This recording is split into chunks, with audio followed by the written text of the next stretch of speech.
Chapter 151. Milton Cheney's spiritual power gradually dissipated, and memories of the Mutum Plain appeared in his mind. He now found himself in a massive forest, surrounded by towering trees. The sunlight was blocked, casting an eerily gloomy atmosphere.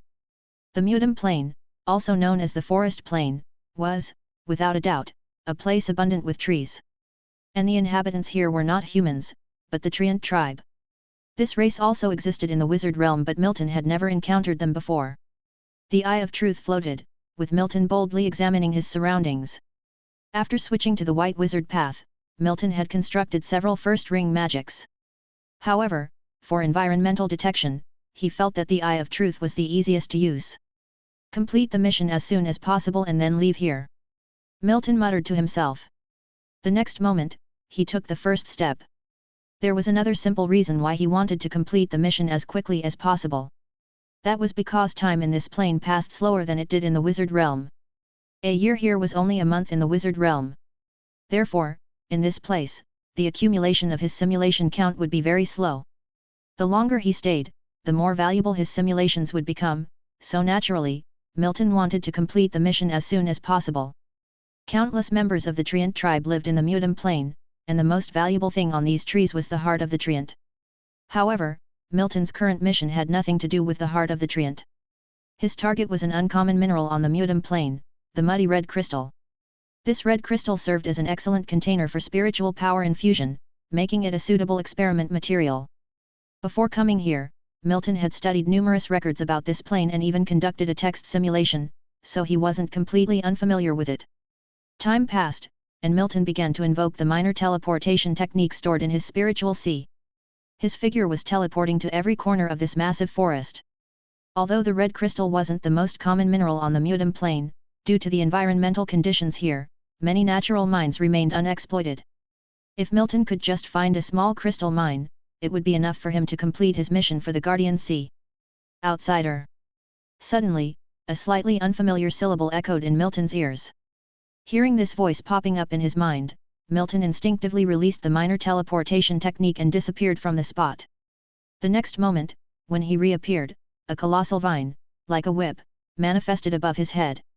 The vine swiftly descended, aiming directly at Milton himself. The mighty whipping sound was like thunder, causing Milton's face to grow serious. A book was suspended in front of Milton in an instant. The book opened, and 5 pages shone with a faint fluorescent light. First Ring Magic Soul Barrier X5. A pale yellow barrier appeared around Milton, forming a total of 5 layers. Boom! The thick vine smashed into the pale yellow barrier, creating a vast noise. The resultant wind rushed in all directions. Milton's heart became slightly heavy. Milton knew that the Mutum Plain was not welcoming to outsiders.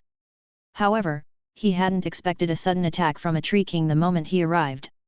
In the Mutum Plain, countless forests existed, and to the Treant tribe, each of these forests was its own kingdom. The one who attacked Milton was, without a doubt, the king of the forest in which he currently resided.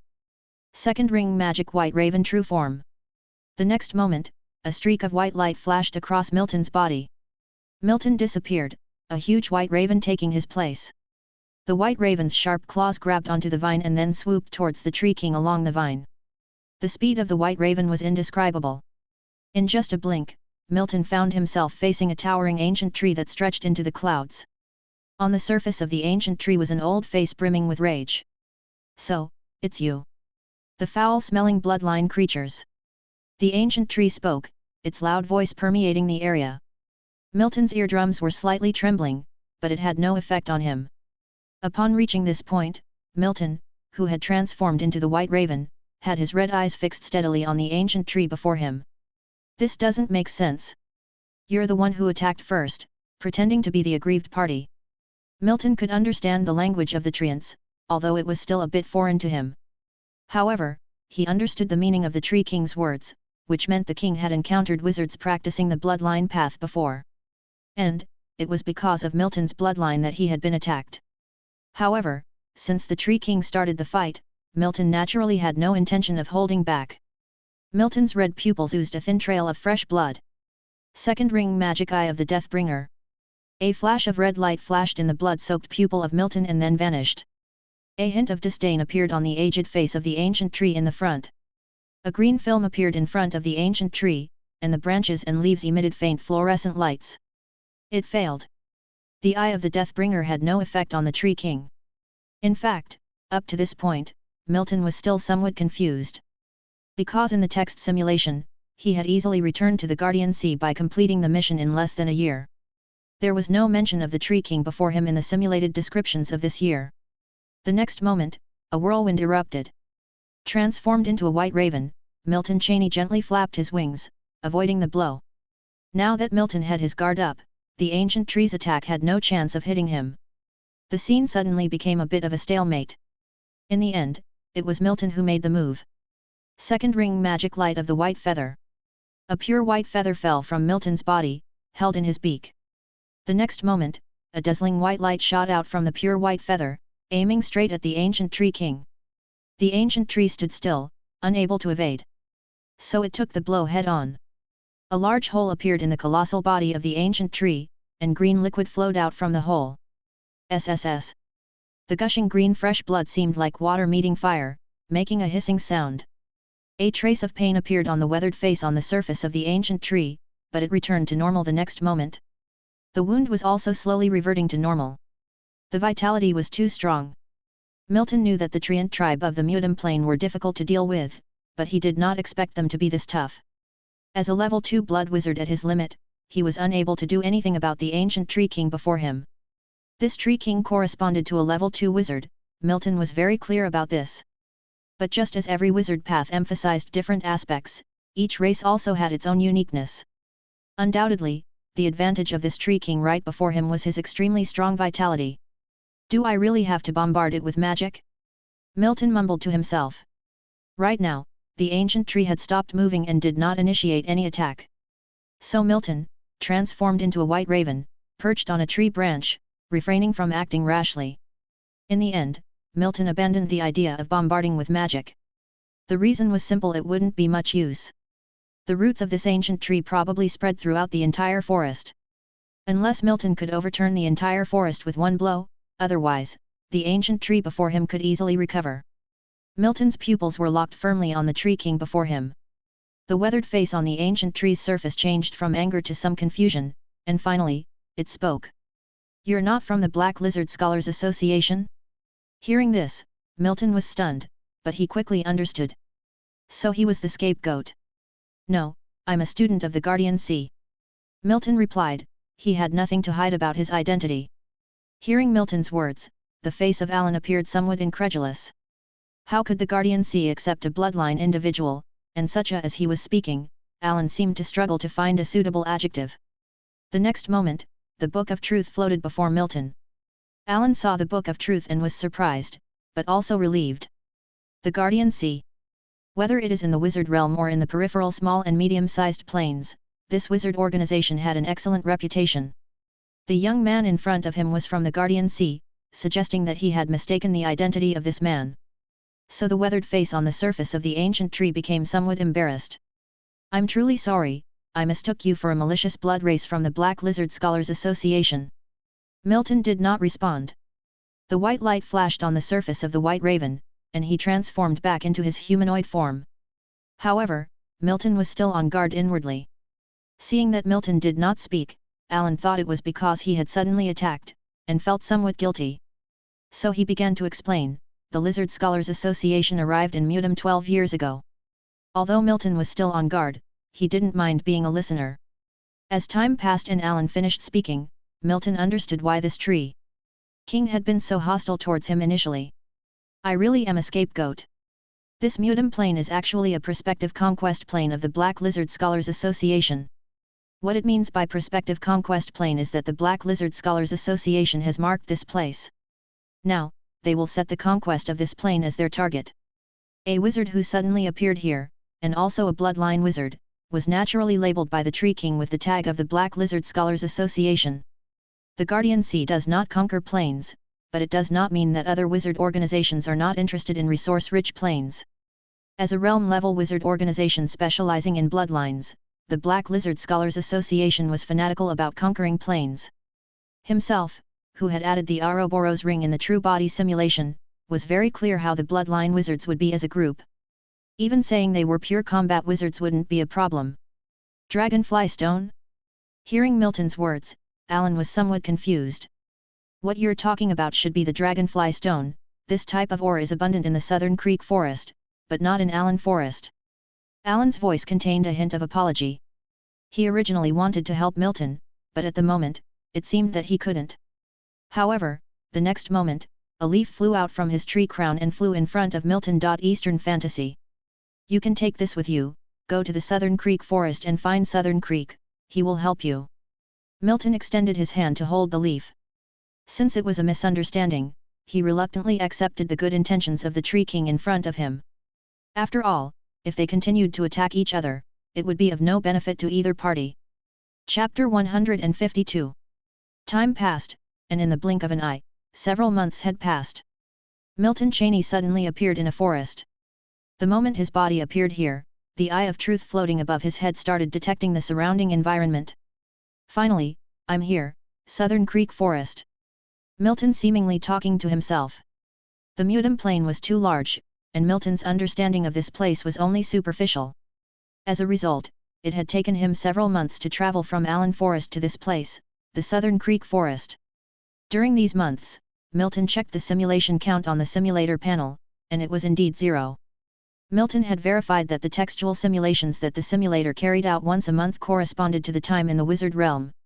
If Milton stayed here all the time, he could only accumulate one simulation count in a year. This rate of accumulating simulation counts was too slow, so he needed to complete the mission as soon as possible and leave this place. During these months, countless tree folk attacked him for no apparent reason. As a result, Milton had now become used to seeing sudden attacks. Undoubtedly, in the Mutum Plain, he had now been labeled as part of the Black Lizard Scholars Association. Black Lizard Scholars Association. You owe me a lot. Milton Cheney felt that he had become a scapegoat. Fortunately, his current position was far from the main battlefield of this plain, otherwise, he feared that he might become thoroughly involved. Boom! A whistling sound appeared next to Milton's ear, but his expression didn't change at all. Another attack? This score must be added to the Black Lizard Scholars Association. What are they trying to conquer, a plane? The amount of attacks, including real body simulations and reality, were not as many as he had suffered in these few months. However, the next moment, Milton's expression changed slightly. Wow, now not only do I have to keep track of these attacks, I actually have to do it. Because the one who attacked him this time was a human being. First ring magic minor teleportation technique. When the frenzied spiritual power enveloped this region, Milton's expression changed slightly. The next moment, a heavy blow hit his body, as if a boulder had smashed into him. Spitting out a mouthful of fresh blood, Milton felt as if his body was about to fall apart. If it wasn't for his using the minor teleportation technique just now to stimulate his bloodline, this blow might have been fatal. The person who attacked him didn't even use magic. Just the overpowering spiritual power was enough for Milton to be unable to resist. Furthermore, this spiritual power was hidden very well when it appeared and crushed Milton, causing him not to detect any abnormalities. Level 3 Wizard. What rotten luck! It was one thing for tree folk to attack him because of their bloodline, but how did a spiritual wizard suddenly attack him? Isn't this the plane that the Black Lizard Scholars Association aims to conquer? Isn't the Black Lizard Scholars Association a realm-level wizards organization that switched to studying bloodlines? A series of thoughts flashed through Milton's mind. The moment fresh blood spilled from the corner of his mouth, the Book of Truth floated in front of him. Wait! The moment Milton's Book of Truth appeared, the voice of the level 3 wizard who was far away from Milton and had just attacked him appeared in Milton's mind. Spiritual transmission. A level 2 wizard could also do it, but only a level 3 wizard could do it to him without any resistance. Text simulation can't be trusted, who knows what happened this year with one sentence a year. Milton himself could hardly believe that he would be attacked by a level 3 wizard on a small plane. The sudden voice in his mind was ignored by him. If you can't beat them, call for help. He is no longer the person he was before. Now, he was backed by the Guardian Sea in reality, and his mentor was a level 4 wizard, he couldn't be caught by others like a chick. Boom! Just as Milton was about to pour his spiritual power into the mark of the Book of Truth, another surge of spiritual power, more powerful than before, flooded towards Milton. turning into hundreds of prismatic ice cones, aiming straight at Milton's body, intending to stop Milton's actions. This level 3 wizard had used magic. Level 3 magic. All of this took place in an instant. 50 pages of the true word magic book floated in front of Milton, and as his body was about to turn into a white raven with a flash of white light Eastern fantasy. At this very moment, a handful of wrinkles touched Milton's shoulder. Milton's surging bloodline gradually calmed down. Turning his head slightly, Milton saw the smiling face of Bernard, who was standing next to him. Watching the sky full of ice cones, Bernard waved his hand lightly and the ice cones were frozen in mid-air, disappearing into nothingness the next moment. In fact, the moment another person suddenly appeared next to Milton, the level 3 wizard who had attacked him wanted to leave this place. However, the chance of escaping in front of a level 4 wizard was very low. The gap between a level 3 wizard and a level wizard was too big. A purple stick fell from the sky, passing through the level 3 wizard from his head to his feet. The next moment, the hand resting on Milton Chenev's shoulder surged with spiritual power and Bernard and Milton disappeared on the spot. When they appeared again, a middle-aged man with a hooked nose appeared before Milton. Such a strong smell of blood. Milton was slightly taken back. A very strong smell of blood was lingering in front of his nose. This smell of blood, compared with the smell on the black raven before, was like comparing fireflies to the moon. However, for a level 3 wizard, hiding the bloody smell emanating from themselves would be easy. This middle-aged man had no intention to hide, which meant he deliberately let out the scent of blood. This hawk-nosed middle-aged man was pinned in place from beginning to end, but he was still alive, though his eyes were filled with the color of death. Mentor Bernard frowned slightly at the sight of this level 3 wizard. This is Milton Cheney, enduring the pain in his body, whispered a few words into Bernard's ear. Upon hearing what Milton Cheney whispered, Bernard's eyes darkened slightly. What Milton did not know was, his mentor had a peculiar preference. That was, although he did not conquer the plane, he liked to stop others from conquering the plane. This preference was related to Bernard's background. Suddenly, the expression on Bernard's face changed slightly, and he produced an old yellow cloth from his hand, shrouding Milton Cheney's body. Milton's vision went dark, and he found himself in a space without a single trace of light. His mentor, of course, would not harm him. This sudden change could be a kind of protection for him by Mentor Bernard. However, at this moment, Milton could not perceive anything. He could not know what was happening outside, he was trapped in this small space. Activate the last page of the Book of Truth.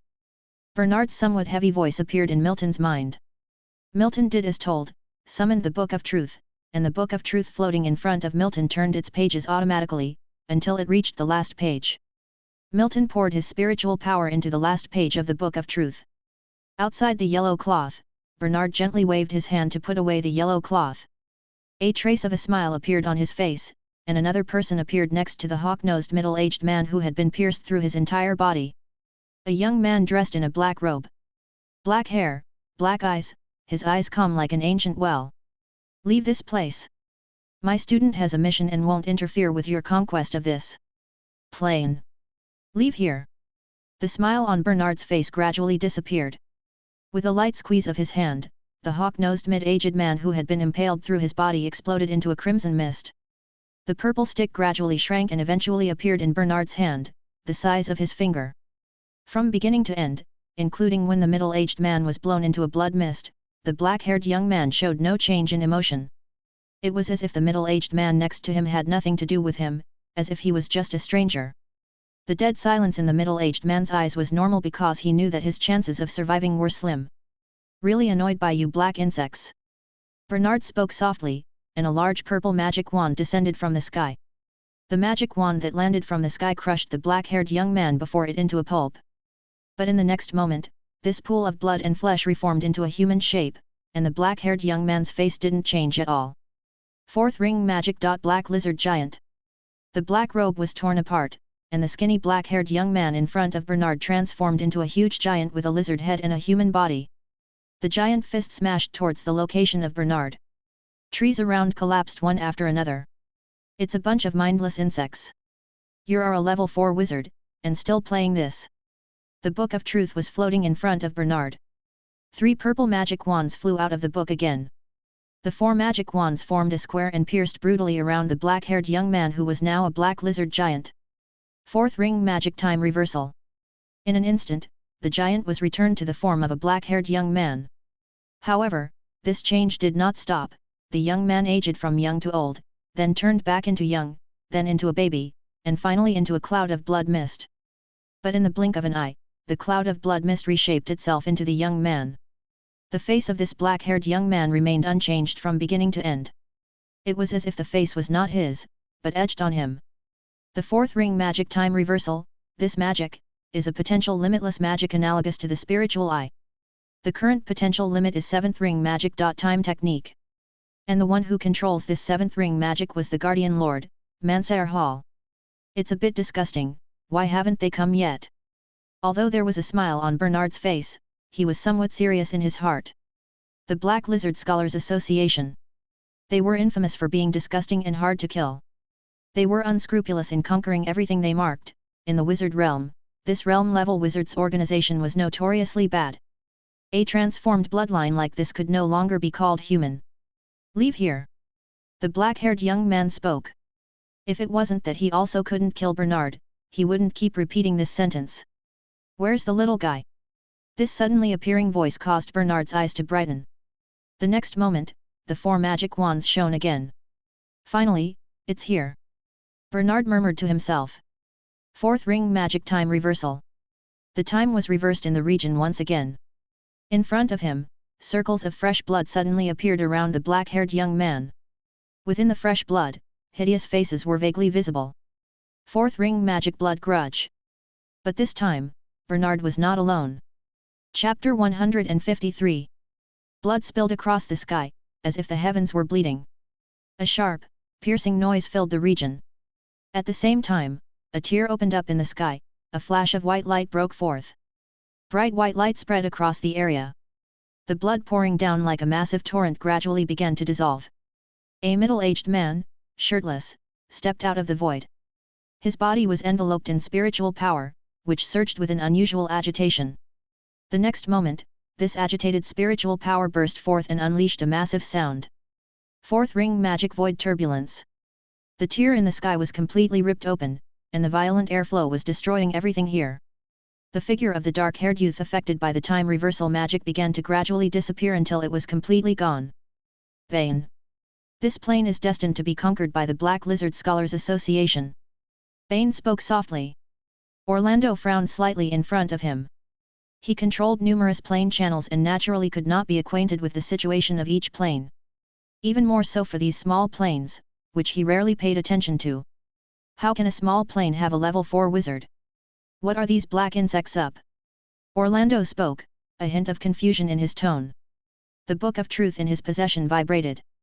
He assumed it meant that Milton Cheney had completed his mission and needed to be taken back. However, he did not expect to see the scene when he arrived here.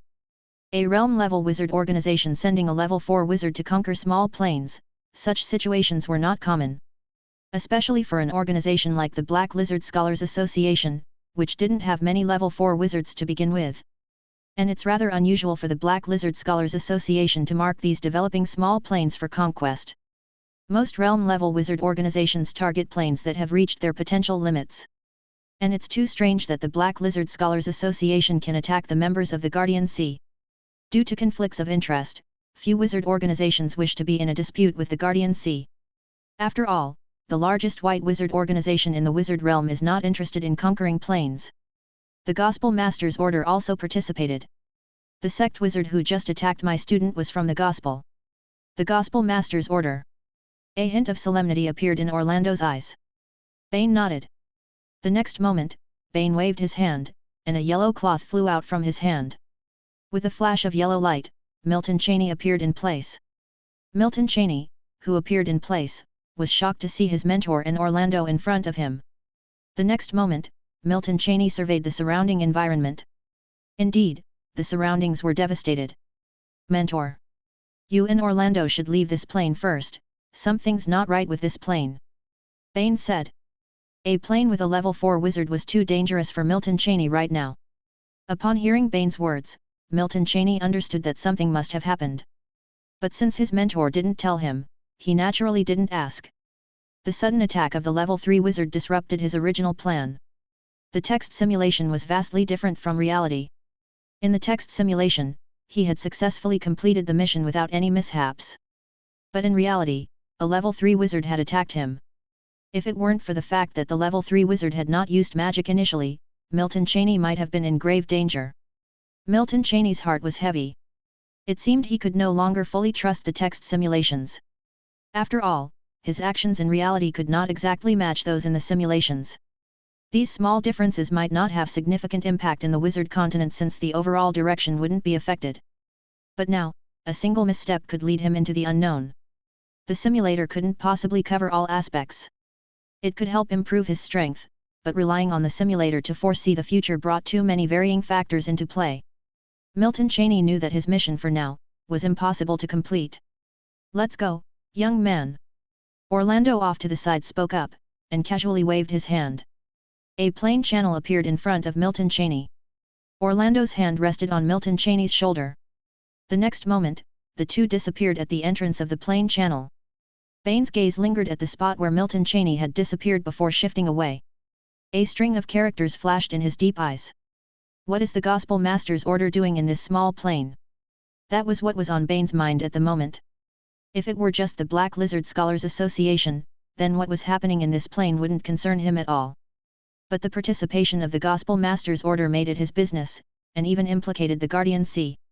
This realm-level wizard organization was the only true enemy of the Guardian Sea. The largest black wizard organization in the wizard realm. "I really want to see what you guys are plotting." The next moment, 4 purple magic wands returned to Bane's side, and his body disappeared on the spot. "The Gospel Master's order? What about my mentor?" Upon hearing Orlando's words, Milton Cheney asked, his tone laced with worry. Now he wasn't the same newcomer he was when he first joined the Guardian Sea. He didn't spend all this time reading for nothing. He knew what the Gospel Master's order was. The largest black wizard organization in the wizard realm. This collective of wizards, full of madmen, was controlled by a level 7 wizard who stood at the apex of the wizarding world. Chapter 154. Your mentor will be fine. Although he is a magic device wizard, he has constructed a bunch of time magic in his spiritual sea. His survival skills are top-notch. Upon hearing Milton Cheney's words, Orlando chuckled. "Rather, it's you. The first time you left the wizard realm and you ran into this kind of thing, you're really lucky."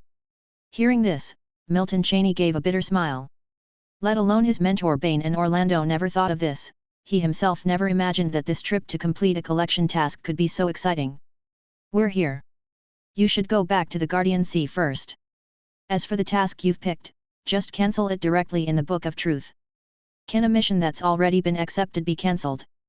Milton Cheney asked, a little confused. No wonder he's confused. As far as he knew, once a task is accepted in the Guardian Sea's task space, it cannot be cancelled, it can only be completed. A level 4 wizard has appeared in the Mutum plane, the mission level will change, of course, it can be cancelled. Hearing this, Milton Cheney nodded. The Book of Truth emerged before him the next moment, a flash of blue light passed through the book, and Milton Cheney's body disappeared on the spot. After Milton Cheney left, the smile on Orlando's face gradually disappeared. The Book of Truth was slightly shaking within his spiritual sea. "Old man, you really know how to cause trouble." It took him and Milton Cheney less than half an hour to get here through the plane channel and for Milton Cheney to leave. But this time in the Mutum plane was enough for a lot of things to happen. The reason tore the vibration OT his Book of Truth was naturally because Bane was sending him a message. Orlando summoned the Book of Truth, and the message Bane sent him appeared in his mind through the Book of Truth. His expression gradually became solemn. At the same time, the Book of Truth floated in front of him, starting to flip through the pages quickly. After flipping through hundreds of pages, only a dozen or so pages shone with light. This was him sending messages to other wizards of the Guardian Sea. And the dozen or so pages that lit up were the ones who responded. Orlando casually tore open a plane channel, his spiritual power surged around his body and stepped into the plane channel. "Old man, you better not die." On the other hand, within the small Mutum plane, Bane looked at the scene before him with a faint smile, but his heart was already churning with waves. How dare the Gospel Master's order? How did they hide a level 7 wizard from the wizard realm? When the scene before his eyes was reflected in Bane's eyes, his body, as a level 4 wizard, trembled slightly. Are they not really afraid of a level 7 wizard going berserk? Why hasn't the old man come yet? If he doesn't come soon, this time I'm really done for. Bane's mind was in turmoil. However, he opened his mouth and said, I'm going to leave now, is that okay with you guys? No one replied to him, as if he was talking to himself. Bane's face hardened, and a crimson magic wand drilled out from his spiritual sea. In response to him, was the sky turning red with a blood-colored flood. Dung beetle, can you hurry the fuck up? Bane roared in his heart. The crimson magic wand could only withstand the onslaught for a moment before it was engulfed by the red flood. And this bloody sea, its true target was his body. At this moment, an arm extended from the sky, covered with a pure white sleeve. A small cloud-like emblem was marked on the sleeve. Space seemed to be frozen, and the bloody flood in the sky stalled in mid-air.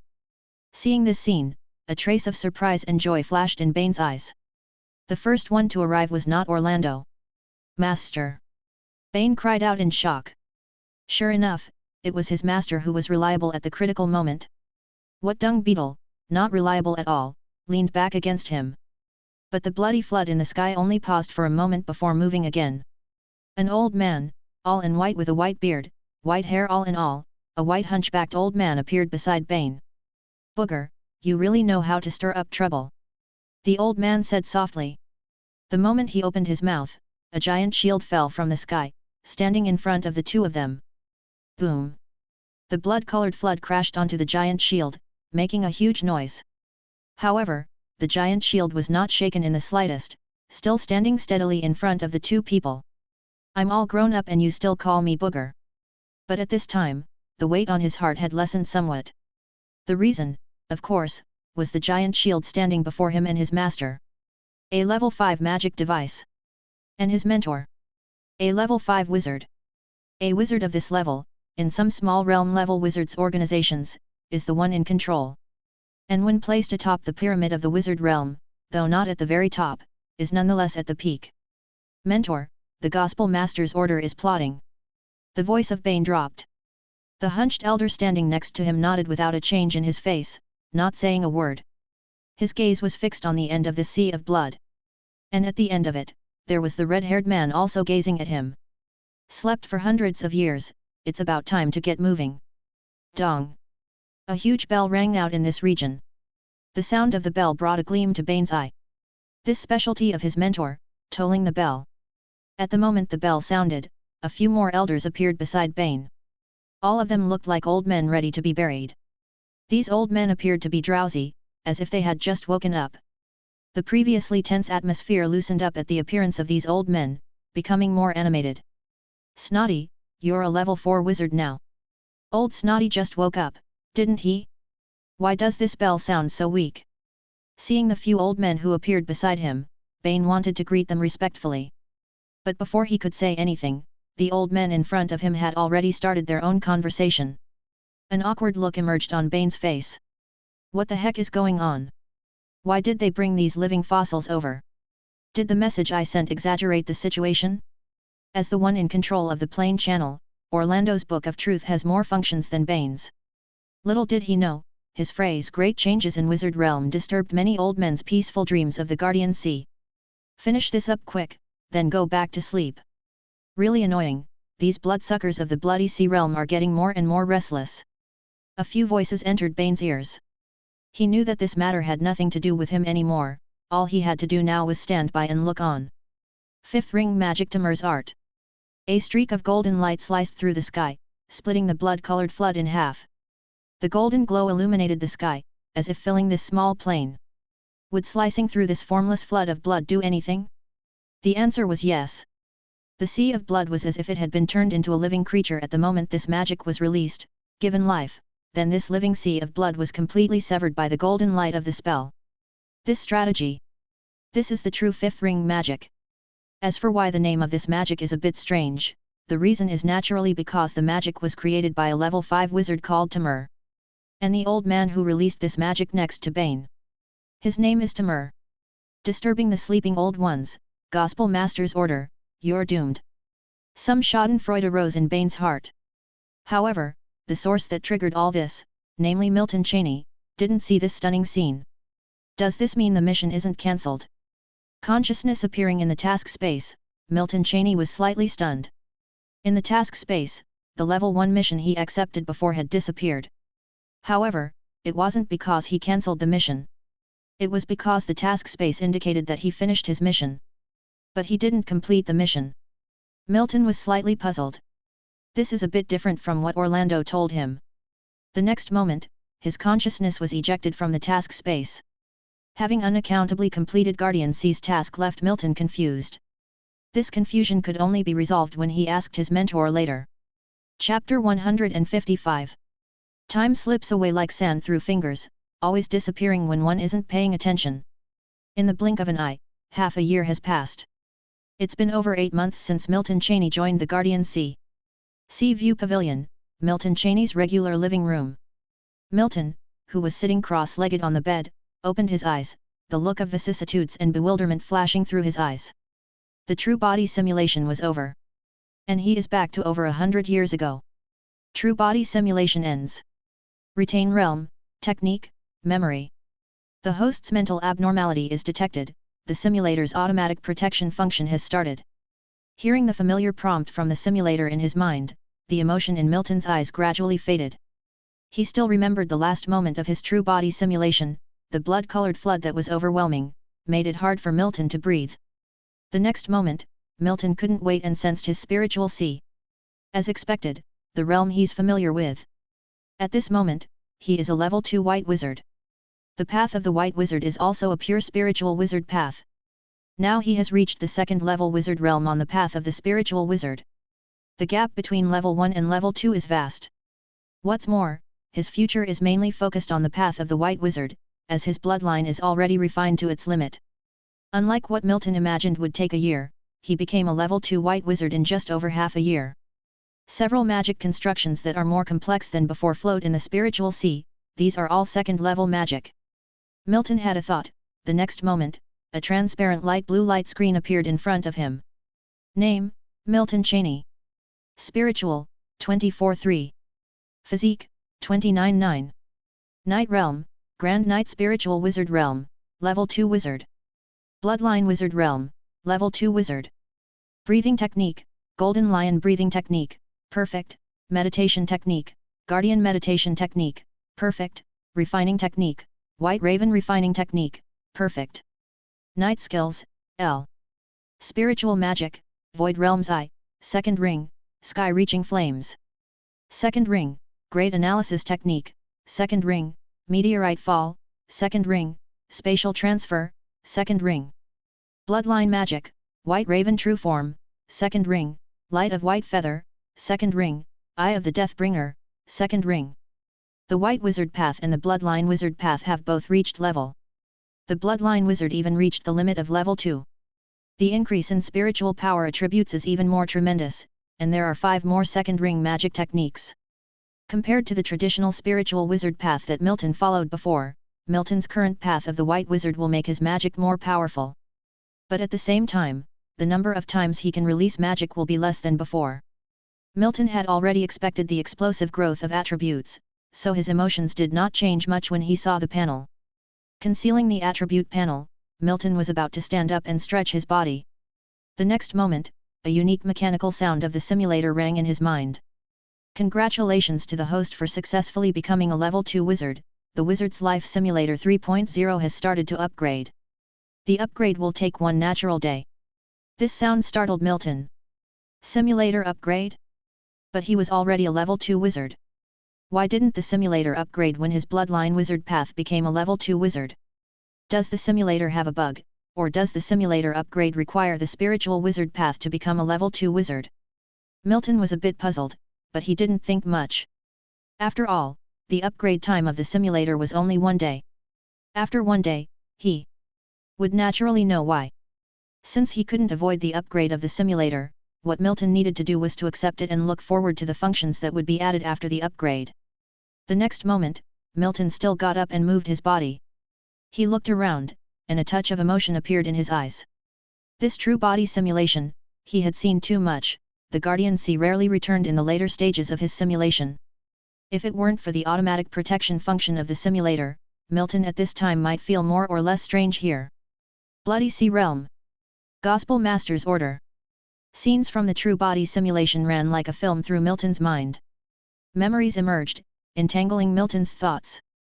He could see the future through the true body simulation of the simulator. And those wizards standing at the top of the wizard world, naturally, they also have ways to peep at the future. The ambition of the Bloody Sea realm is really great. They actually want to swallow the entire wizard realm in one go. Milton muttered to himself. The last scene of his true body simulation, the blood-colored flood that obstructed the sky, would probably linger in the clearest part of his memory for a while. A large realm has a profound heritage indeed. But how did those standing at the top of the wizard realm think? Are they really letting the Bloody Sea realm rally massively at their doorstep? Milton didn't know how they thought. Even in his true body simulation, he had never seen the true powerhouses of the wizard realm. By powerhouses, he meant wizards who are level 5 or above. In the hundreds of years of his true body simulation, he had not seen a level 5 or above wizard. Leaving the Sea View Pavilion, during the time Milton joined the Guardian Sea, he rarely left the area of the pavilion. He spent most of his time in the library of the pavilion to gain knowledge, and he would do a text simulation every month as usual. Chapter 156. After enjoying 6 quiet months, it was time for Milton Cheney to embark on a new mission. But he was in no hurry. Now that he had become both a level 2 white wizard and a level 2 bloodline wizard, first and second level missions posed no significant challenges for him anymore. All he wished for was not to experience unexpected surprises like last time on the Mutum plane. One true body simulation had given Milton a clear vision of his future path. After all, the true body simulation, unlike the text simulation, allowed him to experience a year's worth of events. But the text simulation condensed 1 year into a text, making it hard for Milton to know what had actually happened during that year. The true body simulation, however, was a direct experience for Milton. That experience felt as if he was parting the clouds to glimpse a ray of sunshine. The next moment, just as Milton was immersed in his thoughts, a figure suddenly appeared beside him. Mentor. Upon seeing the man, Milton respectfully spoke out. Since Bernard returned from the Mutum plane half a year ago, he hadn't summoned up a surprise visit that often anymore. Yet he still popped up unexpectedly from time to time. Seeing Bernard, Milton didn't react in surprise. He even knew the exact reason his mentor had come. Good job, you're already a level 2 wizard. I guess I underestimated your talent for the white wizard path, Bernard said, a smile on his face. How much time has passed? It had been less than a year since Milton opted for the path of the white wizard and he was a level 2 white wizard already. No wonder this kid had aced the trial of the Guardian Sea. Such a pace of meditation was quite impressive in the Guardian Sea overall. Of course, for Bernard, there was nothing exciting about Milton just being a level 2 wizard. Well, you're lucky indeed. Turning a 50-page true word magic book into a perfect foundation is no small feat. A shame, though, that I could only upgrade it to a 100-page version at most, Bernard muttered. As he spoke, he tossed the true word magic book to Milton. Milton caught it. The book was noticeably thicker than before. The originally thin pages had substantially thickened. A 100-page true word magic book. This nearly extinct treasure on the wizard continent was just handed to him casually by his mentor. Upgrading a 50-page true word magic book into a 100-page version was as simple as a piece of cake for his mentor Bernard. The true word magic book hovered in front of Milton, flipping its pages automatically. 20 pages glowed with a faint light. I've inscribed 20 somewhat interesting second ring magic techniques for you, Bernard said indifferently, his eyes crinkling in amusement. Milton looked over at the faintly luminous pages. Each one had a mark resembling a clock in the corner. This is time magic. Hearing Milton's somewhat doubtful words, Bernard chuckled affirmatively. Indeed, it was time magic. While second ring time magic was not particularly powerful, it was enough for his student Milton at this time. Milton might have appeared slightly surprised on the outside, but he was unperturbed on the inside. The reason being that he knew all this already. He could even name the techniques inscribed on these 20 pages. After becoming a level 2 spiritual wizard, the Book of Truth will unlock some new functions for you. You can also visit some interesting places in the Guardian Sea, Bernard said. The next moment, before Milton could reply, Bernard vanished where he stood. If you're interested, you can ask my avatar puppet, he added.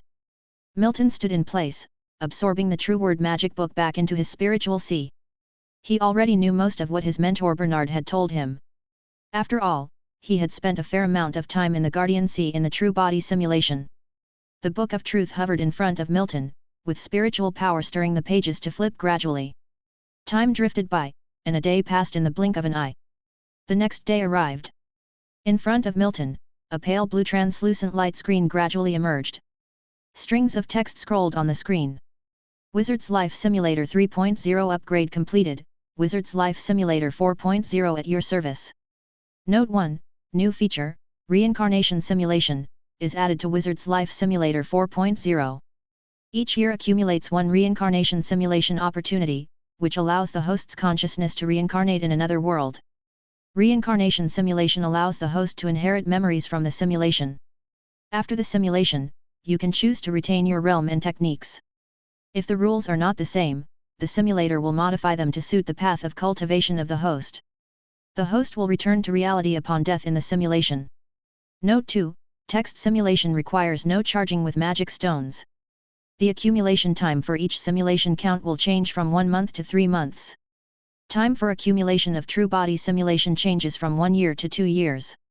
Looking at the black text that had appeared in front of him, Milton felt a bolt of awe. Major update. Another new simulation option had been added. That meant, he now only had 5 simulations per year. 4 text simulations, 1 reincarnation simulation. Simulations had become significantly more precious than before. As the text disappeared and the light screen faded, clearer memory of the reincarnation simulation came flooding back to Milton. Is this, a consciousness being cast into a new world to embark on a new life? Milton opened his eyes, feeling a bit shaken. Because this kind of simulation was entirely different from previous text simulations and true body simulations. Reincarnation simulation was literally starting a new life in a different world. In other words, a piece of his consciousness was truly reincarnating in a different world. Chapter 157. The world where he would reincarnate would truly bear his mark. It would no longer be a fabricated world, nor would it use illusion to nourish reality. But rather, to reincarnate truly into another world. This method entailed no consumption, and 1 simulation count could be accumulated in a year. In other words, in a span of 100 years, he could experience life at least once in 100 different worlds. Even Milton Cheney himself couldn't predict the path he would eventually embark on. Moreover, the application of reincarnation simulation doesn't stop there. Even if he wasn't practicing the wizard path in the reincarnation simulation, the simulator would convert his cultivation path into laws that conform to the wizard realm after the simulation ends. This method was beyond the comprehension of Milton Cheney. The him before believed that the simulator undoubtedly had an upper limit, which would likely be a level 7 wizard. But the him now no longer thought so. At least to his knowledge, the feat of a strand of consciousness traveling through endless worlds to reincarnate into another was likely beyond a level 7 wizard.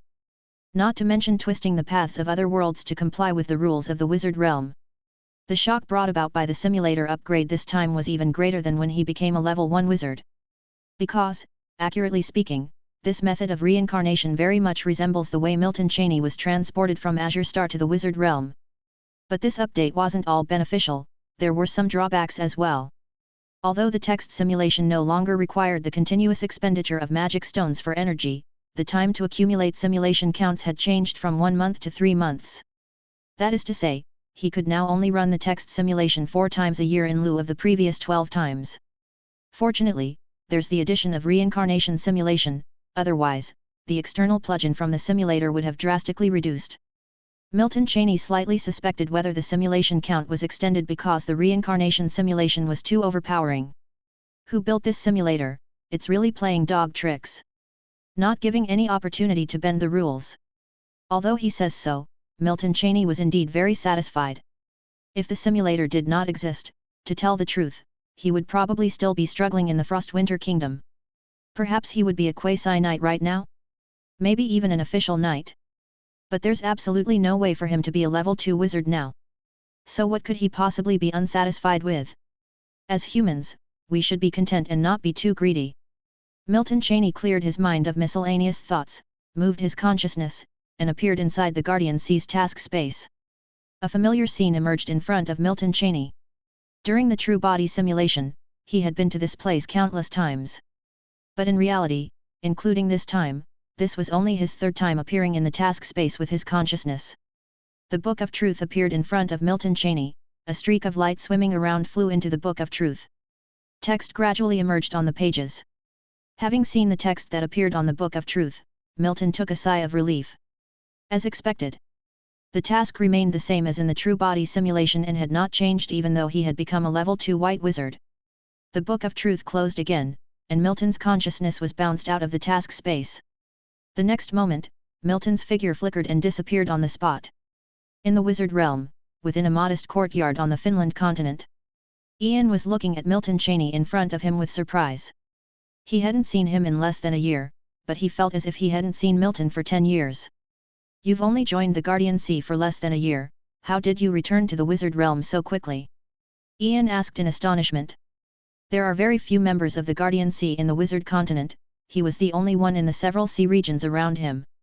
"I took a task in the task space, and I returned to the wizard realm this time because I have a task," Milton replied with some helplessness. This Ian has been chattering since he arrived, asking all sorts of questions. Now that he'd asked him about his realm and mentor, he started asking why he had returned to the wizard realm. "Well, you're quite lucky to be able to take on a task in the wizard continent as a level 2 wizard," Ian commented surprisingly. He knew Milton Cheney was now a level 2 spiritual wizard. He ignored Milton's bloodline wizard path. The bloodline wizard path had small potential unless the bloodline merged had exceptionally strong potential. However, even the strongest bloodline had its limits. From the Genesis era to now, no one had ever reached a level 6 wizard on the bloodline wizard path. The potential limit of the bloodline wizard path has been definitively capped at the limit of a level 5 wizard. "By the way, what is your task this time?" Ian asked curiously. However, Milton Cheney chose to divert the topic. "Ian, I have to leave now, I'm a bit pressed for time." "Leaving now?" Ian was somewhat unwilling. It was finally a member of the Guardian Sea appeared in the wizard continent, and was even of the same realm as him. Why couldn't they chat for a bit longer? Being in the Finland continent while completing tasks for the Guardian Sea, he was a bit confined, although it was quite relaxed and danger-free. So whenever he saw a person, he always felt like talking. Ignoring Ian, Milton Cheney's figure flickered and disappeared on the spot. "Rude little fellow." Ian shook his head and went into a room in the courtyard. In front of him was a transparent cover, with fish swimming inside. "A few more years of rearing, once the mission is completed, I'll go back. I'll never come to this damn wizard continent again, I'll become a fool if I continue to stay." Ian murmured to himself, then lay down on a deck chair and dozed off. Meanwhile, after Milton Cheney's figure disappeared from Ian's courtyard, his figure appeared above the sea region in less than a moment, leaving the Finland continent. Before going to the Siskalan wizarding continent, Milton decided to stop by Corner Sea continent. A year of absence, he had no idea how Corner Sea continent had changed. It was 70 years later when he returned to Corner Sea continent in the true body simulation. At that time, the White Raven Society had completely vanished from history. Chapter 158. When his body reappeared on Colin Island, Milton Cheney didn't feel much emotion. Everything around him was still familiar, after all, he had spent a considerable amount of time here. His blood was warming slightly, as he sensed the White Raven mark. Moments later, Benny Bayer appeared before him. "Society Master." Benny greeted him with deference.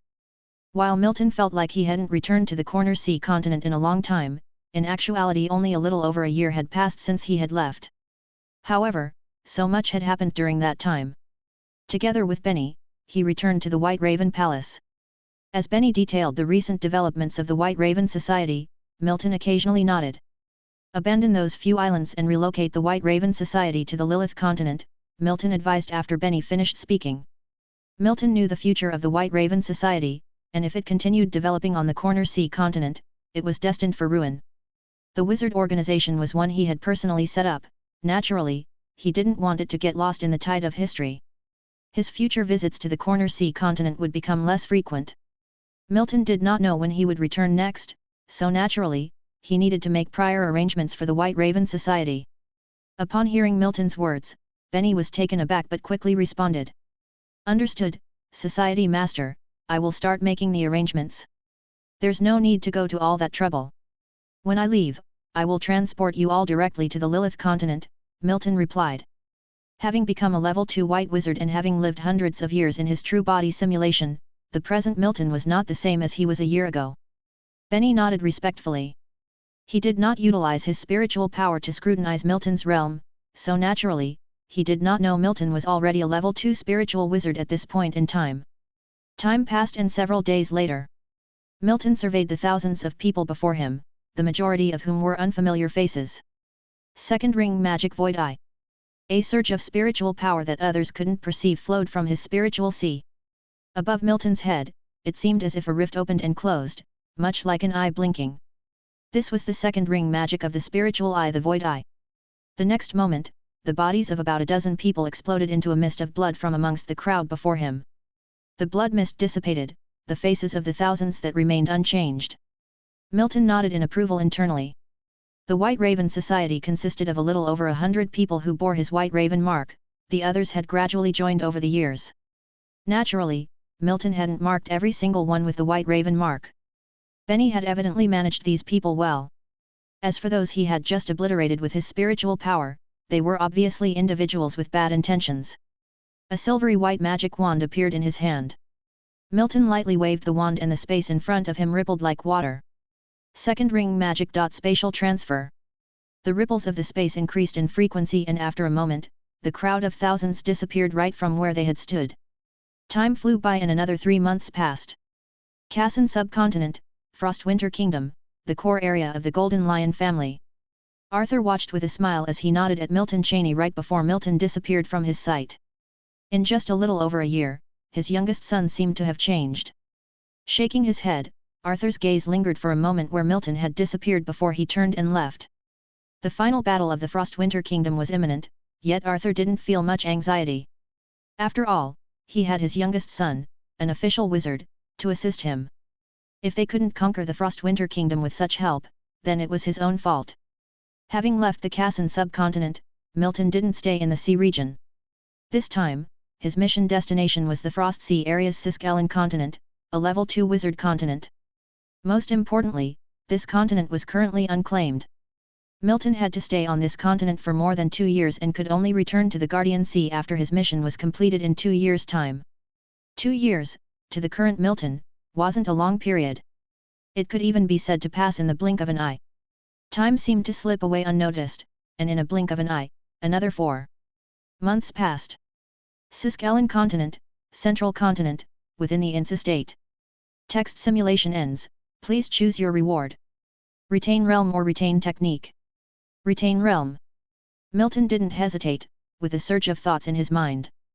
The next moment, his spiritual sea slightly fluctuated, but soon returned to calmness. After becoming a level 2 white wizard, his speed of meditation had slowed a bit, but it was not too slow. Milton was confident he could step into the realm of a level 3 wizard within the next 10 years. Being a level 3 wizard meant he wouldn't be reduced to cannon fodder in the inter-realm war. In fact, the current Milton could hardly be connected to the concept of cannon fodder at all. After retaining his realm, Milton rose and went to a room on the side. Upon opening the door, a fragrant scent tickled his nostrils, the source of which were the few little fish swimming in the transparent water shield in front of him. Approaching the water shield, Milton fed the few fish with his spiritual power. After not detecting any anomalies, he turned and left the room. Raising fish was his mission this time. Chapter 159. All one needs to do is find an unclaimed wizard continent and raise it. The mission deadline varies in length. As a level 2 white wizard, Milton Cheney would likely need just over 2 years to complete this mission.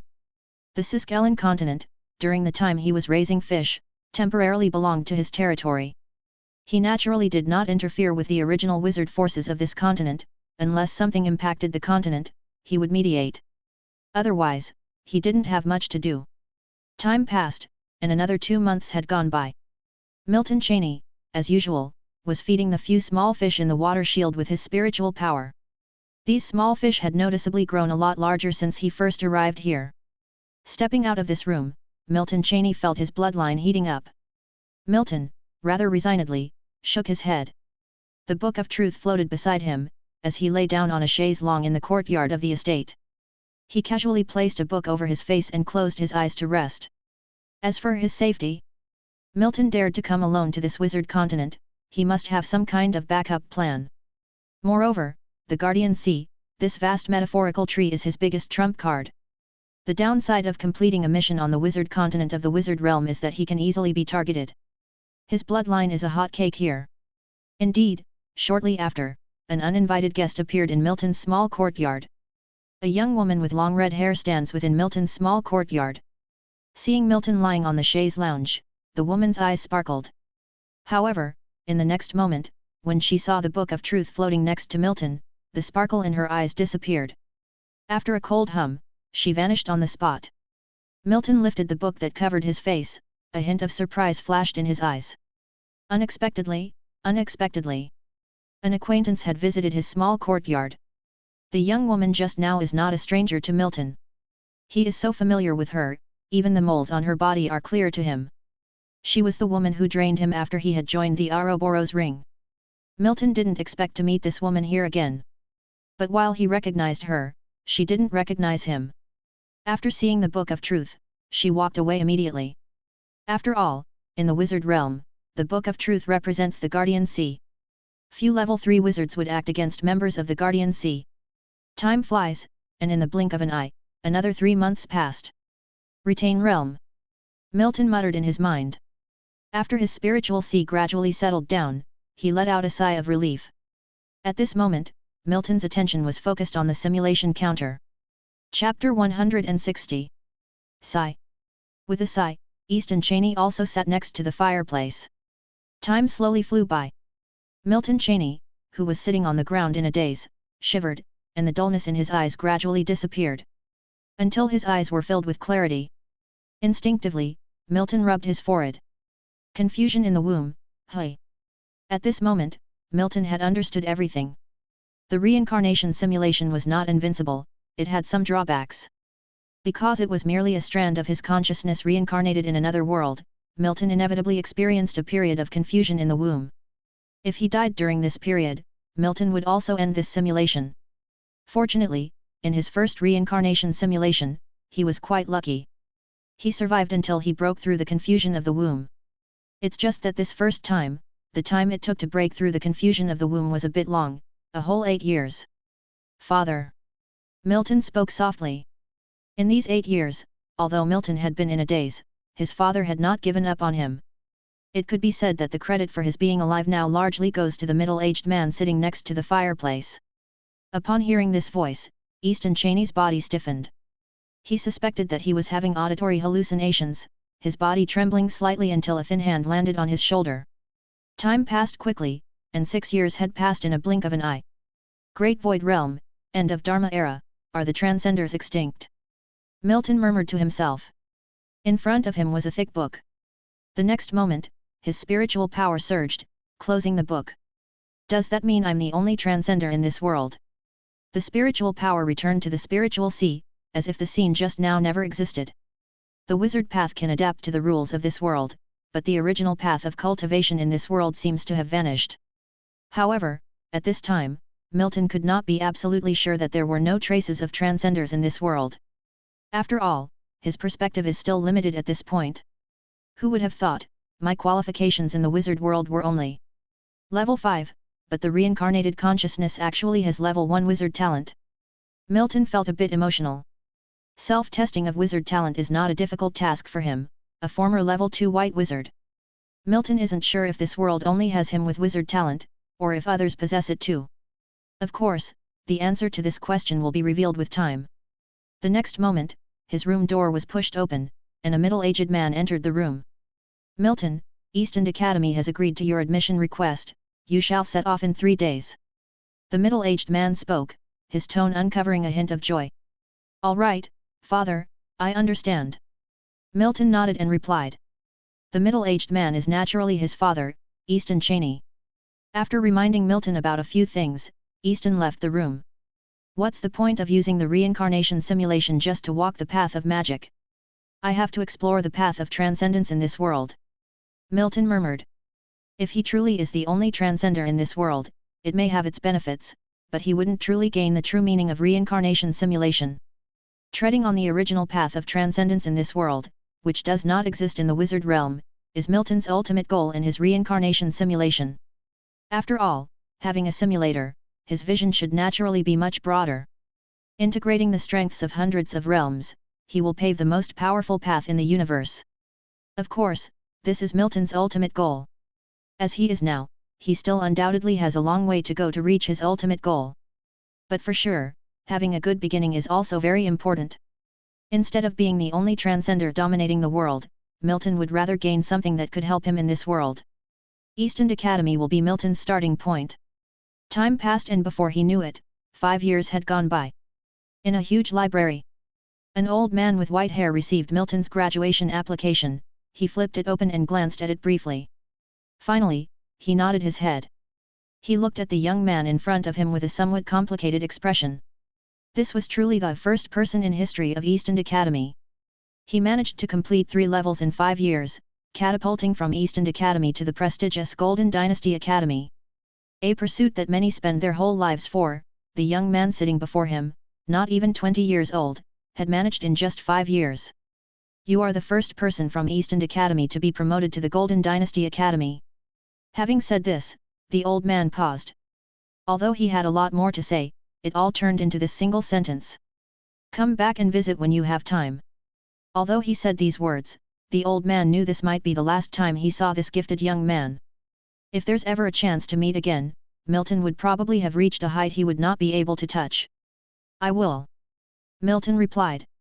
The old man nodded and left the library under Milton's watchful gaze. Watching the old man's retreating figure, Milton's thoughts drifted slightly. After 5 years, he had finally taken the first step on the path of finding transcendence in this world. If East End Academy was his starting point, then getting into the Golden Dynasty Academy was undoubtedly Milton's first step on the ladder to heaven. Scholar? How is it different from a wizard, exactly? This world is indeed in the end of Dharma era, but that doesn't mean there are no traces of transcendence at all. At least over the years, Milton's spiritual eye detected more than one transcender. Although these transcenders are as weak as ants, probably weaker than the official knights of Wizard Realm, their existence still kindled a shred of hope in Milton. He hoped to find the answer to the question in his heart at the Golden Dynasty Academy. Time flew, and half a year later, when the grand gate of the Academy appeared in Milton's field of vision, a glimmer of a smile flickered in his eyes. The area in front of him seemed to be cordoned off. And everything here belongs to the Golden Dynasty Academy. The real Great Void Realm, hidden behind the curtain, seemed ready to reveal itself to him. Chapter 161. What a mess! In one of the pavilions of the Golden Dynasty Academy, Milton Cheney put down the bound booklet in his hand and sighed in his heart. The journey of cultivation in the Great Void Realm could only be described as a mess by Milton. Over the years since he joined the Golden Dynasty Academy, he had read countless books on cultivation techniques from this world, and without a doubt, all were disconnected and fragmentary. It was hard to imagine that this world had once seen glorious times. In 4 years, Milton's understanding of this world deepened more and more. By now, he knew what the end of Dharma era meant in this world. The path ahead was cut off, and countless people looked up at the sky and sighed at this insurmountable barrier, but they were utterly helpless. As Milton pondered, a gentle knock sounded at the door of the pavilion. Come in. The door was pushed open and a middle-aged man walked in.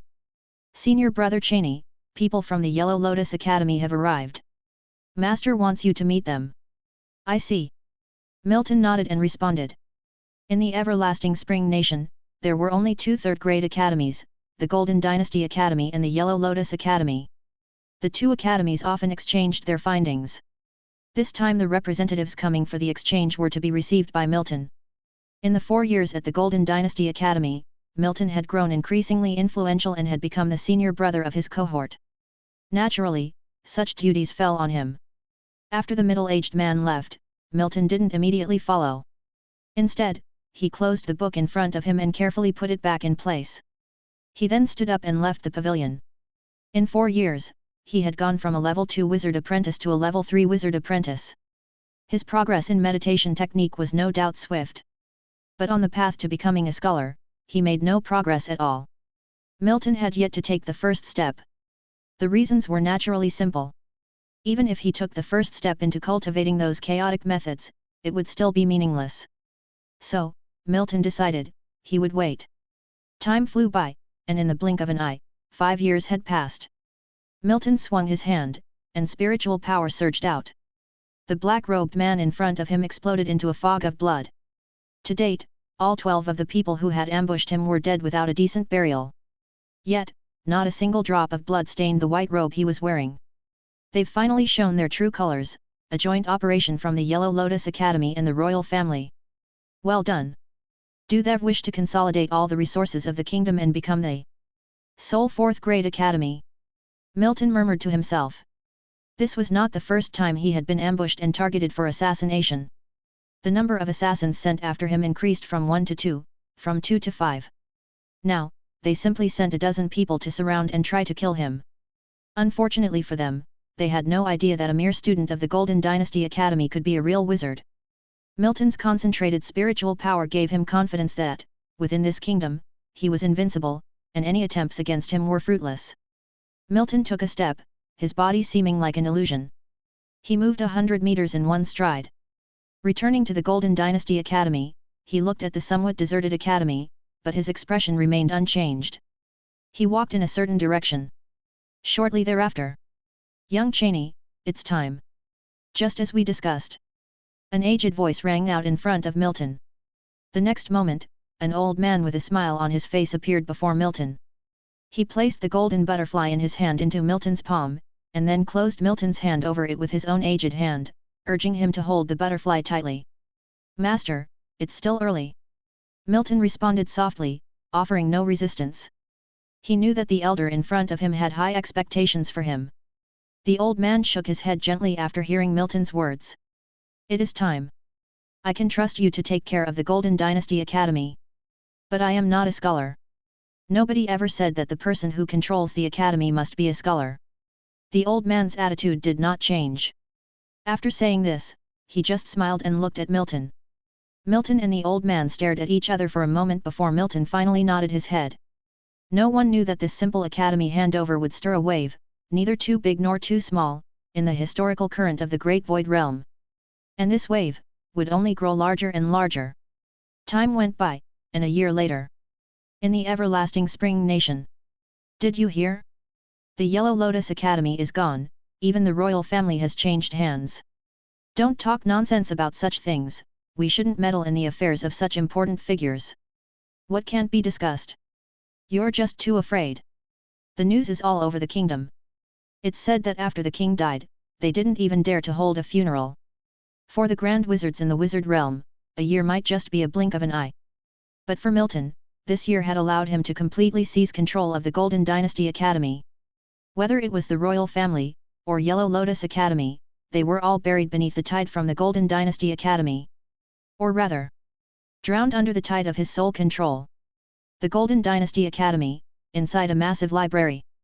Countless people moved back and forth, each person's face carrying a solemn expression. The majority leisurely found a place to sit down, flipped through the pages of books in front of them, took notes on paper after reading for a while. The sound of flipping pages and scratching charcoal was clearly audible. Milton was sitting at a round table with piles of books stacked up in front of him. He picked up a pen and started writing and drawing.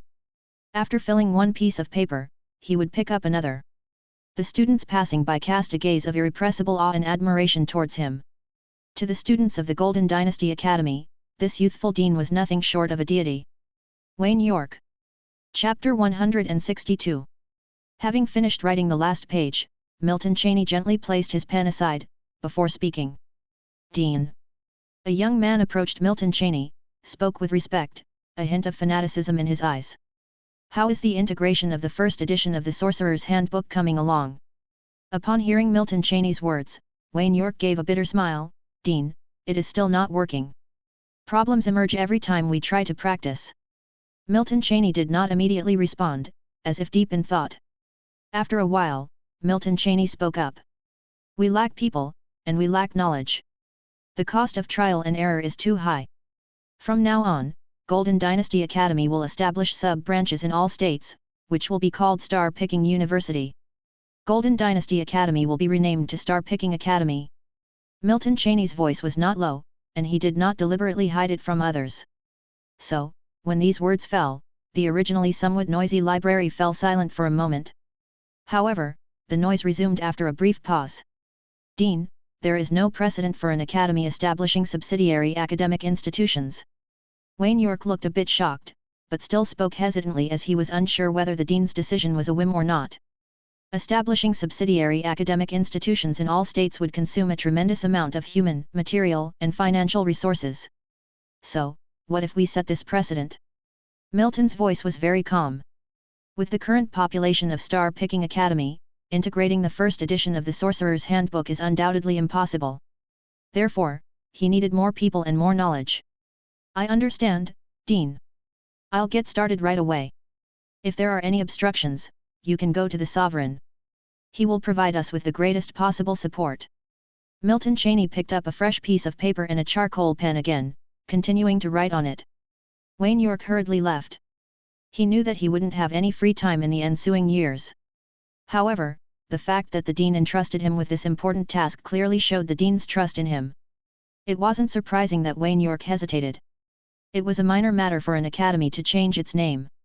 Every dean had that right. The name of the Golden Dynasty Academy had been changed more than a dozen times already. But no one had ever established subsidiary academic institutions before. An academy is a concentration camp for top talents in the kingdom. Underneath are literary houses, academies, and universities. Undoubtedly, the ultimate goal of all these people is to reach the academy. If a university is established, the reputation of the academy would likely be attacked. But did Milton care about this? Of course, he didn't. What he cared about was the path of cultivation in this world, stargazing technique, scholars, and sorcerers. Milton was no longer the weak boy he used to be. He had already been with Star Picking Academy for 10 years, and he had a thorough understanding of the cultivation path in this world. Before the end of Dharma era, people in this world practiced the stargazing technique. These people were called scholars. Of course, they had another name that was not widely known to ordinary people. Sorcerer.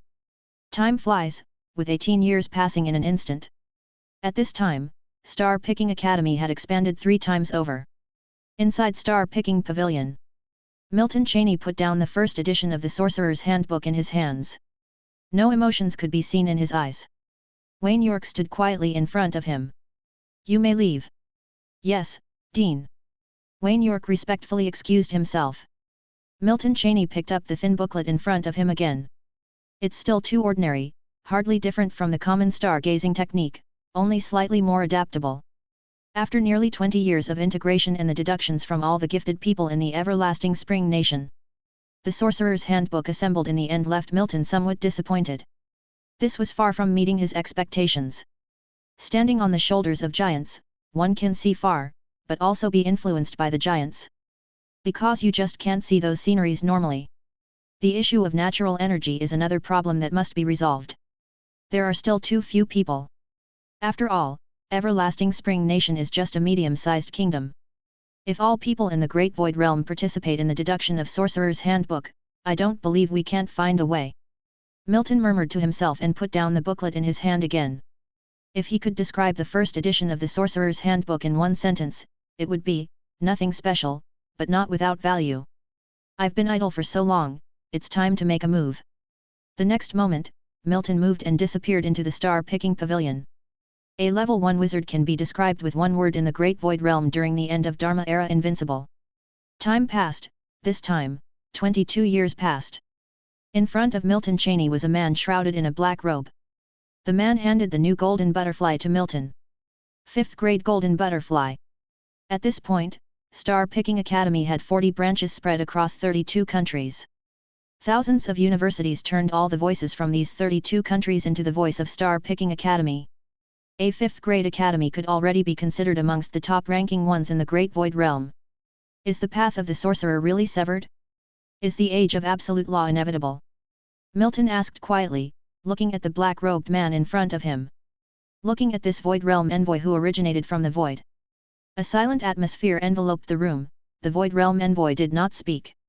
The next moment, the Void Realm envoy turned into a wisp of light and disappeared, leaving no answer to Milton's question. Perhaps because he did not have an answer himself. Milton stood still, his gaze lingering on the spot where the Void Realm envoy had disappeared. Chapter 163. With the rapid expansion of Star Picking Academy, Milton Cheney's understanding of this world was growing more profound. This world, 10 million years ago, had initiated numerous inter-realm wars, conquering countless worlds, spreading the name of the sorcerer throughout all realms. But now, this world was gradually aging. Worlds too had a lifespan, and at this moment, the Great Void Realm seemed like an elderly person nearing the end of life. Unless someone can rejuvenate it, the inevitable arrival of the Age of Absolute Law will be upon us. In the next moment, Milton Cheney moved, vanishing from the spot. As he reappeared, he found himself in a large laboratory. This laboratory was designed by Cheney, modeled after laboratories from the Wizard Realm. Those who could enter this laboratory were the top talents of the 32 nations. And the only thing they researched was the Sorcerer's Handbook. Seeing Milton Cheney's appearance, the busy occupants of the laboratory all simultaneously stopped their actions. Looking at the people in front of him, Milton Cheney made up his mind. If simple stargazing technique is not enough, let it be more complex. At this moment, Milton Cheney no longer wanted to hold back. Patience for hundreds of years can have no effect on this world. Having come to this world, Milton Cheney needed to do something. What harm would there be in a risk after 12 years of preparation? From now on, everyone should cultivate the meditation technique and research it together with the Sorcerer's Handbook, whispered Cheney. Even though no one spoke, their eyes were full of confusion. As if asking, what is the meditation technique? In the next moment, a catalogue appeared in Cheney's hands. The Guardian meditation technique, which he had been engraving for 12 years, limited to only a level 1, was now in his hands. At this point, he didn't know how profound the effect that this insignificant level 1 meditation technique would have on this big realm. Over the years, Cheney had some conjecture. That is, the Great Void Realm might genuinely have a connection to the Wizard Realm.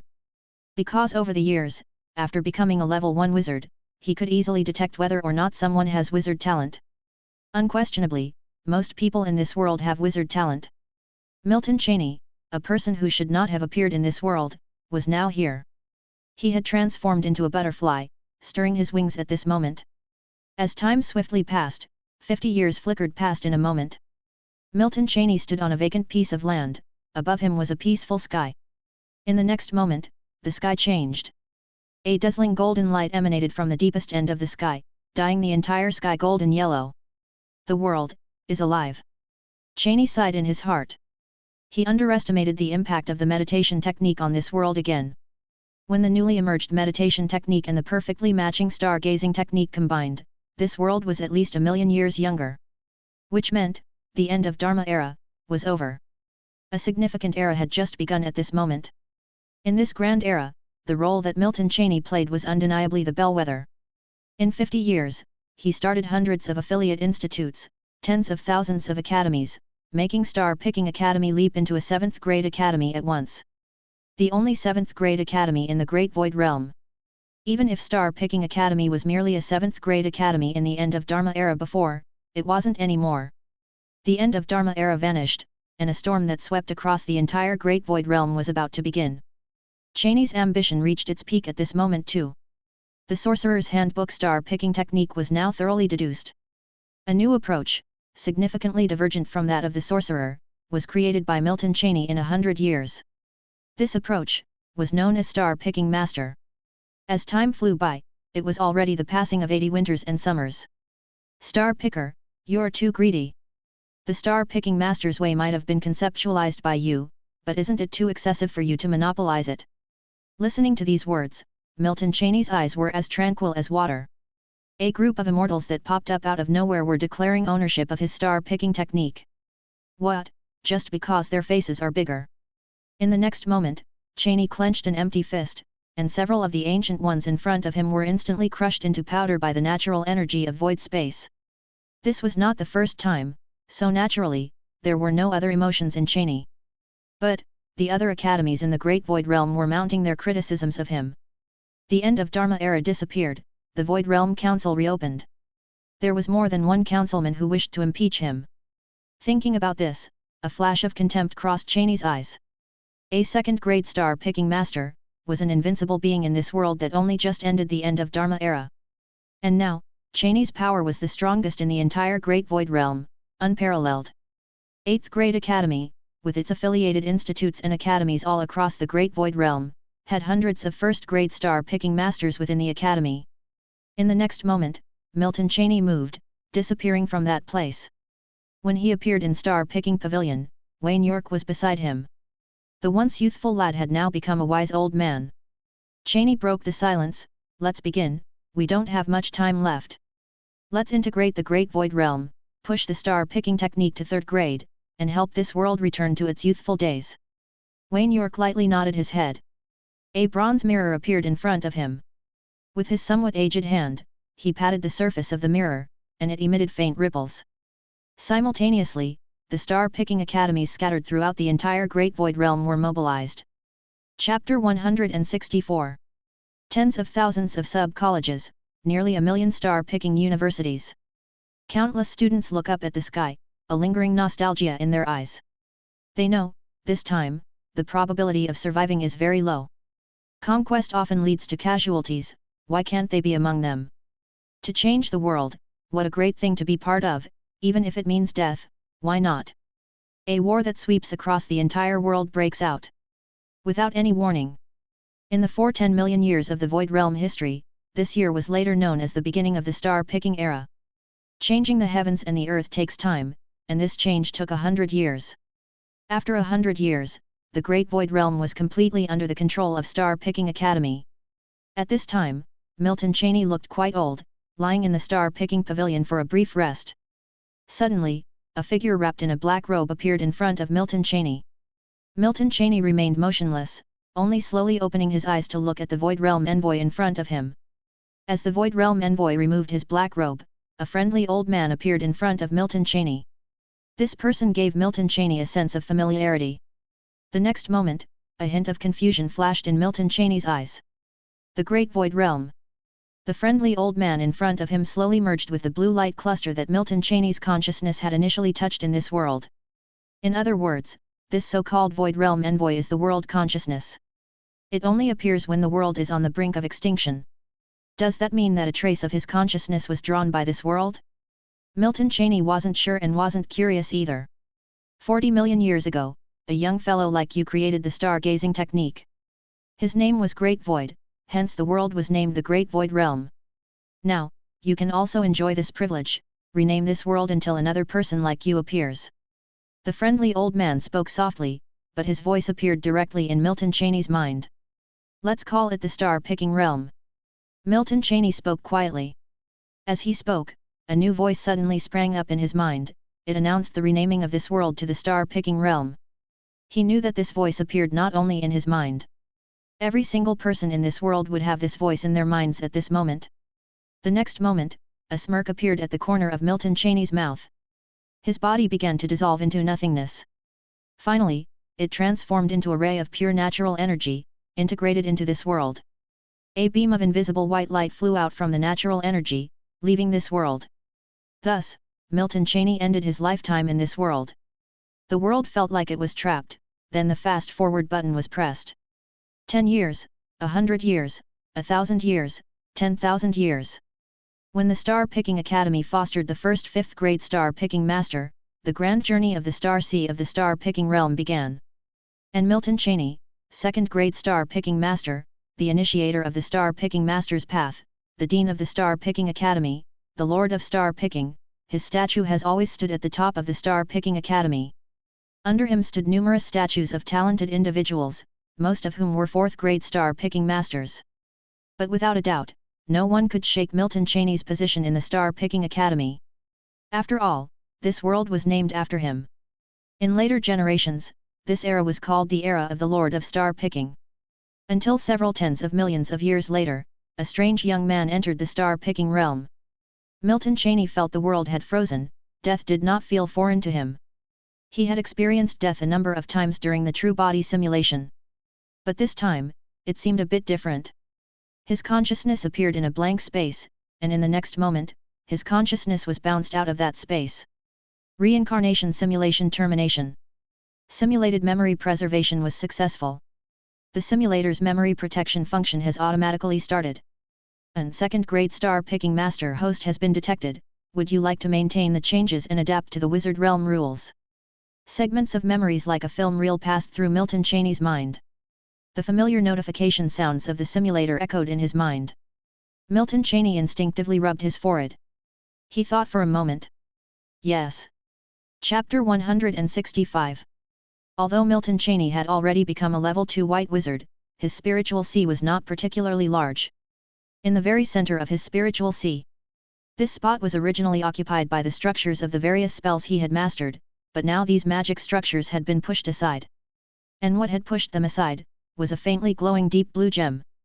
A star-picking master. Milton Cheney gazed at this deep blue gem, feeling somewhat touched.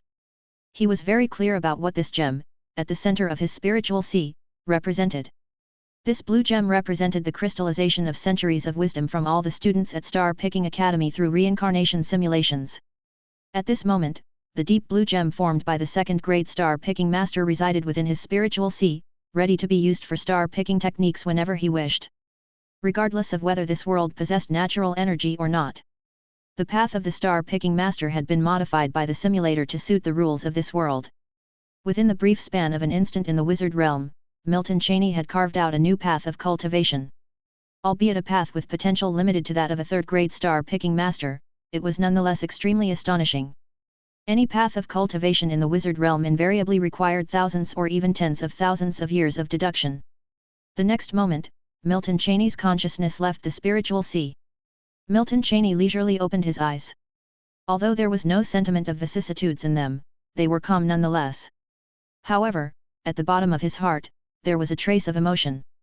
The reincarnation simulation is somewhat excessive, he thought. If I become a transcender on the level of a level 7 wizard in one world, wouldn't I be invincible upon return? Milton Cheney pondered and muttered to himself. This reincarnation simulation made him truly realize the power of this new function of the simulator. One instance of simulation, hoarding not only memories but also an additional form of power. Considering that the simulation count Milton Cheney consumed was only regenerated once a year. By now, Milton Cheney felt that reincarnation simulation was more useful than true body simulation. How could a plugin of such caliber fall into my hands? Could I really be the chosen one? Milton Cheney shook his head to dismiss the mess of thoughts in his mind, stood up, and started moving his body around. His luck in this reincarnation simulation was quite good, having been reincarnated into a world in the end of Dharma era. And his mastery of the wizard meditation technique was also applicable in that world, making his reincarnation simulation very successful. Otherwise, if he were to really reincarnate into a vast realm like the wizard realm, the chances of him achieving this level of growth in his lifetime would be meager. To return to being a level 2 wizard would actually be extravagant. Chapter 166. Every time Milton Cheney attempted to explore himself with the star-gazing technique, he would feel a stabbing pain in his eyes. He couldn't even see through himself. This wasn't normal. A star-picking master wasn't like those fortune-tellers in the novels of his previous life, who prioritized looking at others over looking at oneself. Star-picking masters were derived from sorcerers, who practiced the pure star-gazing technique. They attached importance to knowing oneself before knowing others. In other words, to embark on the path of a star-picking master, one must first see their true self. If unable to comprehend oneself, naturally, they can't cultivate the star-gazing technique to become a star-picking master, not to mention a sorcerer. Milton Cheney began to understand why his level of a second-grade star-picking master didn't directly integrate into his body but transformed into a blue gem embedding into his spiritual sea. Because in reality, he couldn't proceed on this path. He couldn't see through himself, which meant that if he were to start cultivating on the star-picking master's path now, he would be held back at the first step. However, there was still a conjecture in Milton's heart that he needed to verify. Milton Cheney rose to his feet and walked into the room, feeding the fish using his spiritual power, a routine task of his. The next moment, after stepping out of the fish feeding room, Milton Cheney vanished into thin air. He was floating in the air outside a palace. His body was almost invisible, a blue light flickering in his eyes. Beneath his line of sight, in the courtyard of the palace, a man was sitting cross-legged, practicing the meditation technique. Niles, the master of a level 1 wizard organization on the subcontinent. While cultivating the meditation technique, Niles was naturally unable to detect Milton Cheney in the air. Second-grade skill star observing. The next moment, in Milton's eyes, the previously ordinary world seemed to have taken on a different appearance. Niles, who was cultivating the meditation technique, was surrounded by green light in Milton's vision. When a killing intent towards Niles emerged in his heart, the green light in his vision gradually turned black. Milton Cheney stopped releasing the star-gazing technique. Because his conjecture had been confirmed. Just as he guessed. The fact that he couldn't see through himself had nothing to do with the star-gazing technique. It wasn't that the star-gazing technique was affected by some rules in the wizard realm. On the contrary, the star-gazing technique was unaffected. The problem lay with him. Because when he used the star-gazing technique on others, he could perceive their potential. He alone couldn't perceive his own. Milton Cheney moved, his figure disappeared in mid-air, and when he reappeared, he was in the courtyard of the estate. Although his conjecture was confirmed that he indeed couldn't truly cultivate the star-picking master's path in reality, Milton Cheney didn't feel any disappointment. After all, he was already a second-grade star-picking master, just in a different form. His strength hadn't disappeared. Even if he could cultivate the star-picking master's path in reality, Milton Cheney would still consider it seriously. After all, it would take up a lot of his time. Now, his focus should be on the white wizard path. Moreover, he wasn't now in the star-picking realm. Under his control, there were no star-picking academies, no millions of students. It was unrealistic for him alone to continue pushing the upper limit of the star-picking master. Not to mention this was only his first reincarnation simulation. In the future, he might encounter many different extraordinary paths of cultivation. So, fortune favors the lucky, misfortune is fated. Perhaps later, he might have the chance to return to the star-picking realm. However, by that time, he wondered if the star-picking realm would still remember him. The next moment, when Milton Cheney was preparing to return to the room to feed the fish some spiritual power, the Book of Truth in the spiritual sea slightly vibrated. The vibration of the Book of Truth in the spiritual sea was the first time it happened in reality. But Milton Cheney was not unfamiliar with its meaning. It meant someone was sending him a message. Milton Cheney frowned. A flash of doubt crossed his mind. He was sure that in the true body simulation, no one had sent him a message when he was completing the Guardian Sea's task on the subcontinent continent. The next moment, the Book of Truth levitated in front of him, opened up. The page turned and stopped on a particular page. Ian, youngster, abandon your mission, leave the continent where you are completing the task, and rush back to the Guardian Sea ASAP. Seeing this sentence, Milton Cheney was taken aback. It was quite clear from this message that he was in danger. But he didn't encounter any danger when he was in the true body simulation at subcontinent continent to complete his mission. What occurred that changed the future? His actions were almost entirely consistent with those in the true body simulation except for returning to Corner Sea continent and Cassan subcontinent and initiating a reincarnation simulation. Only these actions differed from the true body simulation. Everything else remained the same. Even the woman's arrival at subcontinent continent a few months ago coincided perfectly with the timeline in the true body simulation. Logically, the future laid right before Milton Cheney unchanged. It was highly unlikely that a slight difference in reality could influence the future. That was far-fetched. So, there were only two possible explanations. Firstly, his true body simulation could simply be one of the multiple possible futures, similar to the overlapping of numerous parallel universes. While the reality he experienced was a different future. But if that was the case, how could it suddenly change during this true body simulation when the previous ones had all confirmed that the future was just as he experienced in the simulation? Furthermore, at this moment, Milton Cheney couldn't verify anything because he had run out of true body simulation attempts. The other possibility was that his actions indeed changed the course of the future. Returning to Corner Sea continent? Visiting Cassan subcontinent again? Or was it the reincarnation simulation? Reincarnation simulation. Ideas rushed into Milton Cheney's mind, converging in an instant. Milton Cheney muttered. It was simple to associate with the reincarnation simulation. The text simulation 4 months ago indicated everything was normal on subcontinent continent. The only action that differed during that time was his initiation of the reincarnation simulation. Or could it be due to the star-picking master's path? Similarly, in the text simulation 4 months ago, he wasn't a star-picking master. If his actions indeed influenced the course of the future, the problem would lie with the reincarnation simulation or the star-picking master's path. But Milton Cheney couldn't be certain. Because both the reincarnation simulation and the star-picking master were products of the simulator. Could the existence of the simulator influence the course of the future? That seemed unrealistic too. In Milton Cheney's understanding, the simulator transcended the wizard realm. So, he couldn't figure out what influenced the course of the future at this moment. In the next instant, Milton Cheney's spiritual power surged, preparing to probe the Book of Truth carefully on what incident befell Ian. However, the moment his spiritual power emerged from the spiritual sea, his expression darkened suddenly. So soon? It was worth noting that he just received Ian's message through the Book of Truth. Merely a few seconds had elapsed. The next moment, a purple token appeared in Milton Cheney's hand which he crushed into dust. His figure vanished on spot, engulfed by a purple light. Almost instantaneously after he disappeared, a black sphere plummeted into the courtyard where Milton Cheney resided on the Siskellen continent. The black sphere expanded swiftly, reducing everything to smithereens. This is the second time. Hidden within the void, Milton Cheney bore a somber look. The first time he accomplished the mission in reality, he was unjustifiably blamed and then attacked by the Gospel Master's order. Despite finally accomplishing the task, in reality, his mission was still a failure. This was the second time he completed a task in reality. Again, an unexpected incident occurred. Somebody attacked him out of thin air, and Milton Cheney still had no clue what had happened.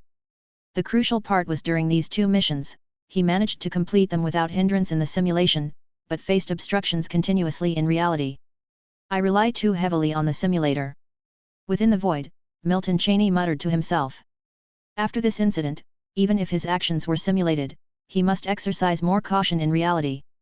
The simulator merely paved a path for him, it did not mandate him to follow it rigidly. How he chooses to tread depends primarily on Milton Cheney himself. Chapter 167. Tisk. Almost the moment Milton Cheney entered this void space, a ghostly giant hand reached into the void, as if intending to drag him out. The void surrounding him seemed to be stirred into chaos by this hand. The next moment, the hand ripped open an exit in the void space. A figure in a black robe appeared not far from Milton Cheney. Milton couldn't make out the figure's specific features, but he didn't need to see the details to infer the man's identity. A sect wizard from the Gospel Master's order. A certain unease formed in Milton's heart. The instant this figure set foot in the void space, Milton Cheney had already taken action himself. Dang! A pocket watch was crushed in his hand. The crispy sound of an old clock being struck echoed in the void space. An illusionary image of the pocket watch appeared above the head of the black-robed sect wizard. The hand of the phantom watch began to move. A hint of pain flashed in Milton's eyes. A disposable magic device of level 3, tens of thousands of magic stones gone. Third ring magic time stasis. This spell only lasted an instant after activation, not even a second. The spell's target was a level 3 wizard, so it was naturally a brief effect. But for Milton, that single moment was enough. So what if he was a level 3 wizard? Milton had faced more than one in his true body simulation. In that instant, the True Word Magic Book hovered in front of him. The pages of the True Word Magic Book quickly flipped, a white light shining from a dozen or so of them. Second ring magic time solidification. Second ring magic counterclockwise. Second ring magic gravity blessing. Boom! Several second ring magic spells burst forth from the True Word Magic Book, their ultimate target being the sect wizard who was not far from Milton. The stationary void was stirred up by these spells. Without a doubt, these spells landed on the black-robed sect wizard, but they didn't seem to have any effect. This was naturally within Milton's expectations. He was merely buying time. It was unrealistic for him to directly kill a level 3 wizard. But if he couldn't kill you, he could still make you uncomfortable. As expected, several spells blasted the black-robed wizard's black robe into dust. Milton's figure moved, disappearing from his original position once again. The sect wizard who had suddenly appeared in this void space showed no signs of panic. He waved his hand lightly, and a clump of black mist appeared in his hand. This clump of black mist seemed to have a target from the moment it appeared, as it flew off into the distance. His body was covered with spiritual power, preventing anyone from guessing his emotional state. Third ring magic. Black mist. By the time Milton appeared again, he was shrouded in black mist. Milton didn't hesitate, he let his spiritual power flow out from his spiritual sea into a white locket in front of him. He didn't have much else, but he had plenty of magic stones. And having lots of magic stones meant he had plenty of treasures. Third ring magic radiant protection. A ball of white light surged from the locket on Milton's chest, pushing the encircling black mist outward. This was necessary. The black mist wasn't just affecting his sight, a third ring magic spell wouldn't be so simple. If this black mist entered his body, his spiritual sea and body would be corroded in an instant. Of the many tactics of the Gospel Master's order, Milton Cheney had some understanding, more or less. Right now, he couldn't afford to rush. Directly summoning the Book of Truth to teleport back to the Guardian Sea, he was short of a few seconds of time. These few seconds, although they were nothing more than a blink of an eye to him normally, were improbable under the pressure of a level 3 wizard. After all, he had just released at least a dozen spells, but in the end, he didn't manage to buy even a second. From the moment Milton activated his spell to the point where he activated the disposable magic device for the second time, releasing the third ring magic spell, only a second had passed. Just as Milton was considering whether to take a risk, the sect wizard appeared again not far from him. A flash of black light on his body, and a thin thread flew out from the sect wizard, its target being Milton's body. What is this? Third ring magic gospel symbol. Seeing that this sect wizard actually cast this spell, Milton's eyes lit up. This is an opportunity. He knew instantly, this was an opportunity. His information edge allowed him to know some of the special spells of the Gospel Master's order. And the Gospel Master's order, needless to say, had absolutely no idea about him. Milton had prepared for potentially encountering people from the Gospel Master's order as he knew about their future meetings, but he never thought he'd bump into them this fast. But, this was enough. The moment the sect wizard cast this spell, a magic device in Milton's spiritual sea emitted a ray of light. This magic device only had one very niche spell inscribed on it. However, this spell was created by a predecessor in the Guardian Sea specifically to counter the gospel symbol. Second ring magic. Mind imprisonment.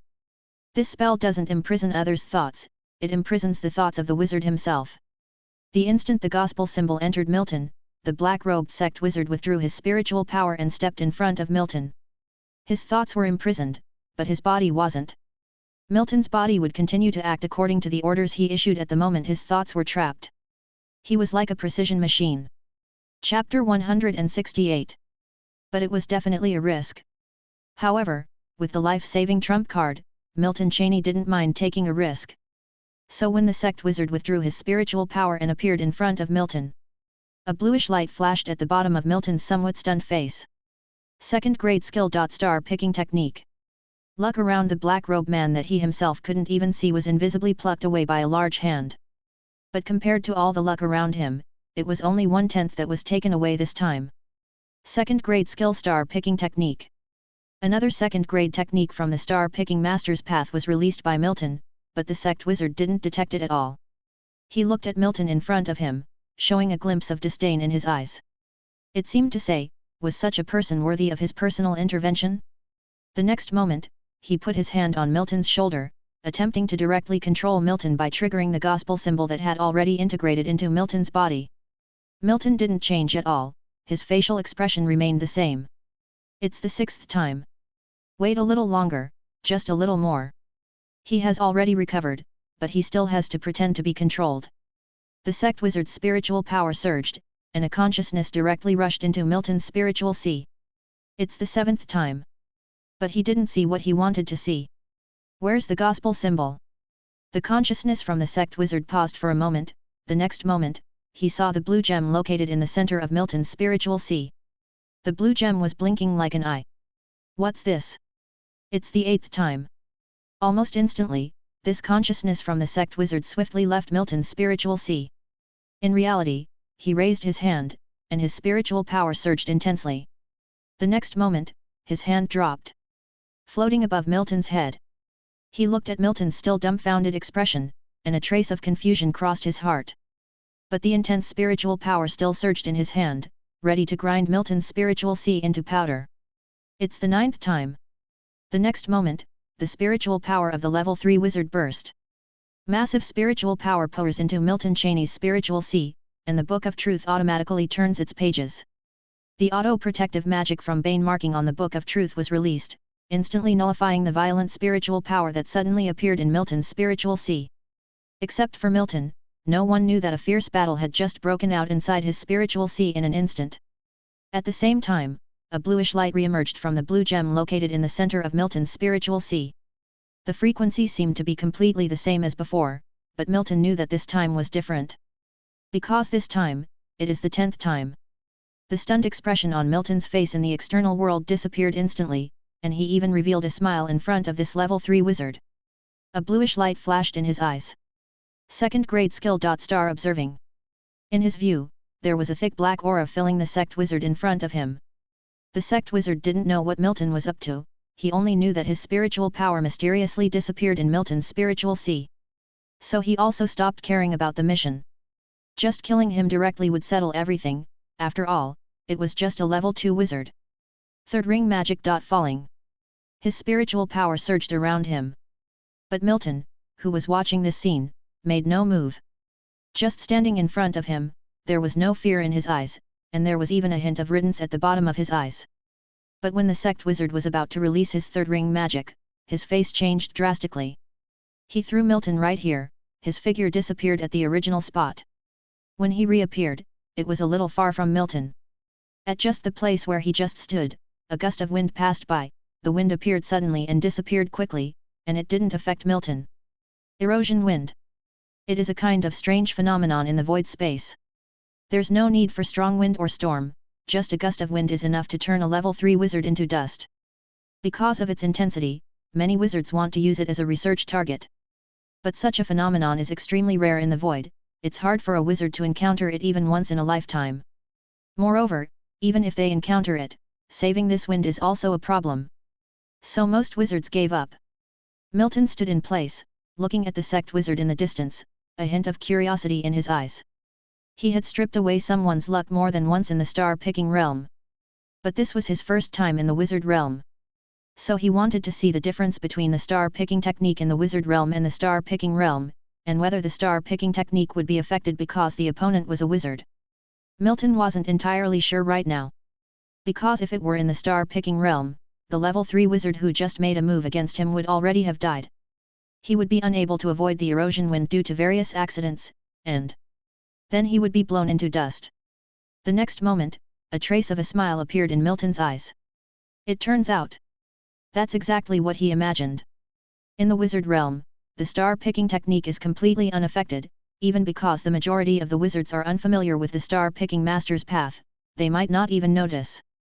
Just like when he stripped the luck of this sect wizard, this level 3 wizard from the Gospel Master's order didn't notice at all. In the eyes of Milton, there was the sect wizard not far away. He was frantically fighting with the void space. Unfortunately, the outcome was already set. When this level 3 wizard was preparing to trigger his spiritual power again to leave this region, or it could be said, preparing to leave this void, the stagnant airflow in the void started to surge, and it madly, unpredictably rampaged, wrapping around him and formed a sphere. Chapter 169. What's going on, what's that kid up to? Neville's thoughts were swirling, but he couldn't mobilize his spiritual power anymore. Because this was another rare occurrence in the void space. Void disturbance. However, he remained steadfast, knowing that the void disturbance wouldn't last for long. The kid wouldn't dare attack him now, since he would also be affected by the void disturbance if he attempted to strike. The truth is, Milton Cheney didn't need to make a move, nor did he intend to. He now was simply watching Neville in the distance as if enjoying a good show. The next moment, fresh emotions emerged in Neville's heart. Not steadfastness this time, but fear and despair. What is this? A dash of black suddenly appeared in the colorless void, right under his feet. At this moment, he was unable to properly utilize his spiritual power due to the influence of the void disturbance. Thus, he could only watch himself tumble into the blackness helplessly. The third void anomaly. Black hole devour. This void anomaly was even more dramatic than the previous two, even a level 5 wizard would be swallowed and unable to escape. However, no level 5 wizard would have been devoured. Because this anomaly would halt upon appearing, unless one foolishly walks into it. Of course, there's another situation, much like Neville the level 3 wizard, where the black hole conveniently appeared under his feet just as he was unable to mobilize his spiritual power. Milton Cheney, who witnessed all of this, couldn't help but feel a bit stunned. It really worked. A level 3 wizard was killed by his star-picking technique. Although he didn't kill the wizard personally, Milton's contributions to this wizard's death could amount to 99%. The path of a star-picking master is truly outrageous. If a 7th grade star-picking master really emerges in the star-picking realm in the future, those surrounding major realms probably won't be able to withstand it. Milton felt a little emotional. Seeing the level 3 wizard being tricked into his death in the void space made him feel somewhat accomplished. However, Milton wasn't overly elated. The success of this operation was largely due to this level 3 wizard's complete obliviousness to the star-picking technique. Probably even till his death, he couldn't comprehend the method Milton employed to bring about his ill fate. Encountering 3 void anomalies within a short period of time was more than he'd encountered in his entire lifetime. Ignoring the sect wizard of the Gospel Master's order who was already swallowed by the black hole, the Book of Truth hovered in front of Milton Cheney. The next moment, the Book of Truth automatically flipped its pages, with Milton's spiritual power ceaselessly pouring into it. Until a flash of white light enveloped Milton's body, whisking him away from the void space.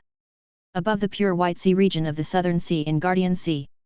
Upon seeing Milton Cheney suddenly appearing in the sky of the pure white sea region, Ian heaved a sigh of relief. "Good, you're okay." Ian began to speak. After his encounter with the assault from the people of Gospel Master's order, he almost immediately returned to send a message to Milton. "Not just us, the Gospel Master's order has concurrently made a move against all members of Guardian Sea on the Wizard Continent." Seeing Milton maintaining his silence, Ian thought that Milton had been scared, hence he continued to speak. "Where is your mentor?" Milton asked. Upon hearing this, Ian was startled, his eyebrows furrowed in puzzlement.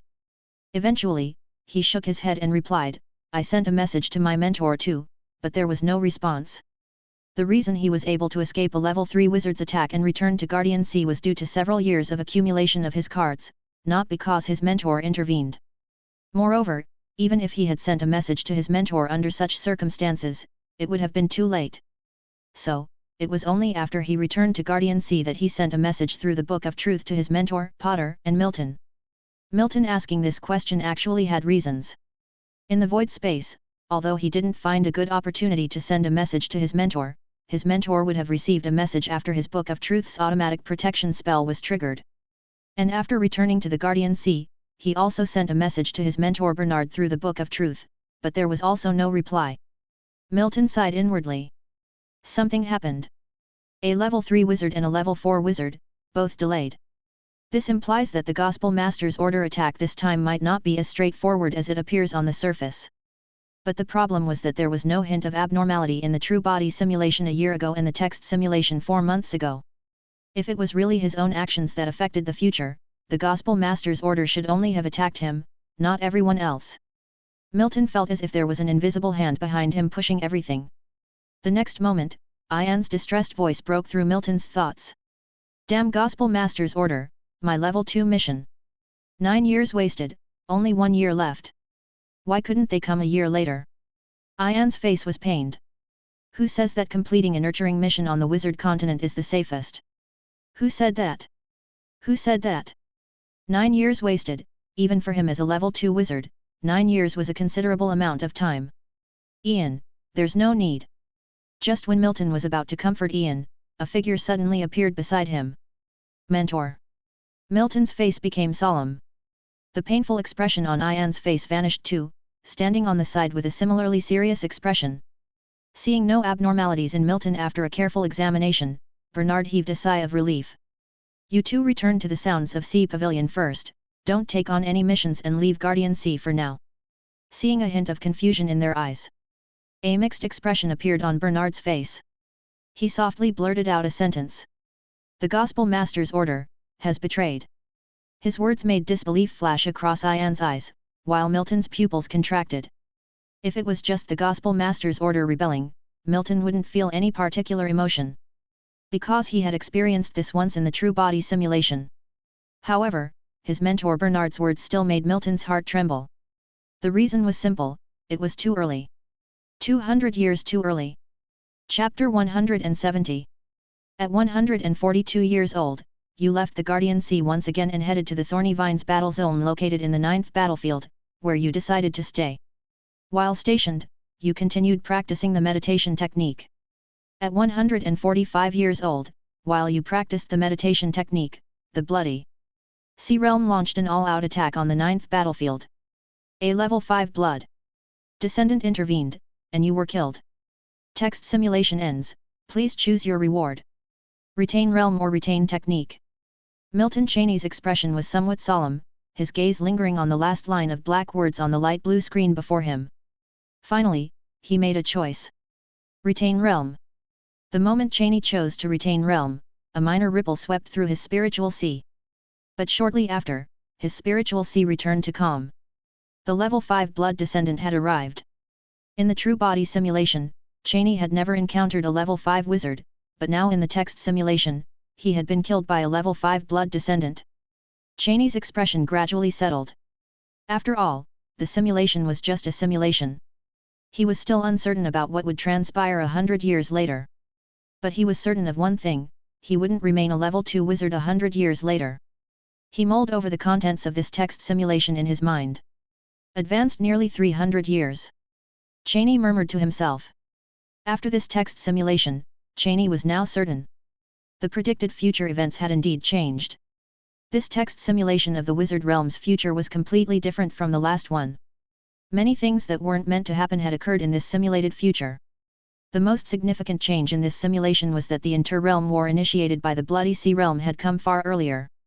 And it had advanced by nearly 300 years. 300 years may not be long for a world, but for Cheney, it was too long. In this text simulation, he didn't even live to 150.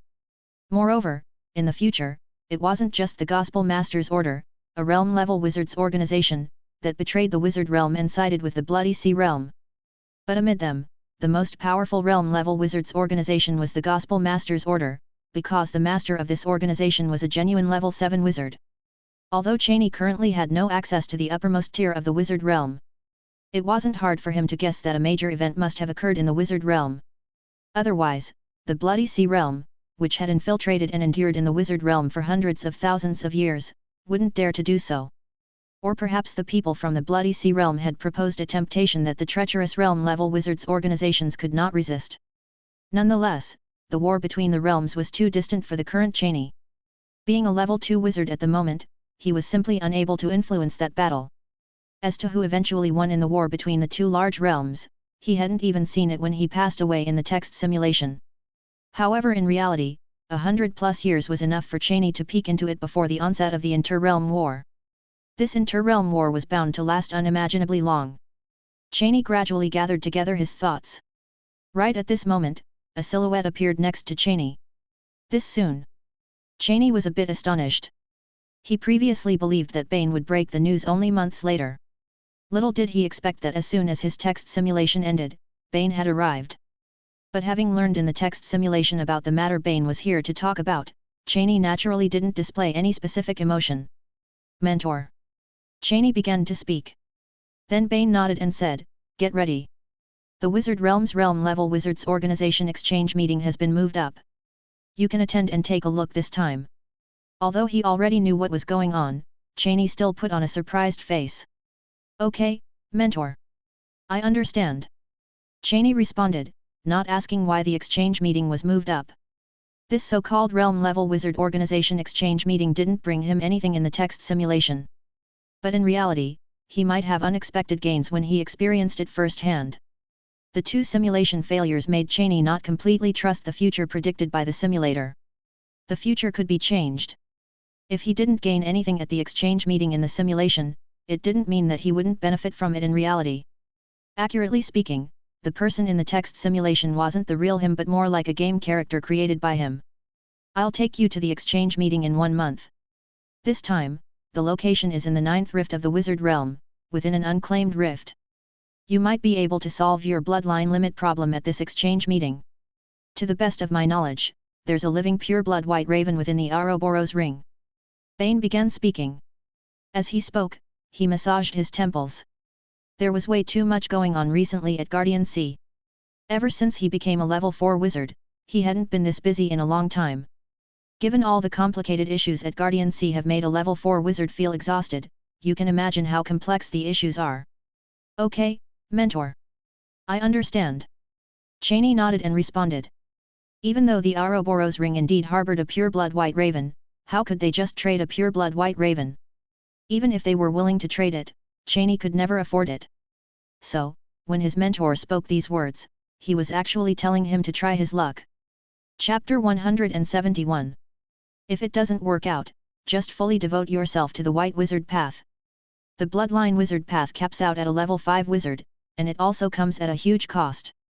The Guardian Sea does have some cultivating the bloodline wizard path, but as time goes on, they pay less and less attention to it. The bloodline wizard path was widely spread in the wizard realm and was once the most popular wizard path. But times have changed, and while the bloodline wizard isn't exactly obsolete, it's not faring so well either. So, even though most of the wizards in the wizard realm don't say it outright, they look down on bloodline wizards deep down. "Alright, I'll take you to the 9th rift in the wizard realm in a month," spoke Mentor Bernard. The next moment, before Milton Cheney could respond, he disappeared from the spot. Mentor Bernard has a lot to do. This time he just dropped by to inform Cheney about the exchange meeting. He does take Cheney's bloodline limit problem to heart. Even though he believes it's unlikely Cheney will gain anything at the exchange meeting, it's still worthwhile for his student to broaden his horizons. Seeing Mentor Bernard left abruptly, Milton Cheney didn't linger either. His figure disappeared from the spot. The mission used up a lot of his trump cards and he needed to purchase some new ones. Milton Cheney's decision to join the Guardian Sea in reality was undoubtedly a wise choice. The largest white wizard organization in the wizard realm won't limit his travels because of his wizard stage. If he wants to leave here for the wizard realm or another plane, he is free to do so anytime. There are no other restrictions. Apart from the tedious missions, Cheney could learn everything here without any cost. Even the Book of Truth and the meditation technique are directly provided by the Guardian Sea. There are only 2 wizard organizations in the wizard realm that could do this. One is the Guardian Sea, and the other one is also familiar to Cheney. It is the Gospel Master's Order. Even when he is in the true body simulation where he's been still at level 2 white wizard for over 100 years, his mentor has not given up on him, nor has the Guardian Sea kicked him out. It must be said. There is a reason why these 2 wizard organizations can be the largest white wizard organization and dark wizard organization in the wizard realm. Putting aside the difficulty of joining them. Once joined, the sense of belonging is absolutely immense. "It's you again, kid." Milton Cheney stepped into a tower building within the Guardian Sea. This is the wizard tower of a Guardian Sea member, who joined long before Cheney. He's definitely an old hand. However, this old hand's appearance is even fresher than Cheney's, enough to pass for a sunny youth.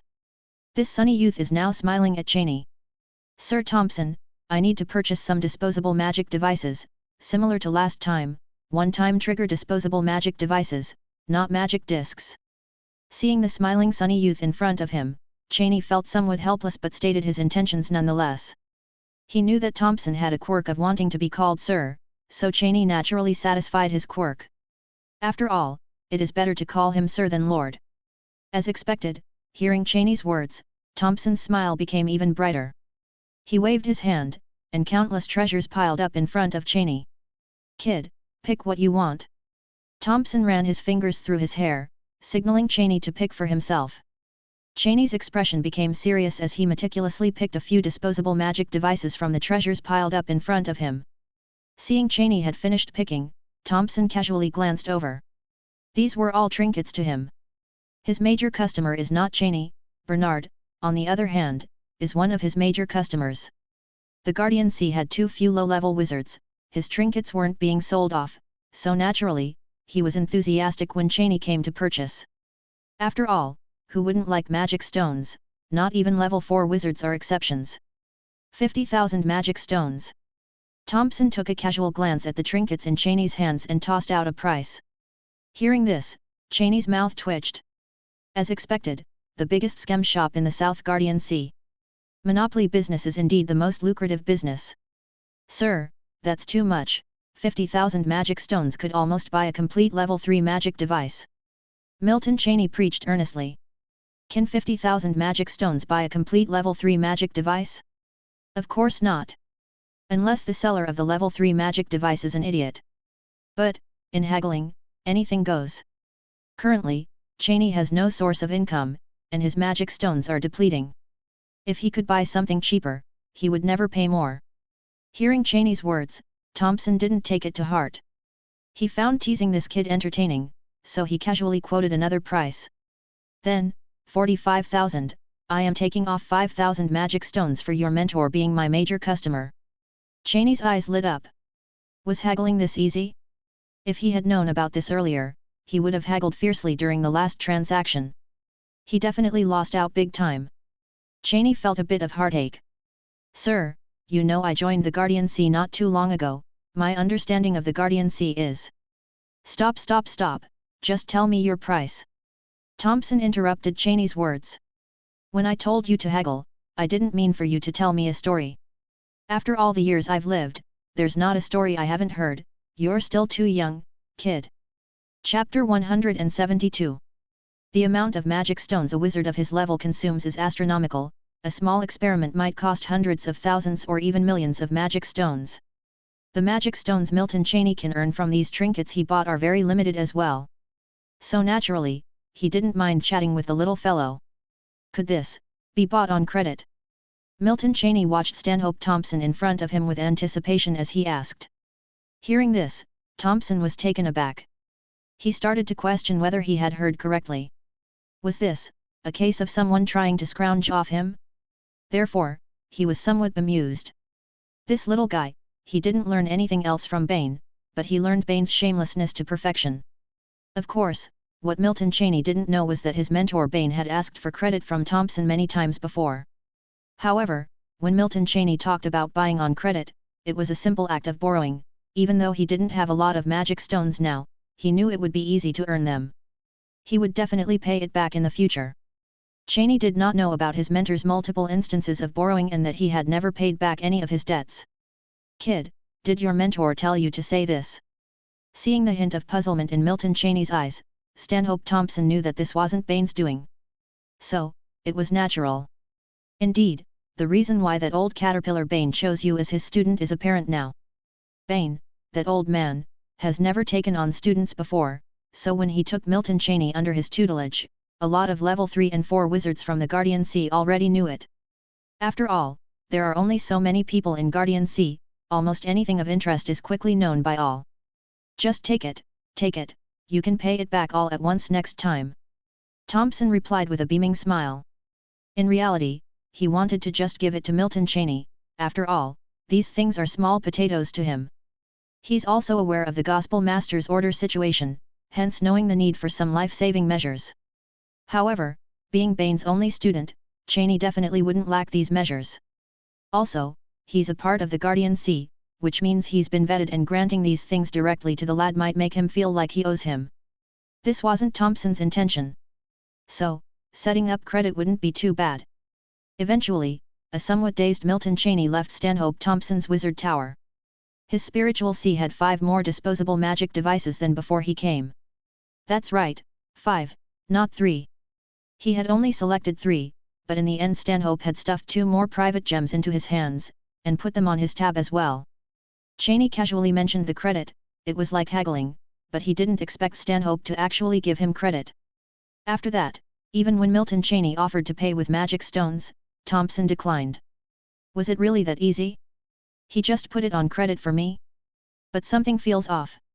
I was originally supposed to bring out 40,000 magic stones, but now I owe Thompson 80,000 magic stones. By asking for credit, I've ended up owing 40,000 more magic stones? Milton wondered if he had fallen into a trap. Evil capitalist. Time flies by, and a month is gone in the blink of an eye. Outside the Sound Sea Pavilion, Milton Cheney stood at the entrance of the tower in a white robe. Mentor Bernard suddenly stood in front of Milton. Off we go. I will take you to this exchange meeting. Besides you, 2 others from Guardian Sea will be going. Mentor Bernard spoke. Milton Cheney nodded. He could not possibly be attending the exchange meeting of a realm-level wizards organization all by himself. In addition to him, 2 level 4 wizards from the Guardian Sea would be attending with him. Cheney was more of an accessory, or a junior seeking to broaden his horizons. He would likely be the weakest person there. The next moment, the Book of Truth hung before Bernard, its pages turning, and 1 page flew out, transforming into a magic array that enveloped the 2 of them. This was Milton's first time seeing the inscribed magic array of the Book of Truth in reality. A function only available to level 4 Book of Truth, which was still a ways off for Milton at the moment. The next moment, the familiar scene in front of Milton disappeared. He was facing the empty void space. Bernard was beside him. Besides Bernard, a man and a woman appeared before Milton. Both were young. Seeing Bernard and Milton, the 2 brightened up and immediately shifted their focus to Milton, ignoring Bernard. Pinarin and Jariel. Cheney was no stranger to these two, he had interacted with them in the true body simulation. Of course, like now, it was a conversation between a junior and his elders. "What a cute little guy, how about you abandon Bane and I'll be your mentor," Cheryl said, ruffling Milton's hair, laughing as she spoke. Cheney knew it was a joke, so he just smiled and didn't say anything. Bernard was at the side with an impassive face but didn't say anything either. There was nothing to say. If it came to a 2 versus 1 fight, he wouldn't win.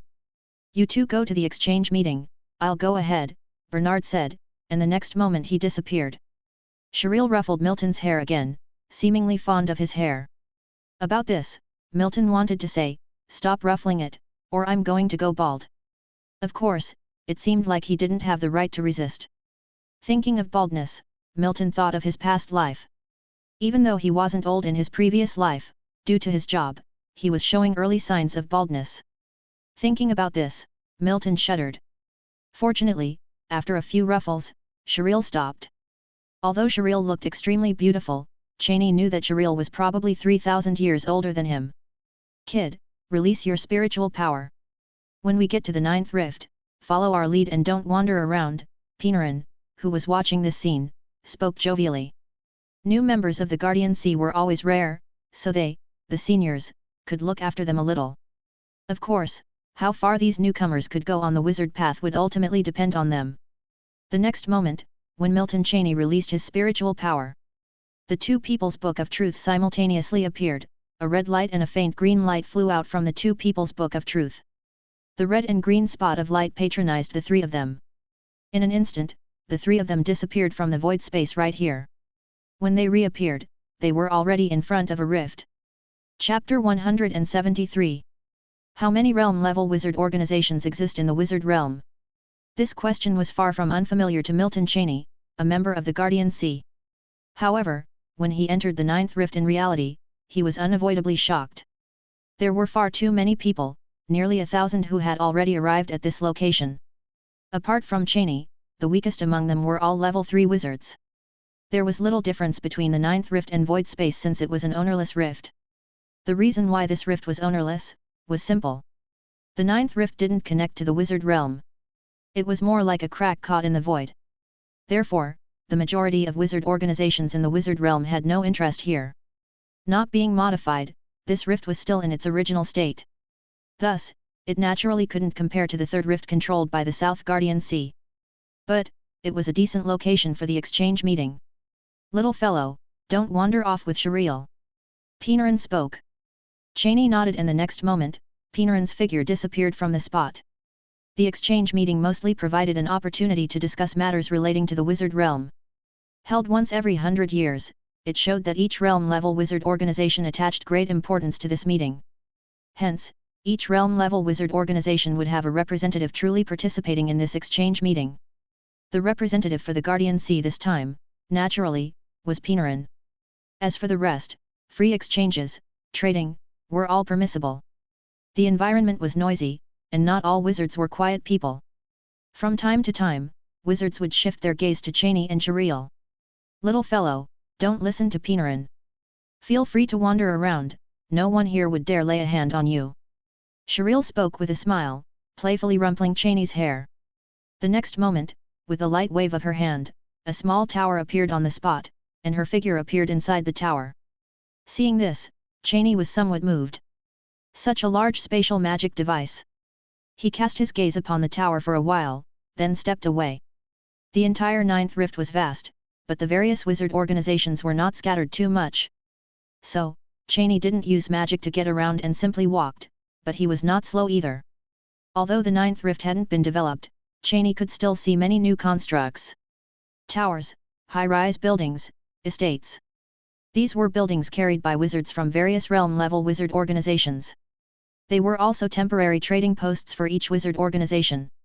Seeing the mark of the Ouroboros ring on a tall building, Cheney's eyes lit up. Looking up, the tower was a full 9 stories high. The Ouroboros ring's real strength was not much to talk about, but its outward appearance was impressive. Having no hesitation, Cheney stepped into the tower. The first floor was unoccupied, and nothing was displayed. Just as Cheney was about to continue upward, his body, as if unrestricted, was drawn to the 9th floor. Cheney's vision flickered, an unknown old man appeared before him. The old man took a detailed look at Cheney, and somewhat intrigued, said, "A newcomer from the Guardian Sea? You're also a primary bloodline wizard path practitioner. It's a pity your bloodline has already reached its limit, otherwise, with your talent, it wouldn't be impossible to achieve the rank of level 5 wizard on the bloodline path." His bloodline wizard path was at a limit of level 2 wizard, and it indeed looked like he primarily practiced the bloodline wizard path. Therefore, Cheney didn't feel the need to explain. "Little fellow, where did you get your bloodline refining technique from?" the old man asked, struck with curiosity. In his impression, while the people of the Guardian Sea were not repulsed by the bloodline wizard path, very few of them placed their focus on this wizard path. Cheney didn't respond. Obviously, he couldn't do so. Would he possibly confess that he learned it from their Ouroboros ring? Seeing Cheney didn't intend to respond, the old man shook his head. "Naturally a bookworm from the Guardian Sea. Incredibly shy. It's a waste of becoming a bloodline wizard. If you're trying to break the limitations of a bloodline wizard, there's nothing here for you. Maybe there was a chance before, but now." As he reached this point, the old man shrugged, indicating that there was no alternative. "The Ouroboros ring should still have pure blood white ravens. I just need to trade for some fresh blood from a white raven." Cheney spoke. This was his plan. He didn't even entertain the thought of obtaining a whole pure blood white raven, as long as it was to trade for some fresh blood from a pure blood white raven. In this way, as long as his real self does not use it and only uses it once in the simulation each time, perhaps after 10 or so tries, he could still have the opportunity to become a level 3 wizard. A level 3 wizard on the bloodline path was still a level 3 wizard. As a level 3 wizard, he could do a lot of things. He wouldn't have to tiptoe around many issues anymore. Hearing this, the old man before Cheney gently shook his head. "I don't mind trading you some white raven fresh blood because it's not precious. Regrettably, the Ouroboros ring now does not possess the pure blood white raven. It's already been exchanged by a bothersome woman." Hearing this, Cheney prepared to leave. As someone who had spent a considerable time in the Ouroboros ring, Cheney knew what being exchanged signified. It meant this item had transitioned from being the personal property of the Ouroboros ring to becoming someone else's personal property. Naturally, the Ouroboros ring had thus lost the right to trade it. Chapter 174. However, is there a chance? Milton Cheney halted his steps, ready to leave. He turned to see an old man with a beaming smile. "Does he want money?" Milton Cheney pretended to hesitate for a moment, finally waved his hand, and neatly piled up 1,000 pieces of purple magic stones in front of the old man. The old man nodded in satisfaction. "A considerate bookworm. The woman who replaced the pure white raven is here, but as a representative of the Ouroboros ring, she is attending this exchange meeting. You can wait a while, you may have a chance.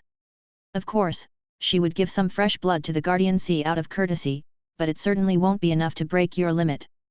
Even the full pure white raven bloodline could only push your bloodline limit to a level 3 bloodline wizard." Since he was paid anyway, the old man wasn't shy about speaking his mind. Of course, he didn't have much hope for Milton Cheney. After all, that woman is also a bloodline wizard with the white raven bloodline. It's highly unlikely that she would give away the pure white raven. Even if this youngster in front of him brokered a deal for some fresh pure white raven blood, it would be a drop in the bucket when it comes to breaking the bloodline limit. Upon hearing this, Milton Cheney's expression remained calm as he gave a nod. This information was crucial for him. He wasn't a stranger to the woman in question, he could guess who she was. This involves a level 3 wizard, so he is naturally cautious. Even if it costs him a pretty penny, as long as he could exchange it for the fresh blood of a white raven, it will all be worth it. Stanhope Thompson had given him credit. Right now, he could gather 100,000 magic stones if he really tried. It would be absolutely ridiculous to hope to trade these magic stones for a pure white raven, but it's not impossible to get some fresh blood. The next moment, Milton Cheney left the tower-like structure. The exchange meeting lasted for 10 days, but as far as Milton Cheney was concerned, this exchange meeting was over. He had to keep some magic stones for necessary expenses. Simply put, he'd save the magic stones, cease trading for other things, and try to buy some fresh white raven blood at the end. Milton Cheney didn't know what his simulated comportment in the text would do, but he had to consider all possibilities in real life. A living person wouldn't hold the pee until death, right? Even though he decided not to broker a trade, it didn't mean he would stay idle. Having finally attended an exchange meeting held by a realm-level wizard organization, Milton Cheney was set to explore properly. As time slipped away, he wandered around the Ninth Rift during the remaining days. He visited nearly every trade spot of the realm-level wizard organization, but didn't make any purchases. Milton Cheney inquired the traders whether they had a pure white raven or fresh white raven blood. As expected, their answers were all negative. After all, this sort of commodity only interests bloodline wizards. And even those bloodline wizards have to belong to the same bloodline. Among these realm-level wizard organizations, very few were cultivating the path of a bloodline wizard, hence naturally, none had pure white raven. Although a little disappointed, Milton Cheney somewhat expected this. After all, if any organization had ready supplies, his simulated self in the text simulation would have gotten it already. Only purely bloodline wizard organizations possess pure blood magical creatures. The wizard realm does not have many realm-level wizard organizations like TNLS. The Ouroboros Ring, the Black Lizard Scholars Association, and the Goshawk's Eye. Only these three organizations are realm-level wizard organizations that specialize in bloodlines. There are certainly no shortage of organizations specializing in bloodlines, but there are only these three at the level of realm-level wizards. The reason is simple. Being a realm-level wizard organization does have its lower limit, which is a level 5 wizard. The challenge for bloodline wizards to become level 5 wizards is remarkably high. As a consequence, there are very few realm-level wizard organizations specializing in bloodlines in the wizard realm. Milton Cheney has already visited the Ouroboros Ring. As for the Goshawk's Eye, they only cultivate a single bloodline, and their members have been groomed personally since they were young. So naturally, they can't possibly own a pure white raven. As for the Black Lizard Scholars Association he encountered on the Mutum Plain last time. They didn't attend this realm-level wizards exchange meeting. The theme of this exchange meeting was presumably how to wipe out these seditious wizard organizations, so of course, they wouldn't dare to show up. Why would they come? To commit suicide? Just as Milton Cheney was planning to continue his wanderings, a figure in a white robe suddenly appeared beside him. "Let's go, kiddo." Pinarin spoke, preparing to take Milton Cheney away. The exchange meeting was over, so naturally, everyone would return to where they came from, given that time was precious for most of the individuals present. "Wait a moment, Milton Cheney quickly explained his situation. Upon hearing Milton Cheney's words, Pinarin nodded with a smile. "Then let's go, I will accompany you on your trip." With those words, his hand lightly rested on Milton Cheney's shoulder. In a split second, the two disappeared from the spot. The moment they reappeared, they were on the 9th floor of a tower-like building. Only an old man was there, taking a nap. Upon seeing Pinarin and Milton Cheney, the old man opened his eyes. "Tucker."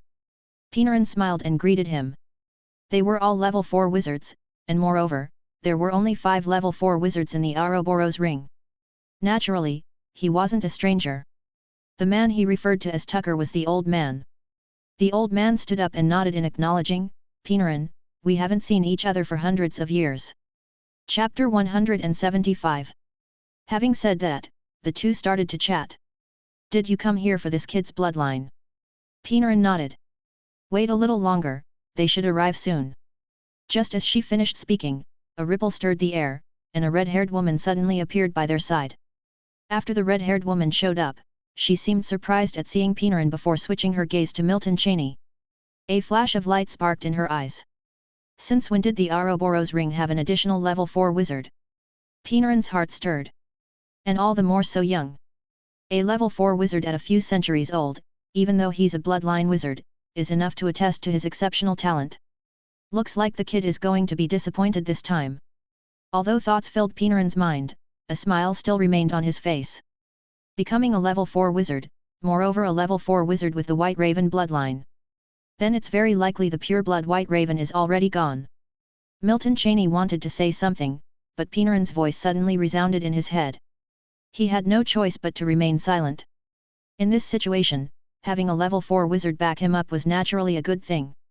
"I need to trade for some pure-blood White Raven fresh blood," Pinarin said, looking at the red-haired lady with a smile. Upon hearing this, the red-haired woman's expression did not change, shifting her attention away from Milton Cheney. She naturally knew that the man in front of her was here for his student. Unfortunately, I used the pure-blood White Raven's blood when I became a level 4 wizard. Valerie shook her head, responding. The key to becoming a level 4 wizard isn't solely relying on the pure-blood White Raven. Mainly, her bloodline's limit is significantly higher than Milton Cheney's. She merged with a genuine level 5 bloodline seed.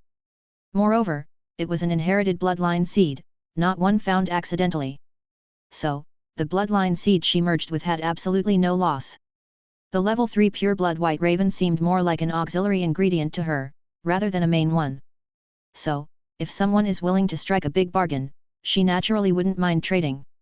However, it's a pity she had already used it. If it had been a few months sooner, they might have been able to make a deal. I just need some White Raven's fresh blood, not an entire pure-blood White Raven. Pinarin replied. Hearing this, Valerie looked confused.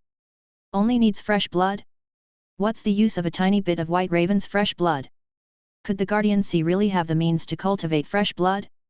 Upon thinking about it, she found it highly unlikely. How could fresh blood multiply from thin air? The pure-blood White Raven's blood production function is very weak. Even a living pure-blood White Raven would need a long time to recover after losing its fresh blood. Otherwise, she wouldn't have completely used it up. So, increasing the production of fresh blood after the pure-blood White Raven has died is absolutely impossible. I indeed have some left. No need for a trade, the kid also has the White Raven bloodline, consider it a gift from me. But if you want to break the limit of your bloodline with this fresh blood, it certainly won't be enough. As Valerie was speaking, she waved her hand gently, and a bundle of fresh blood floated in front of her, flying towards Pinarin. Pinarin happily received it, then gave Valerie a spatial magic device. He then lightly placed his hand on Milton Cheney's shoulder, a flash of red light passed, and the two disappeared. After the two disappeared, Valerie's gaze lingered on the spot where the two had vanished for a moment. A moment later, she opened her mouth softly, "Old man, where did this kid's bloodline refining technique come from?" Upon hearing this, Tucker shook his head. "Are you still curious about this? He definitely didn't learn it from us." After his words, Tucker chuckled a few times. However, Valerie did not respond. A thoughtful expression crossed her face. The last time she saw Milton Cheney was on the wizard continent, but at that time, she was just a level 3 bloodline wizard. So, she just felt that this kid had the same bloodline as her and decided to catch and toy with him. But now that she's become a level 4 bloodline wizard, seeing Milton Cheney again, something feels off. The strange thing is regarding the bloodline refining technique. Not many people know that the White Raven's bloodline refining technique didn't originate from a long-lost era. This bloodline refining technique was placed in the Ouroboros ring by her ancestors. No other location should have this bloodline refining technique. But why would this kid be practicing the White Raven's bloodline refining technique? Could the Guardian Sea, as the legends say, possess all the cultivation paths and methods of the wizard realm? Outside the ninth rift, in void space, Pinarin handed the White Raven's fresh blood that was already stored in a transparent bottle to Milton Cheney. There's some truth to what that woman said. Although I don't cultivate the bloodline wizard path, I'm not entirely unfamiliar with it. This little bit of White Raven fresh blood is indeed not enough to break your bloodline's limit.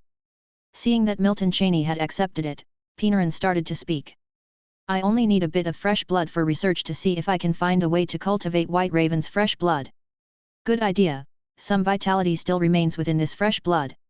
When we return to the Guardian Sea, I can gift you a few blood cultivation dishes, but the hopes of cultivating this fresh blood to be sustainable isn't high.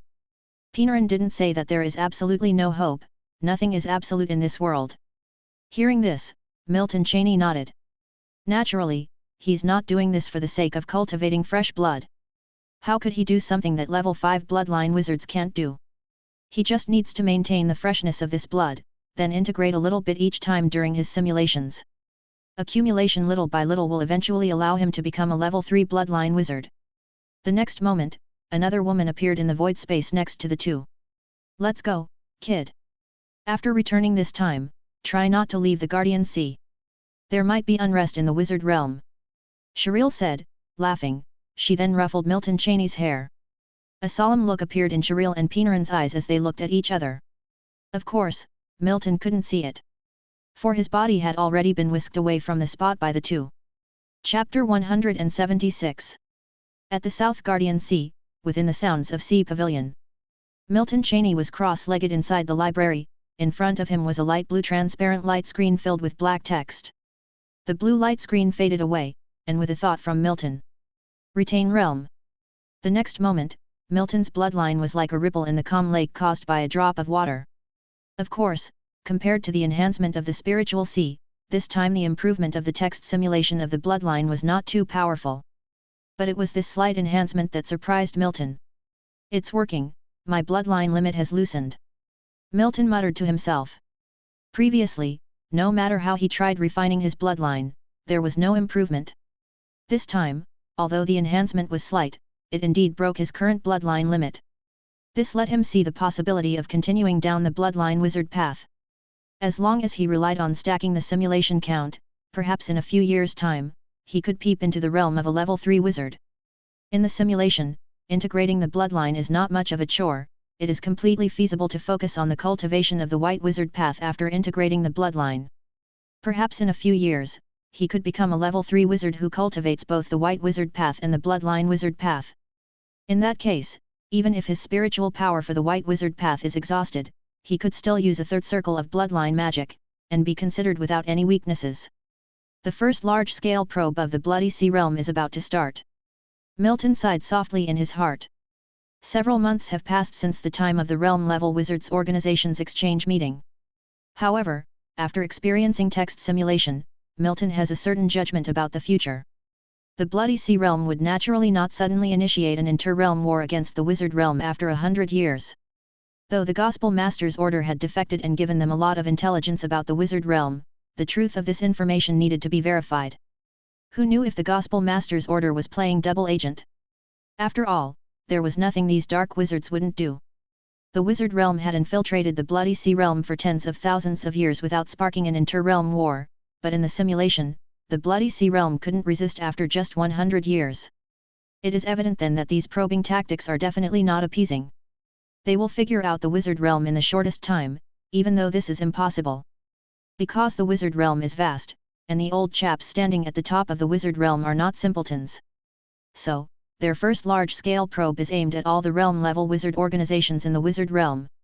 Because most of these organizations are in the Great Realm and within the plane rifts that can't be combined into a great force at the first time. It's a good idea, but it's not easy to put it into action. Milton muttered to himself. Having experienced the text simulation, he naturally knew the final result of this large-scale probe. The books in front of Milton were moved back onto the shelves by his spiritual power. Milton got up and left the library. At the Guardian Sea, the southern sea region, right above the pure white region, a gust of wind suddenly blew through the silent sky. The deep blue sky was tainted with a shade of blood red. Countless small rifts appeared in the sky, tearing this place into numerous small gaps. Milton, who was sitting on the top floor of the Sounds of Sea Pavilion, looking into the distance, the happenings above the pure white region formed a light screen in front of him, projecting into Milton's eyes. Just like watching a movie.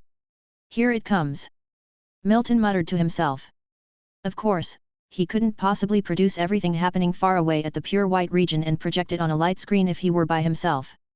But who let his mentor insist on inviting him to watch this show? Bain sat next to him, a cup of wine in his hand, took a sip after seeing the scene.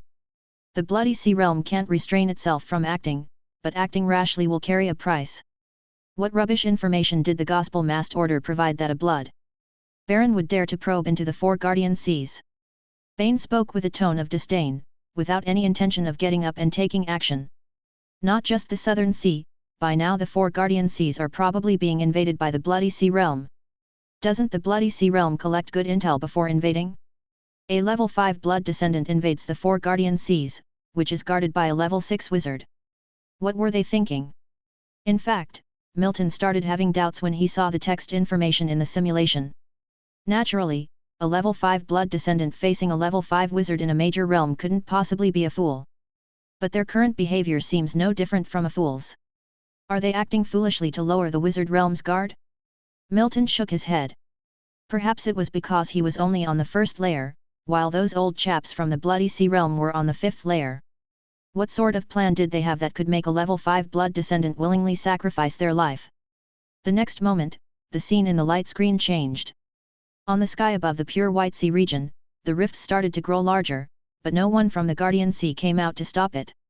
Milton felt perhaps the people of the Guardian Sea were just like him and Bane, watching a movie. The rifts grew larger and larger, till the entire sky was dyed bloody. A physically large blood descendant emerged from the largest rift. Around him were countless blood descendants, almost filling the entire sky.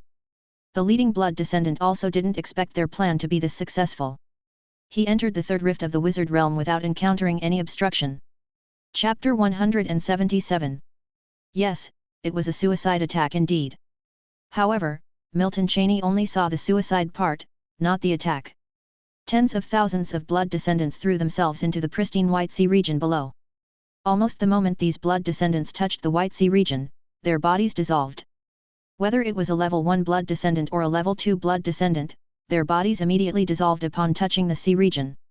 The pure White Sea region was stained with a brilliant shade of bloody red. What is this? These bloodsuckers are trying to contaminate the pure White Sea with their fresh blood, an old-fashioned trick.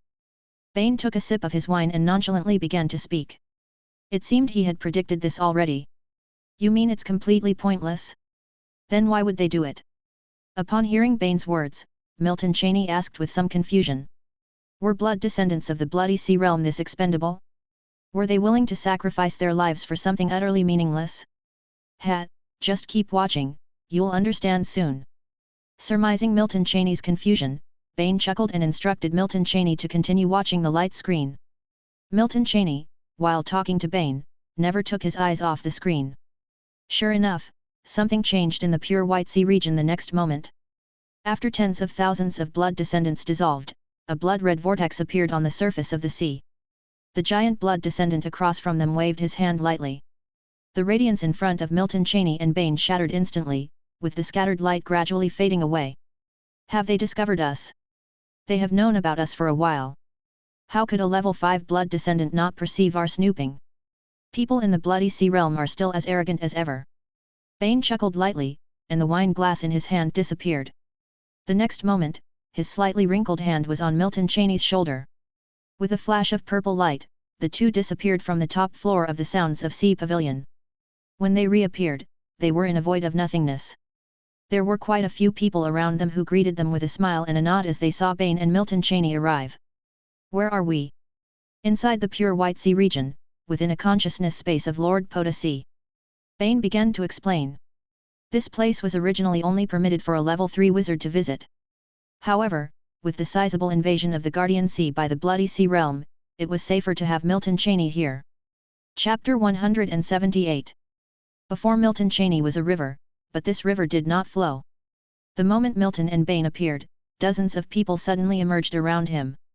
Well, they are all here to watch the show. Milton shifted his gaze to the river in front of him. The next moment, he was taken aback. What is this? In the river before him, a blood descendant suddenly appeared, a figure Milton naturally recognized, the level 5 blood descendant he just encountered.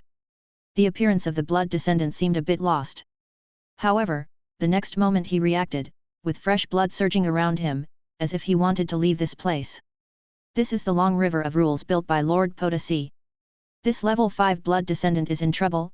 Bane, who was beside Milton, spoke with a hint of schadenfreude in his voice. Can't he see us? Milton asked. He can't see us. To him, his surroundings look ordinary. He was forcibly pulled into the long river of rules by Lord Potassi, Bane replied. The next moment, the river surged, and an illusory thread fell into it. This thread hooked onto the level 5 blood descendant trapped in the river. Just for an instant, the blood descendant disappeared, and the long river of rules stopped flowing again. Is it over? Milton asked, sounding perplexed. It was not quite the epic battle he had anticipated. It was more like fishing, where the level 5 blood descendant was the fish, and Potassi successfully caught him in one go. Yes, it's over. What else did you think would happen? Bane chuckled. It was a rare sight to witness the actions of a level 6 wizard. His student was quite fortunate. It's known that since Bane joined the Guardian Sea, he had only witnessed Lord Potassi's actions once. And that was hundreds of years ago. Moreover, that occasion was much grander than this time. Although both involved being pulled into the long river of rules, it resulted in the death of more than one level 5 wizard. As Milton was about to speak, he suddenly felt as if he had lost control of his body. Bane was stunned when Milton suddenly disappeared before his eyes. The next moment, his eyes filled with disbelief. Bane's mind was invaded by a voice that belonged to a level 6 wizard, Lord Potosi. He had totally forgotten about this. The body inherited in the trial when his student joined the Guardian Sea belonged to Lord Potosi. This lad is extremely lucky, making Bane feel envious. Several people also noticed Milton's sudden disappearance, thus immediately surrounding Bane. Feeling helpless, Bane shook his head indicating his ignorance of what was happening. But of course, these old-timers around him didn't believe it. Milton blinked, and it felt like he had returned to the consciousness space. However, this time around, there were no others around him, just him. Milton's heart was filled with helplessness. "Lads, can you stop teleporting me around without any precautions?" After joining the Guardian Sea, Milton found that these guys loved to suddenly teleport him to some place. Just as it was this time, before he could react, his whole surroundings had changed. "Little lad." Upon hearing this voice, Milton subconsciously turned his head to look. A young man full of smiles was watching him, with a fishing rod in his hands. The young man seemed a bit illusory, but the moment Milton saw him, his heart was like a tumultuous sea. Because this was someone he was acquainted with. When he participated in his trial to join the Guardian Sea, this young man was his mentor. A level 6 wizard, the Sea Lord of the Southern Guardian Sea. Potosi Hall. "Lord Potosi, I..." Milton stuttered, as he truly didn't know what to say. For the first time in reality, he was face to face with a level 6 wizard. Before this, he had not even seen a level 5 wizard. "I heard that in the trial, you had to take over my identity?" Potosi asked, with a playful smile. Milton laughed awkwardly. It was easy to fool his mentor, but to fool the real person in front of him was impossible. Seeing Milton's silence, Potosi chuckled. Then he shifted the topic. "Are you practicing the Guardian meditation technique?" "Yes." Milton nodded in confirmation. This was a meditation technique he had been practicing since he joined the Guardian Sea, so there was no reason to hide it. "Do you know the origin of this meditation technique?" Upon hearing this, Milton started to speculate. It was impossible to read a level 6 wizard's mind. Even if this wizard who appeared before him was just an illusory consciousness. Therefore, without any hesitation, Milton spoke. "It is said to be the White Wizard meditation technique created by Stanley, the ancestor of the White Wizards, in the Genesis era." After saying this, Milton remained standing still. Potosi in front of him was still an illusion, but there was an additional hint of a smile on his face. Potosi's consciousness space shook his head slightly. Softly, he said, "No, this meditation technique was created by you." With that, he lightly laughed and looked at Milton. Milton's pupils contracted slightly. He was trying his best to hide his emotions, but still, he failed to keep them from surfacing. What did this mean? Did he know about the role he had to play in the trial? Milton's reactions seemed to be within Potos's expectations. His consciousness space gradually faded, a pure white light cluster flew out from his body and entered Milton's. "Little lad, this is a little gift for you." The next moment, Milton's consciousness appeared in his spiritual sea. He stared at the pure white light cluster in his spiritual sea, disbelief flashing in his eyes. "What is this?" Chapter 179. Within the spiritual sea of Milton Cheney, the light within the white cluster took form. His consciousness was able to clearly see everything within the white cluster. He had only seen this object before in books in the watch library of the Guardian Sea. This was the first time he actually encountered it in reality. Milton began to mobilize the spiritual power in his spiritual sea. The light from the cluster in Milton's spiritual sea gradually diminished, revealing the object inside. A transparent puppet bearing an almost identical resemblance to him. Substitute puppet. Gazing at the puppet in front of him, Milton was somewhat astounded. The gift from the level 6 wizard seemed a bit too grand. The substitute puppet is a special type of magic puppet without a level designation. Its function is simple. It can impersonate the owner to preserve life, but it can only be used once. Even so, it is extremely precious. This is a genuinely extinct special treasure, with one less each time one is used. Undoubtedly, a substitute puppet represents an extra life. Regardless of whether there is precaution or not, as long as the attack is lethal, the substitute puppet will save him. The next moment, Milton's consciousness flickered and he left the spiritual sea. The space of consciousness where his body was located also gradually started to fade. After it had completely disappeared, Milton's body reappeared in the Sounds of Sea Pavilion.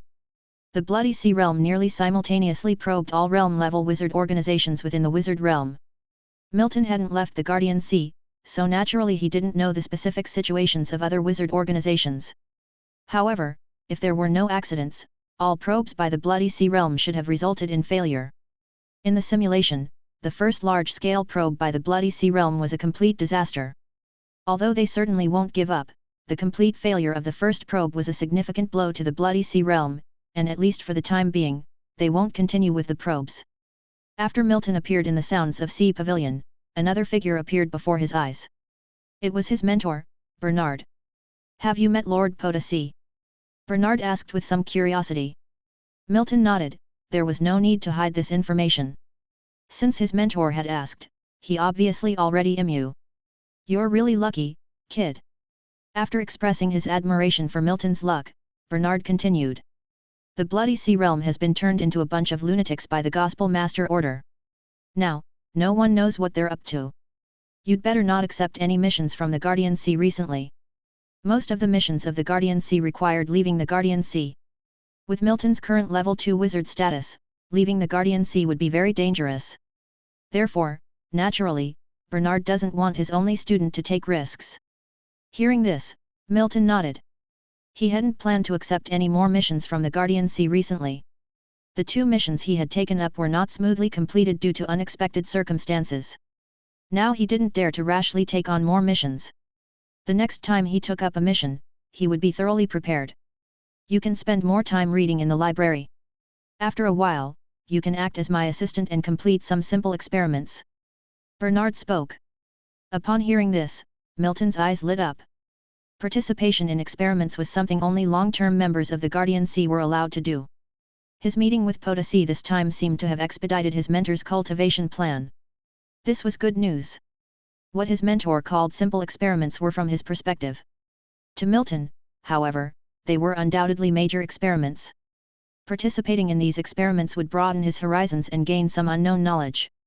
In the true body simulation, he hadn't participated in the Guardian Sea's experiments because he had later focused on practicing meditation techniques. Regarding the later stage, because of numerous tasks, Milton had even less time to participate in so-called experiments. In the text simulation, he had participated in a few experiments. However, the text simulations did not inherit memories. Even if he had participated, what condensed was just a strip of black text, which was of no use to him. "Okay, mentor, I understand. Recently, I will try to learn as much as possible about experimental knowledge." Milton responded solemnly. This was not a small matter. Every experimental project in the Guardian Sea was a big experiment. Milton could make significant progress by casually learning something from the experiments. This progress was not related to realm, but it was equally important for wizards. Moreover, due to the true body simulation, Milton had already read most of the books in the Guardian Sea's library. So, he was quite confident about participating in the experiments. Even if he really participated in the experiment, he would only be an assistant, and he would only need to do his duty properly when the time comes. Hearing Milton's words, Bernard, smiling, nodded. In fact, he hadn't planned to let Milton get involved with the various experiments of the Guardian Sea so soon. Because from his perspective, it would be too overwhelming for the present Milton and might possibly affect the cultivation of his meditation techniques. But now he didn't think so. Geniuses should always have some privileges. When he was a level 1 wizard, he conducted magical device research with his mentor. There was no reason Milton, a level 2 wizard, couldn't do the same. "Good, then I'll leave first. If you have any questions, feel free to activate my avatar puppet," Bernard said, and then he disappeared from the spot in the next moment. Milton looked surprised. His mentor seemed to have changed his personality this time. Before, he would come and go like a ghost, leaving without giving any notice. He even went out of his way to say goodbye to him when he left. It seems he still underestimated the impact of Lord Potosi meeting him in person. The information of the Guardian Sea was always shared. By now, almost everyone in the South Guardian Sea probably knew about Lord Potosi meeting him. Well, let them know. Milton Cheney didn't care. Although the longer one stays in the Guardian Sea, the more complicated things become, the members of the organization are undoubtedly united. Things like internal strife and unreasonable provocations simply won't happen within the Guardian Sea. One of the major reasons other realm-level wizard organizations dare not provoke the Guardian Sea is because of its structure. If a regular student is provoked, the student's mentor will step in. If the mentor can't handle it, their mentor will step in. In the end, when a level 5 wizard steps in, few can withstand it. That's why most of the realm-level wizard organizations in the wizard realm dare not provoke the Guardian Sea. The Guardian Sea has a very low unnatural death rate among its members. Because the Guardian Sea doesn't conquer planes and the strong ones in the Guardian Sea are specially protective.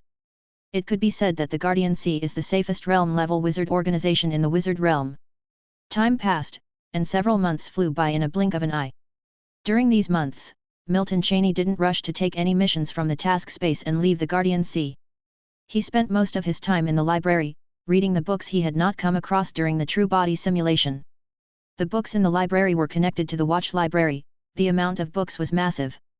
Even though Milton Cheney is only a level 2 wizard and the books he could view in the watch library were merely a drop in the bucket. But the books he had access to were absurdly plenty, so naturally, he wasn't afraid of finishing up. Every day, after practicing the meditation technique, he would enrich his knowledge in the library, which was pretty fulfilling. In the Sounds of Sea Pavilion, in the library. Text simulation ends, please choose your reward. Retain realm or retain technique. Retain realm. Milton Cheney didn't hesitate and decisively chose to retain the realm. The next moment, Milton Cheney's bloodline limit was again increased slightly. In each text simulation, Milton Cheney would normally merge with the fresh blood of the White Ravens. He was now closer to breaking the limit of a level 2 blood wizard. Once he becomes a level 3 wizard, most of the functions of the Book of Truth will be open to him. Even if he leaves the Guardian Sea, he can ensure his safety. The possibility of a level 4 wizard sniping him was very low, but even if a level 4 wizard did target him. After becoming a level 3 wizard, Milton Cheney has a high chance of escaping back to the Guardian Sea. Half a year left, I will be able to have one true body simulation and one reincarnation simulation. Milton Cheney murmured to himself. Text simulation was good indeed. But for Milton Cheney at his current stage, true body simulation and reincarnation simulation were undoubtedly more useful. Clearing his thoughts, Milton Cheney dismissed the light blue screen in front of him. Compared to his bloodline wizard path, his cultivation on the white wizard path was undoubtedly smoother. Although he's only of level 5 qualification, compared to the traditional wizard path, the white wizard path does not value qualifications as much. There were no obstacles in Milton Cheney's practice of the Guardian meditation technique. He also remembered the words Lord Potosi said to him with a smile a few months ago. That sentence had shocked him greatly. Because what he experienced in the trial was clear as day. Fortunately, the format of the trial in the Guardian Sea was different from the Ouroboros ring, or else his memories from his previous life might have been discovered. In that case, Milton Cheney didn't know how to explain it. His previous life and the simulator were his biggest secrets. Right now, he was almost at the limit on the white wizard path, and his manifested spiritual attributes were also close to 30. Maybe with a few more simulations, Milton Cheney can successfully become a true level 3 wizard. Becoming a level 3 wizard, he can then also survive in the inter-realm wars between the Bloody Sea realm and the wizard realm. Time passed, 3 months, 6 months. In a blink of an eye, 6 months have passed. In the Sounds of Sea Pavilion, in the library. Without dismissing the light blue screen, Milton Cheney got up and stretched his body. The 2 text simulations have pushed him to the limit of a level 2 white wizard. Now, as long as he crosses this limit, he will be a real level 3 wizard. It seemed like it was just within his reach. The bottleneck was nothing more than a few simulations for him. Becoming a level 3 wizard was a certainty. Milton Cheney's gaze stayed on the light blue screen in front of him. More accurately, it stayed on the simulation count at the bottom of the screen. True body simulation count, 1. Reincarnation simulation count, 1. First, a reincarnation simulation, and then a true body simulation. After the reincarnation simulation, his strength could be increased, and then with a true body simulation, he would have even greater chances. Once he made up his mind, Milton Cheney didn't hesitate. Start reincarnation simulation.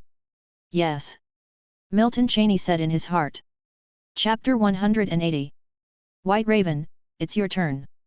Okay. Milton Cheney nodded slightly. The burly man in front of him patted Milton's shoulder gently to signal that he didn't need to be nervous, and then stepped aside. The sound of chatter and flickering lights surrounded them. Milton took a step forward and climbed onto the arena. The moment he set foot on the stage, the cheers turned into even more intense booing. Why have they chosen some young punk this time? This weakling. The sounds around them suddenly stopped. The din turned into silence. Milton, remaining unfazed on the arena, stepped over a burly man and descended from the stage. The referee remained at the spot, stunned. The burly man lying in the middle of the stage was motionless. Fresh blood oozed out from his mouth and nose, forming a small puddle of blood on the stage. The referee rushed to the burly man to inspect him. Dead, he's dead. His voice wasn't loud, but it sounded particularly clear in this silent environment.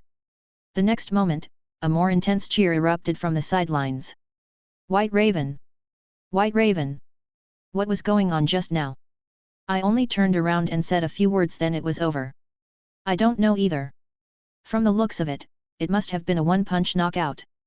Having descended from the arena, Milton Cheney took off his boxing gloves and tossed them aside. The middle-aged burly man beside him swallowed a mouthful of saliva, seemingly shocked that the young man who volunteered was so fierce. I've had my fight, now find George Shaw for me. Milton said, his tone flat and emotionless. Oliver O'Connor in front of him quickly nodded in response. As Milton was about to leave the place, he was stopped again. Milton looked at Oliver, who was blocking his way, his gaze as calm as water. Sweat dripped from Oliver's forehead as he stuttered, the money, have you taken it yet? Having said that, he handed over the bank card he was holding to Milton. Milton accepted it without uttering a word and he left the place. Watching Milton's retreating figure, Oliver wiped the cold sweat from his forehead. As the head of the underworld in Grain Market, he had seen all sorts of people, but this young man was indeed unsettling. After leaving the underground fight club, Milton hailed a cab and returned to his rented apartment. This reincarnation simulation hadn't been as lucky as the last. The world he reincarnated in was similar to his previous Blue Star. It had towering buildings and mobile phone communication, almost no different from his previous Blue Star. But after living in this world for nearly 20 years, Milton failed to find any transcenders. It seemed to be just an ordinary technology world. Milton habitually applied the breathing technique. He could not cultivate the wizard path or sorcerer's path in this world. But the path of the knight in the wizard realm could be cultivated as usual. Milton, who had condensed the life seed, was now an official knight. George Shaw. Milton murmured to himself. Although he hadn't made great strides in his nearly 20 years in this world, he wasn't without gains. Although he hadn't encountered any real transcenders, he still managed to gather some clues. Time passed, and several months later. Good, I got it. Milton Cheney hung up the phone and picked up the trench coat hanging on the coat rack. Pulling the trench coat on, he then steps out of the rental room. After stopping a cab, the car started up and headed to the place Oliver had spoken about. After getting out of the cab, Milton raised his head to look at the nightclub in front of him. The Golden Splendor nightclub. Walking into the nightclub, he was immediately surrounded by several coquettish women. Milton pushed them aside and went deeper into the nightclub. He stops in front of a private room. The Lotus Pavilion. Pushing the door of the private room open, the noise of the nightclub flooded into Milton's ears. Seeing Milton, Oliver's eyes lit up. He clapped his hands, the music ceased, and the noisy environment suddenly became quiet. White Raven, you're here. Let me introduce you, this is George Shaw, a famous figure in Grain Market. He not only participated in the provincial boxing match but also took the silver award. Oliver said. Milton didn't respond, he shifted his gaze away from Oliver and looked at George Shaw. A young man with a crew cut. His appearance suggested he was just over 20 years old. He bore a tattoo around his neck, seemingly to cover a scar. Hello, George Shaw, you are looking for me? Upon seeing Milton, George Shaw got up and walked over to him, extending his hand. Seeing this scene, Oliver didn't know whether to speak or not. Eventually, he chose to stand in silence. Milton nodded and shook hands with George Shaw. Milton Cheney, I heard you're a fighter. Hearing this, Oliver quickly chimed in, yes, George, you don't know how good Milton is at boxing. He killed an underground fighter with a single blow. I think Milton would have no problem participating in an official match. Although Oliver didn't know what being a fighter meant, he assumed that Milton was looking for George because he wanted to participate in a formal boxing match. George Shaw ignored Oliver's words. He seemed surprised after hearing Milton's words. He then said, "I don't know where you heard it from, but unfortunately, I am not a fighter. I'm just an ordinary boxer. If you need help from a fighter, I'm afraid you've come to the wrong person." Saying this, George Shaw shrugged to indicate his helplessness. Milton's expression didn't change. He said, "Your mentor, Carson Dutton." Chapter 181. At that remark, George Shaw's smile froze on his face. An extra hint of coldness appeared in his eyes. "Kid, I don't know where you got this information, but if you're targeting my mentor, I think you've got it wrong," he said. "At your age, you should be studying, not digging up stuff you shouldn't know about on the dark web." George Shaw's voice was cold and stern. He presumed that Milton Cheney, being able to acquire such information, was due to the dark web. In fact, that was indeed the case. Milton Cheney only knew about this because of the dark web. "I want to meet your mentor," Milton Cheney stated. Fighters may well be a transcendent path hidden in this world. But up until now, Milton Cheney had not seen a real fighter with his own eyes. However, from George Shaw's reaction, he was certain that he was right. This group indeed exists. And George Shaw's mentor might be a real fighter. "Why would I take you to meet my mentor?" George Shaw sneered. The next moment, as if he remembered something, his face broke into a faint smile as he spoke. "Well, it's not impossible. Oliver said you killed an underground fighter with one punch. Fight me. Beat me, and I'll take you to see my mentor. You choose the time and place, so you can't accuse me of bullying." Before he finished speaking, his facial expression stuck. The young man in front of him had taken off his coat. "How about now? What did you say? Now, I'll fight you." George Shaw's eyes twitched a little. Are kids these days this arrogant? This youngster barely 10 years younger than him was making George Shaw feel like he was being left behind by the times. "Haven't made TNE statement Eunice TNE time and place," and he couldn't backpedal now without hitting his own face. So, he nodded reluctantly. "Fine, Oliver, get 2 pairs of boxing gloves," George Shaw instructed. Oliver, who was standing by the side, gave the pair a look, then walked out through the door of the Lotus Pavilion. The private room was large enough to box in. George Shaw took off his outer coat and adjusted the collar of his white shirt. He then discreetly surveyed Milton Cheney's physique, his gaze finally lingering on his hands. Indeed, he had recognized it when they shook hands. These were not a pair of hands that belonged to a boxer, there was not a single callus on them. As to why this young man was so confident, he had no idea.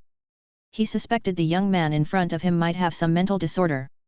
A moment later, Oliver returned, handing a pair of boxing gloves to Milton Cheney and George Shaw. Milton Cheney didn't decline or make any grandstanding comments about not needing gloves. He simply took them and put them on. He then fixed his gaze on George Shaw, who by then had also put on his gloves. The two took their positions, with Oliver serving as an impromptu referee.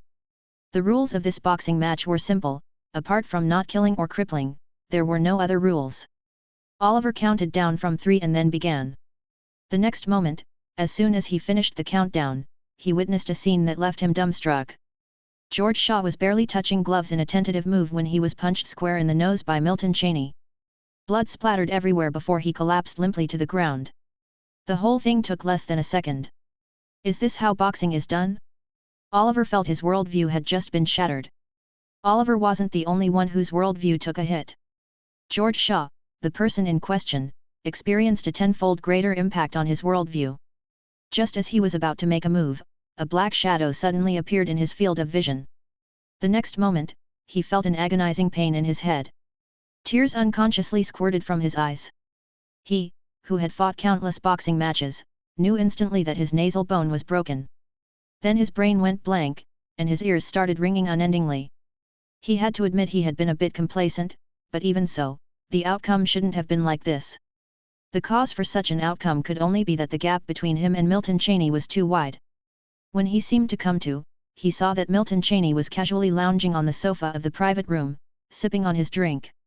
The trench coat was back on his body. George Shaw slowly sat up from the sofa, shaking his head slightly before he instinctively touched his nose. Hiss! It was utterly painful. His nose detected the distinct smell of disinfectant, and the area he touched felt like gauze. It seemed someone had already taken care of his wound. How long was I unconscious? His voice was somewhat hoarse. The ever-attentive Oliver hastily replied, Brother Shaw, over 2 hours. Brother Cheney didn't let anyone wake you. George Shaw shook his head again, rubbing his forehead gently. That one punch almost blew him into the western heaven. Milton Cheney, I'll take you to meet my mentor in 2 days. George Shaw spoke, his hand on his forehead, without turning to look at Milton Cheney's direction. He had lost, and now he had no way of going back on what he had promised. It was all because he was simply no match. Milton Cheney didn't respond to that. Instead, he changed the topic, who punches faster, your mentor or me? At that question, George Shaw's hand stopped rubbing his forehead momentarily. He could tell Milton Cheney was merely asking out of curiosity, without any trace of mockery. Contemplating for a brief moment, George Shaw responded. Chapter 182. If we're talking about the speed of your punches alone, you're the fastest I've ever seen, probably even faster than my mentor. But surely, your strength and skills aren't on par with my mentor's. The way you throw your punches is amateurish, even if they are incredibly fast. However, if your punching speed is innate, your talent must be unimaginably high. Upon hearing this, Milton Cheney didn't respond. He quietly set down the cup of wine in his hand. Is a fighter really that weak?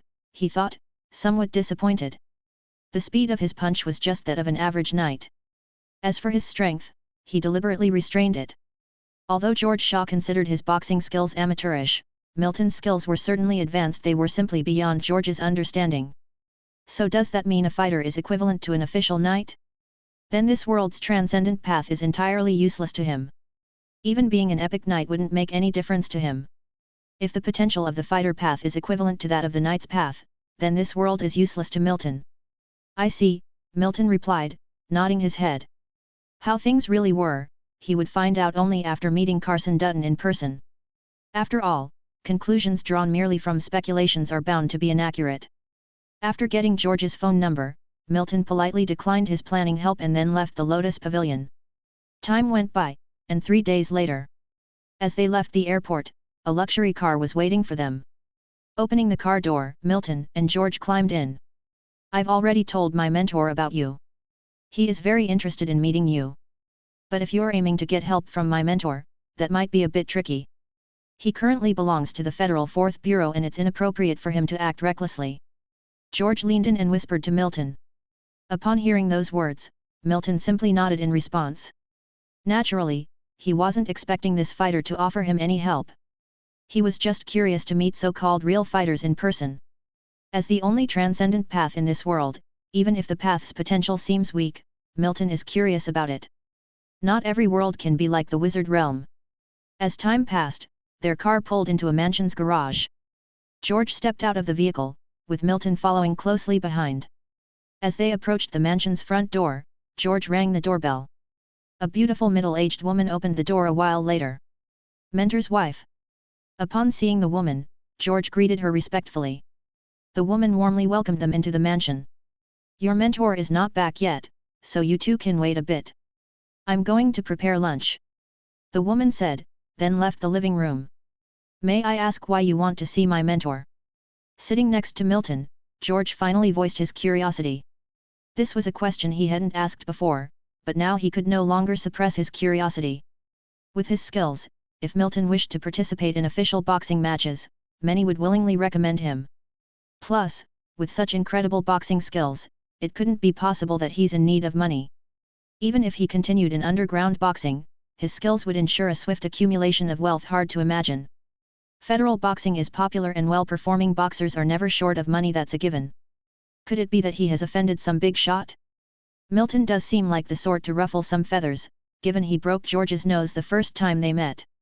I want to know what a real fighter looks like, Milton said, unfazed. Upon hearing this, George was taken aback. That's it. Fighters are people too, there's not much difference. We're just faster, stronger. But we're still defenseless against guns. With technology advancing so rapidly, not just fighters, even boxing masters will soon fade into the shadows. There was a hint of despondency in George's voice. He had practiced boxing since a young age, but now, Other than being a boxer or a hired muscle, there seemed to be no other paths available. All he could bank on was earning more money. The so-called boxing masters have changed. Most people who practice boxing now are in it for fame and fortune. You don't seem interested in money, and it looks like you aren't attracted to official boxing tournaments either. If it's not for fame or fortune, then why do you practice boxing? George asked, puzzled. After their few meetings, he felt that the young man sitting beside him was somewhat unusual. Who practices boxing not seeking fame or fortune? Are there actually people in this world who don't care for fame and fortune? Milton didn't reply to his query. Perhaps, there are no people indifferent to fame and fortune in this world, but Milton is not of this world. He is just a passerby. The next moment, a sound came from the mansion's entrance. Then, the door was opened. A sturdy middle-aged man entered through the front door. On seeing George and Milton sitting on the sofa, the middle-aged man showed no reaction. He turned his gaze towards Milton, his eyebrows furrowing slightly. This doesn't look like a boxer. That was his first impression of Milton. An unusual aura. This was his second impression of Milton. Mentor. Upon seeing the middle-aged man, George respectfully greeted him. Carson Dutton nodded his head. Young man, come with me. Carson said, putting down the bag in his hand and entering into a study. Chapter 183. Milton Cheney didn't hesitate. He got up and walked into the study. Close the door. Milton closed the door of the study. Carson Dutton took a careful look at Milton's body. Throw a punch at me. Boom. The moment he opened his mouth, a fist stopped in front of his eyes. The hair on his forehead was even lifted by the fist wind. Such fast speed. Carson's eyes sparkled. This speed is almost as good as his. However, there are still many problems, but he is definitely a good seed for boxing. At this moment, he had the intention to accept a disciple again. Milton collected his punch without speaking. His heart was actually somewhat surprised. His punch was extremely fast and came very suddenly. But Carson, who was in front of him, didn't even blink. This was a kind of confidence, more like a special will. Your punch has form, but lacks spirit and intention, just like a robot, not like a boxing master. Carson opened his mouth and pointed out the problem. Hearing this, Milton frowned slightly. Form, but lacks spirit and intention? This means his punches are just for show, relying on powerful force and quick speed, and have no other advantages. Kid, do you want to be a fighter? Right now, you can't even be counted as a boxing master. Maybe your speed is faster than a boxing master, and your strength is greater. But your fists are dead. They are tools, or robots. I can't feel your passion for boxing at all. You just want to be a fighter to achieve some purpose. Am I right? Carson spoke with a faint smile. Milton remained silent. What the middle-aged man in front of him said was indeed correct. He wants to be a fighter just to see what potential this path has and whether it is useful to him. As for learning boxing, he has to admit that he really has no interest. Without interest, it is natural that there is no passion. After all, he is just a passerby. No matter how strong a fighter is, can they be stronger than a wizard? Time passed and 3 years passed in a blink of an eye. In a room in a boxing gym. Milton gently opened his eyes. He now has to admit that fighters are indeed stronger than wizards in some aspects. Transcendent path of the simultaneous cultivation of spiritual and physical attributes. Milton sighed in his heart. If the spiritual and physical attributes of fighters can be manifested, then they will find that the two numerical values they manifest are progressing at the same pace. You could say, if it weren't for the limitation of the world. Some powerful fighters could almost instantly become level 1 wizards after learning the meditation technique. Because the spiritual power of some powerful fighters has even reached the realm of a level 1 wizard. The spiritual power of fighters is just restricted, not gone. They only knew how to use their physical power. As for spiritual power, fighters called it spirit and intention. This spirit and intention are hidden inside fighters' bodies. But they could not activate spirit and intention, or spiritual power. If this path were in the wizard realm, it would definitely be a path with a near outrageous potential for cultivation. A transcendent path where spirituality and physique take off at the same time. But because of the limitations of the world, the main focus is on physique and the spirit is secondary, hence they are called fighters. But if this transcendent path were dissected, studied, experimented with, and extrapolated in the wizard realm. This path could completely take spirituality as the main focus and physique as secondary, then it might have another name. Fighting wizard? Well, his naming ability is indeed a bit lacking. But this in no way affects the fact that the path of a fighter is a path with unlimited potential. Compared to the knight's path, it is rubbish. It's just because of the world that this pearl is covered in dust.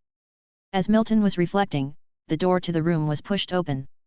Junior brother, the mentor has asked you to report to the 4th Bureau tomorrow. I understand. Milton Cheney nodded. Intrigued by this world that seemed to be a technology world on the surface but was indeed a martial world, expressed Milton Cheney. Only upon joining the 4th Bureau could the actual side of this world unveil before him. Time passed swiftly and 5 years had gone by in a blink of an eye. Boom! The tremendous punch seemed capable of sparking flames from friction with air. The fresh blood splattered, staining Milton Cheney's fist. The immense power nearly engulfed the area around them.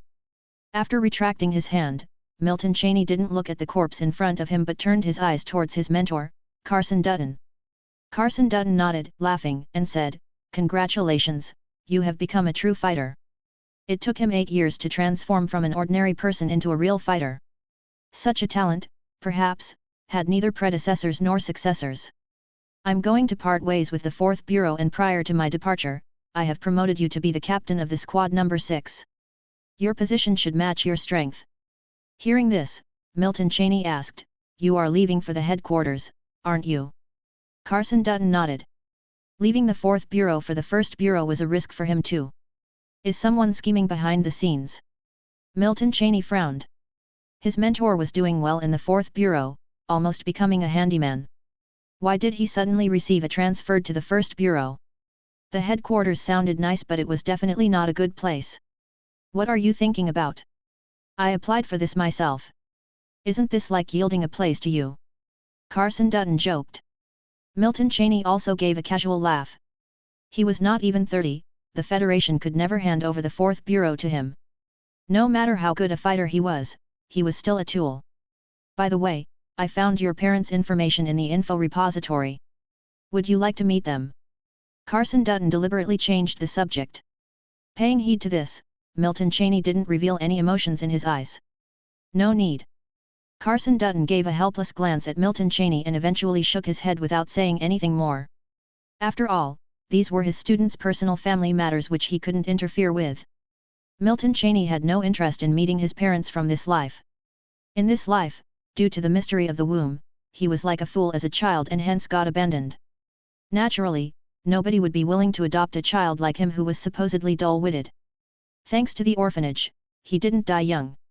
When he broke through the mystery of the womb, he no longer needed anyone to adopt him. For over a decade, he had earned money beyond what many people could earn in a lifetime. He then devoted all his attention to the transcendent path of this world. By now, he had lived in this world for almost 30 years. He had no entanglement with his parents in this world, and Milton Cheney had no intention of seeking any revenge. Therefore it was best to not meet. Your mentor's wife and I are going to move to the capital city in the coming days. You can live in our southern city house. Carson Dutton spoke. Milton Cheney nodded. Carson Dutton turned around and walked away.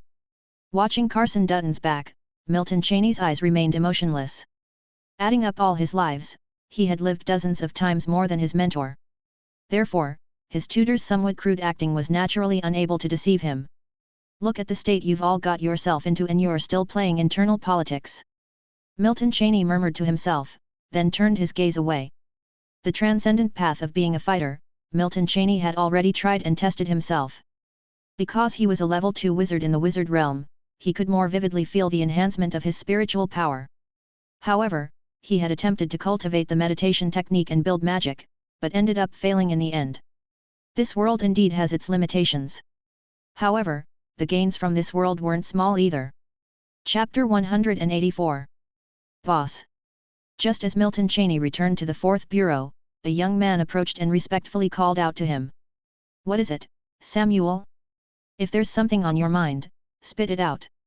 Milton spoke, then put the newly organized files into the file bag. Since becoming the captain of a squadron in the 4th Bureau, he had many more tasks than before. Boss, I heard that the top brass want to send some gunners to the 4th. Duh. Samuel, who Milton had been addressing, hesitated before speaking. Upon hearing this, Milton frowned slightly and put down the file bag in his hand. Then he asked, "Who told you this? How come I wasn't aware of it? Why would they send gunners to the 4th Bureau? Has the 5th Bureau given up its duties?" Samuel detected a trace of sarcasm in these words and his face hesitated slightly as he replied. "Captain Wade told us. You just returned and might not know it yet, but they have no intention of hiding this news." On hearing this, Milton's expression turned indifferent again. Are they already starting to implement changes the minute my mentor steps away? Are they really in such a hurry? Everything is already in a state of upheaval within the entire Federation. Why are they still focusing on these little trivial matters? The 4th Bureau, also known as the Special Mission Bureau, mainly comprised of boxing masters and fighters. What were they thinking inserting gunners here? Are they planning to dismantle the foundation built over several decades? If there weren't bigwigs backing this move, Milton would not believe it, especially not if it's merely the decision of a squadron leader. Do all the brothers know about this? Milton asked in a soft voice.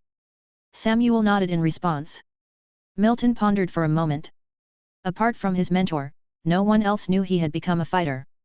After all, the youngest fighter in this world was at least 10 years older than Milton. His affiliation with Carson Dutton's faction was known to everyone. Clearly, when his mentor left, Milton would have made certain preparations.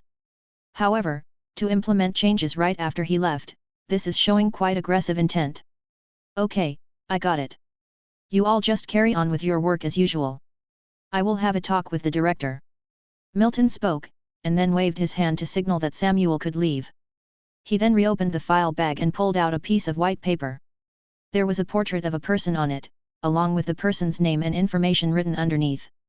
Luke Robinson, believed to be alias Fighter, Class S criminal, wanted by the Federal 1st Bureau. This individual is aloof and ruthless, responsible for a series of 2.30 murders. If anyone had seen the fight Milton had previously been in, they would know.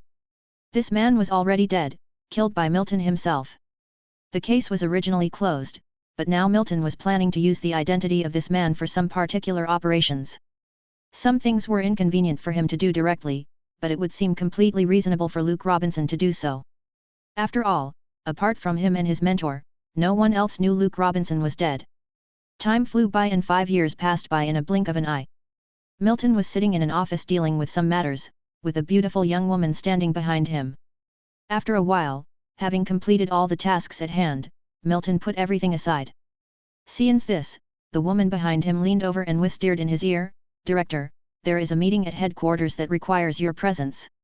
"Not going, reschedule it." Hearing this, the woman nodded, then walked out of the office. 5 years had passed and Milton now looked like a middle-aged man. Moreover, he had jumped up 3 ranks in a short span of time, from platoon leader to chief commander, then to deputy director, and finally to director of the 4th Bureau this year. Even his mentor couldn't take up this position that Milton did in his first 10 years after joining the 4th Bureau. Even if the position of the director of the 4th Bureau wasn't top-ranking within the Federation, it was certainly no small matter. Milton was only 34 this year. His rapid ascendancy was primarily due to his enormous contributions that couldn't be disregarded. There were many who disapproved of him or didn't want to see him continue to climb up the ranks. For instance, those at headquarters, their small tricks to hinder him had never stopped over the years. However, even so, Milton still became the director of the 4th Bureau. Because in those 5 years, he had personally handled far too many major cases, to an outrageous extent. Of course, merely handling ordinary cases, no matter how many, couldn't qualify him to become the director of the 4th Bureau. There were some special events that were the key reasons for him to skip 3 ranks in just 5 years. Has the fighter path reached its limit? Milton murmured to himself, lightly tapping the desk. His spiritual power and physique can definitely compete with a level 1 spirit system wizard and a level 1 bloodline wizard. His talent on this transcendent path was unimaginably high. This was the first time Milton truly understood how genius is cultivated. The only problem was this path couldn't establish a spiritual C. Even if his spiritual power were stronger, it would be of no use. At best, his resolve would become stronger, his thinking more agile, and he could stay alert the whole day by sleeping only 1 or 2 hours. He practiced the 8 points fighting technique passed down to him by Carson Dutton. He was now at the limit among the present-day fighters. One could say that dodging bullets was for Milton like eating or drinking, it took little effort. Some gunners didn't even have the courage to shoot when facing him directly. The potential of this path cannot possibly stop here. The immortal beings recorded in the history books of this world are undoubtedly practitioners of fighting techniques. Only, in the modern era, fighters have gradually declined due to the influence of the times, so most things have been lost in the river of history. Chapter 185. Milton Cheney was lost in thought. He was 100% certain that the potential of a fighter's path is far more than what was currently known. He had learned about this world's history long ago, initially assuming the records were exaggerated. But now that he had become a fighter and traveled a distance down this path, he realized that the powerful individuals recorded in history were indeed utilizing the fighting technique. Fairy tales never mentioned these immortal beings engaging in hand-to-hand combat.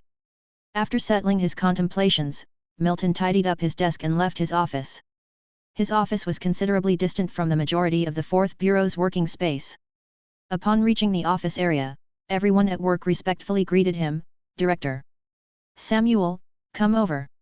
Samuel, who was arranging a wanted list, quickly put down what he was working on to approach Milton. "Boss, what's up? How is the Black Raven squad doing?" Milton lit up a cigarette as he spoke. Technically, it was an herbal cigarette, specifically made to be bitter, but it could slightly improve one's physique. Milton had checked and confirmed there was no issue with this kind of cigarette, so he occasionally smoked one or two. Although for him, the increase it provided was minimal, he still valued it as it was better than nothing. "Boss, everyone has been dispatched according to your instructions. The first batch was handpicked by you, their loyalty is without question. But if they are caught, won't the Federation suspect you?" Samuel voiced his concern. Milton just shook his head. These people were trained entirely according to the training methods of family death warriors, and their loyalty was even higher than Samuel had imagined. "You'll be the middleman, and Harper will be the liaison. Start collecting intelligence a year from now, ensuring all the companies and organizations infiltrated by our Black Ravens are stripped of all their secrets. As the middleman, you should avoid direct engagement. You will have someone to assist you with collecting the intel," Milton instructed. Upon hearing this, Samuel solemnly nodded. The ambition of his boss was immense, as was his capability. Samuel's loyalty to him had already maxed out. The Black Raven squad was personally trained by Milton. They were special agents, or more precisely, undercover agents. Members of this organization would become Milton's countless eyes in the years to come. "Boss, why has the headquarters stopped sending people to the 4th Bureau recently?" Seeing that there was nothing else to discuss, Samuel asked curiously. Ever since a year ago, headquarters had stopped dispatching personnel to the 4th Bureau, supposedly to provide talent. But the headquarters hadn't dispatched any personnel to the 4th Bureau over the past year, as if they were holding back. Even the original deputy director of the 4th Bureau had been reassigned. Hearing this, Milton just gave a noncommittal smile. Milton put out the herbal cigarette and slightly shook his head. Seeing that the boss had no intention of replying, Samuel didn't ask any further. Yet he knew that this matter was surely related to his all-capable boss. In truth, this matter was, and also was not related to Milton. After all, what did the crimes committed by a wanted criminal have to do with him, as the director of the 4th Bureau? As time passed, it was now 4 years later. In Southern City, at the headquarters of the 4th Bureau, an official document appeared inside an office. "4th Bureau, here is your transfer order." A severe-looking, uniformed man placed a briefcase on Milton's desk. Milton showed no changes in his expression as he picked up the briefcase from the desk. After skimming through it casually, he noticed there were 3 red seals on the last page of the stack of documents. Upon finishing reading them, Milton stuffed the documents back into the briefcase and closed it. Seeing this, Christopher Abbott's eyes flashed with confusion, but it soon disappeared. "Headquarters wants me to transfer to the 1st Bureau to be a platoon leader." Milton chuckled and looked at Christopher as he spoke. "4th Bureau, I am not aware of this, I haven't opened or read your relocation orders." Hearing this, Christopher also felt puzzled. The youngest director of the Federation's 4th Bureau, being transferred to the 1st Bureau to be a platoon leader, was this some kind of joke? Wasn't this pure provocation? At least he should have been given a captain's post. A platoon leader's post was downright insulting. Could this be a mistake by headquarters? "I can help you inquire about this," Christopher offered. Faced with the vast distance between the mountain high and the emperor far away, how could the 4th Bureau in Southern City offend the people at the headquarters in the capital city? Moreover, the people who could issue this kind of transfer order must be high-ranking Federation officials or the director of the headquarters. Therefore, Christopher suspected that headquarters had made a blunder. No need. If they want me transferred, they should have Easton Wade come personally. Milton chuckled, casually throwing the briefcase lying before him into the trash bin. Seeing this, even an idiot like Christopher would understand the situation. The 4th Bureau director sitting in front of him indeed had a grudge against the director of the headquarters, as he directly mentioned the director's name with not an ounce of respect in his tone, and even a hint of disdain. But how did this grudge arise when they were so far apart from each other? However, this matter wasn't something he was able to partake in, he was merely the messenger. Disputes between bigwigs were best not to get involved in. Chapter 186. With that, Christopher Abbott respectfully nodded and left the office. Harper, how are things going at the 1st Bureau currently? The woman behind Milton Cheney had not spoken since the beginning. After hearing Milton's words, she bent down and whispered in his ear. After hearing Harper's words, Milton Cheney nodded. In the past 4 years, people from the Black Raven Squad had infiltrated the Federal 9th Bureau. While they couldn't uncover every secret, they knew enough to keep Milton informed about the key matters. It appears Mentor has stirred up too much trouble. Is Easton Wade struggling and planning to use me as a scapegoat? Milton Cheney pondered on this. Considering the problem from a holistic perspective made his thoughts clearer.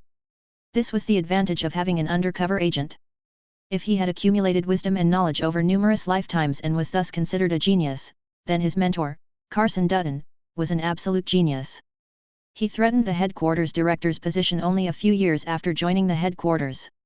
Harper, how is my mentor's wife? Milton Cheney asked. He was somewhat worried that Easton Wade would resort to dirty tactics. After all, having become the director of the 1st Bureau, his hands were undoubtedly stained with the blood of innocence enough to fill a swimming pool. The mentor's wife is well protected by your mentor, there's no danger. Upon hearing these words, Milton Cheney nodded. Rubbing his brows, political games like these weren't exactly his strong suit. If it weren't for how it fit into his grand scheme, he would prefer not to take on the job of 4th Bureau's director at all. Compared to dealing with all manner of problems, he would rather bulldoze his way forward, taking out anyone who stood in his path. However, this world was different from the wizard realm. Despite might making right, the definition of strength manifested in all sorts of ways. If he were to act rashly, he'd likely face mass-scale weaponry. This world was, after all, primarily reliant on technology. However, once his plans were set in motion, the 4th Bureau would cease to exist. The Federation had lost its integrity and Milton didn't want to see it crumble. His enemies weren't the Federation's upper echelons. His true enemies didn't belong to this world. Begin the large-scale collection of intelligence. After exposure, we'll move to Plan B. Within 1 month, these organizations will have no secrets to keep from me. Milton Cheney stated. The Black Raven Squad had been undercover for 4 years, enough of skirting the edges. He didn't come to this world to perpetually hold a lowly position like director. However, to restore the fighter path to its historical glory required more than his efforts alone. Milton Cheney. Are you betraying the Federation? A reprimanding voice came from an old man. Milton Cheney's face was devoid of emotion, his eyes flashing a hint of disdain. Easton, for a scumbag like you to say those words, it seems you think I'm interested in killing you on my own accord. Think about how many people in the Federation want you dead. The line would stretch from capital city to southern city. Hearing Milton Cheney's words, Easton Wade let out his last breath. Several figures flashed through his mind. He believed Milton's words. Milton was simply a dagger poised to stab him, and there was undoubtedly someone else behind him. But who could it be? Carson Dutton? Or William York? However, overthinking doesn't necessarily do any good, as it tends to overlook the most straightforward answer. Give me a chance, let me leave. The position of headquarters director can be handed to your mentor. I will leave the Federation and never appear before you all again. I can surrender the several subspaces that I control. Even up to this point, he still yearned to survive. But the Milton Cheney standing in front of him didn't respond to his plea. Boom! A punch roared forth and the already far-gone Easton simply couldn't withstand it. Blood splattered everywhere. Milton Cheney pulled back his fist, shaking off fresh blood onto the ground. Give you a chance? Who gave the innocents who died at your hands a chance? Pulling out a little medicine bag, Milton scattered the medicine over Easton Wade's body. Hiss! The sound of the body corroding echoed out, and a horrible smell wafted from the corpse. After a moment, the corpse turned into a puddle of liquid. A figure approached behind Milton and had a rather complex expression on his face. Are you sure about this? Carson Dutton asked. He suddenly found that he could no longer understand his student. From his perspective, Milton's ideas were bordering on madness. Milton didn't turn around to look at his mentor. Instead, he said, how long do you think the Federal Ninth Bureau can hold out? Despite technological advancements, this world can't avoid being consumed. We can't keep up the ruse anymore. You can find out the truth easily online. Milton had finally understood. The worlds to which he was reincarnated were not ordinary. So far, both the worlds in which he was reincarnated were on the brink of annihilation. The previous world was the end of Dharma era, and this world was facing invasion from other worlds. We need to start reforming. We don't have much time left. Within 100 years, we must establish martial arts academies throughout the Federation. If no one else will take the lead, then we'll be the pioneers. Change the fighter path to martial arts and fighters to martial artists. Technology will only lead this world to destruction. Given our limited time, martial arts is the only way to save this world. Only by having everyone practice martial arts we can save our world. Milton Cheney turned to his mentor and solemnly said. Carson Dutton fell silent. Eventually, he nodded. Milton was right. We can't conceal for much longer. The subordinate spaces that appeared randomly were becoming more frequent. The Ninth Bureau alone could no longer suppress them. The Federation's upper echelons were rotting from the inside. If no one would be the pioneer, then they would be the pioneers. A sense of heroism, long absent, began to well up within him. So, what's the plan? First, consolidate the Federal Ninth Bureau, rename it as the Federal Strategic Guidance Bureau. Then, integrate all forms of fighting techniques, create martial arts, and set up a grading system. Establish a martial arts department in every school. Milton Cheney, looking far into the distance, said. In that moment, he seemed to see the future. Chapter 187. Mr. Speaker, there are 3 sudden appearances of subspaces in the North District, which the Strategic Bureau has temporarily classified as Level 2 subspaces. A uniform-clad individual handed a map to the middle-aged man before him. This middle-aged man, referred to as the Speaker, was none other than Milton Cheney. Milton took the map, on which 3 locations were circled in red. Where is William York? Milton's voice was not loud, but it exuded an overwhelming force. Councillor York and Councillor Sullivan left Capital City yesterday. The implementation of martial arts across the Federation is imminent. Councillor York is personally leading this matter. Earl Lees spoke. I got it. Milton massaged his brows. Implementing martial arts throughout the Federation wasn't as easy as he had imagined. In the eyes of most people, even if the sky was falling, there were tall people in front to bear it. Even if it was the apocalypse, what did it have to do with them? 5 years had passed, and Milton had not yet broken this consensus. A ruthless light flickered in Milton's eyes. Evacuate the people, fully unleash these 3 subspaces. Once these words came out, a glimmer of disbelief flashed in the eyes of Earl Lees, who was at Milton's side. Mr. Speaker, untold numbers of people will die if we do this. Countless innocent people will be embroiled in this, the number of deaths will be unimaginable, this will cause a great uproar. Earl Lees's voice trembled slightly. He knew these were not words he should utter, but he said them anyway. If the subspaces were completely unleashed, countless innocents would die. We must throw fuel on the fire, otherwise, everyone will fail to recognize the seriousness of the situation.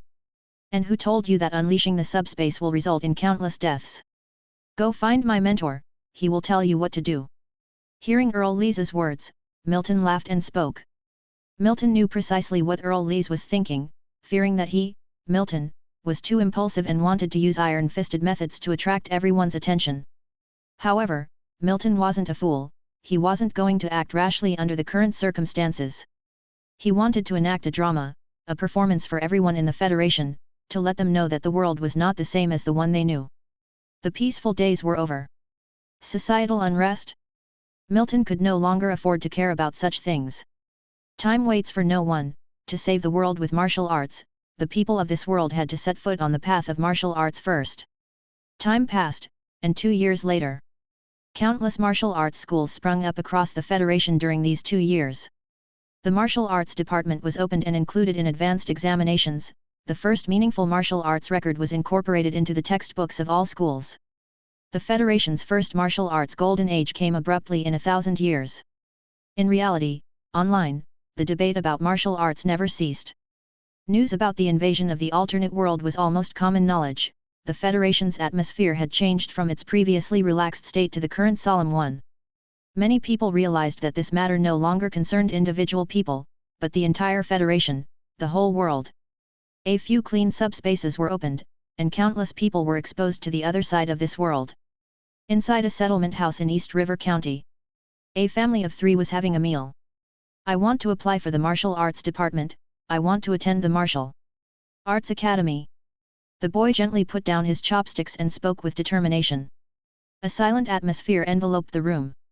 Eventually, the boy's father shook his head. "No, I don't agree." "Why not?" The boy stood up, slamming the table, the words almost a shout. The boy's mother hurriedly grabbed the boy's arm and spoke softly, "Old man, the support for martial arts is indeed very good now. If the child wants to apply for it, let him do it." The father put down his chopsticks and looked at the boy.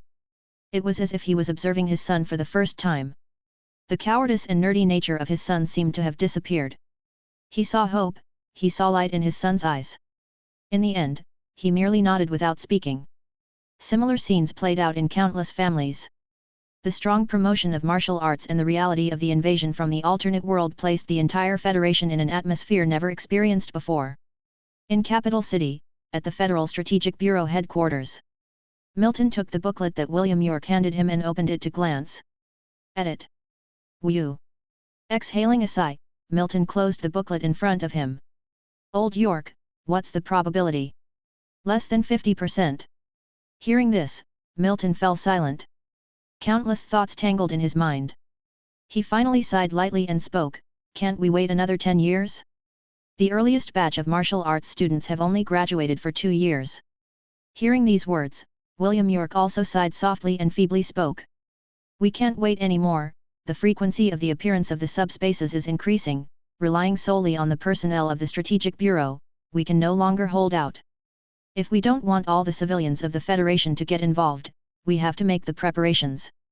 Milton clenched his right fist, then slowly loosened it. He was torn. The position of Federation Speaker was not an easy one. Sitting in this position, what he had to consider was all the people of the Federation, not himself. Even though he was just a passerby in this world, but this world was indeed a real world, not a fabricated one. Milton did not speak. William York stood by waiting for Milton to make a decision. "It's too risky. No, William York, you have to buy me another 10 years even if it means we barely scrape by." Chapter 188. "I can't let everyone fall into hell because of one decision of mine." Milton Cheney spoke, heavily slamming his hand on the office desk in front of him, leaving a crack on it. William York casually glanced at the desk, his countenance unchanged. "We can't stretch it for 10 years, at most 3 years. I'm not sure I will live that long. We have to stretch it for 5 years at least until all the martial arts students graduate," Milton Cheney sternly stated. Time now was like a suspended knife over their heads, ready to fall at any moment. "I'll try my best, but there's really no need for this. We can simply say we've done our best." Hearing this, Milton Cheney turned to look into William York's eyes. He saw a trace of fatigue in those eyes. This was the first time he had heard such dispirited words from William York. If the deputy counselor was feeling this way, one could only imagine how others privy to the situation felt. Perhaps, this was the reason for his reincarnation into this world. "If you can't hold on, then let your son Wesley York take your place. You have to die for me in the subspace." William York didn't respond to this statement. The fatigue in his eyes disappeared, replaced by a faint smile. He turned his head and left Milton Cheney's office. This old geezer. Watching William York's retreating figure, Milton Cheney chuckled and cursed under his breath. However, his expression quickly turned serious. At this time, Milton Cheney was very clear that sometimes dying was much harder than living. Leaving the office, Milton Cheney headed to another location. He pushed open the door and walked in. "Old Sullivan, how's the grading of martial arts coming along?" Milton Cheney got straight to the point. The Old Sullivan he referred to was a middle-aged man wearing glasses, who nodded in response to Milton Cheney's question. "The initial grading has been completely abolished and we have regraded according to the grades you mentioned. From the first grade to 9 grades, above 7th grade are Grandmaster, Great Grandmaster, and Martial Saint you mentioned." Hearing this, Milton Cheney nodded his head. The grading of martial arts was not as easy as he had imagined. It wasn't about merely assigning grades, it also demanded numerous experiments against the backdrop of the martial arts realm to identify the optimal grading points. "You currently belong to the 7th grade in the new martial arts realm, which is the Grandmaster level. This is currently the highest grade in Federation martial arts, and the limit of the martial arts path presently. What about the Federation Research Institute?" "Still no progress." Milton Cheney nonchalantly found a place to sit. He took out a herbal cigarette and lit it. Edward Sullivan shook his head. He also took a cigarette from Milton Cheney's box and lit it. "Without a reference, we can't progress. Even the breathing technique I provided doesn't work." Edward Sullivan took a deep breath of the herbal cigarette and shook his head. "Although I don't know where you got this breathing technique from, unfortunately, it can't integrate with martial arts. A 7th grade warrior is still too weak." Milton Cheney voiced his thoughts. In this new martial arts realm, the 7th grade represents a spiritual physique on par with a level 1 wizard. The higher 8th and 9th grades are representative of level 2 and level 3 wizards. In other words, if Milton Cheney could reach the status of a martial saint in this world, he would become a unique level 3 wizard when he returned to the wizard realm. The sound of Milton Cheney's voice dwindled, leaving behind a silent atmosphere embracing both men. Eventually, Edward Sullivan broke the silence. He asked, "How's the Hope Project going?" Milton Cheney exhaled a cloud of smoke, shook his head, and retorted, "I turned it down. I don't think it's a good time." Surprise flitted across Edward Sullivan's eyes. "That doesn't sound like you. What am I like? Ruthless? Impulsive? Or insanely reckless?" Milton Cheney pinched out the burning herbal cigarette in his hand, smiling as he counter-questioned. It seemed like he was asking Edward Sullivan, but also himself. Edward Sullivan didn't answer his question. "Let's go. Get those old guys at the Research Institute to push harder. We're people who are going to make history." Milton Cheney got up laughing and spoke in a light-hearted manner. Edward Sullivan remained silent, sitting there puffing on his herbal cigarette. Only when he saw Milton Cheney leave did he start to get up. He had never thought that he would become a pioneer of this era. He was the Federation's highest-ranking researcher and also currently the third counselor of the Federation. Making history. That doesn't sound too bad. Edward Sullivan smiled and extinguished the herbal cigarette in his hand. Time passed day by day, and in the blink of an eye, 5 years had elapsed. Central Square, Sea Market. George Shaw dropped his teacup on the ground without noticing. At this moment, he was dumbfoundedly staring at the large screen in the center of the square. Like him, everyone in the square was looking up at the big screen. On the screen, a middle-aged man in a uniform was speaking eloquently, answering countless people's questions. He was not unfamiliar with this person. He knew one of his junior students seemed to have become a big shot, but he didn't expect him to be this influential. Although he didn't understand what the Hope Project that his influential junior student was talking about meant, he still kept his eyes glued to the big screen in the square. Not until the middle-aged man on the screen had answered all the questions and then uttered a statement that was deafening to him. "The end of the world is coming." This last sentence quietened down the noisy square in an instant. Confusion and disbelief were visible in the eyes of countless people. Chapter 189. The world seemed to fall silent at this moment. But George Shaw knew, this bomb was about to explode. If someone else made such a statement, everyone might brush it off as a joke, but the one saying this was the chief counselor of the Federation. The big screen went dark. The world had seemingly paused due to Milton Cheney's words. The sky had suddenly darkened. A rift had appeared in the sky. "Is that subspace?" George Shaw looked up at the sky, once brilliantly bright was now shrouded in darkness. Because the Federation strongly promoted martial arts and subtly instilled certain concepts into its people, George Shaw knew exactly what the opened rift above his head was. Has the apocalypse really come? As if to answer his internal question. The gap in the sky instantly enlarged, and creatures resembling a swarm of bats burst forth in a black surge. An alarm sounded. Countless people witnessed this scene, their instinct to survive making them scatter and run for their lives. George Shaw stood still on the spot, the people brushing past his shoulder in their escape, but he did not move. Then a flicker before his eyes. The Federation's strategic center. He was somewhat taken aback. Had the strategic center been preparing for this? During his moment of daze, a harsh voice rang in his ears. Evacuate the civilians, block this subspace. George Shaw shifted his gaze to the source of the voice, finding a young man even younger than himself. His arm was slightly pulled the next moment. He wanted to struggle, but the person pulling his arm was too strong. What are you still standing around for? Get the hell out of here! A young man coldly commanded. George Shaw settled his gaze on the young man's face, his pupils constricting.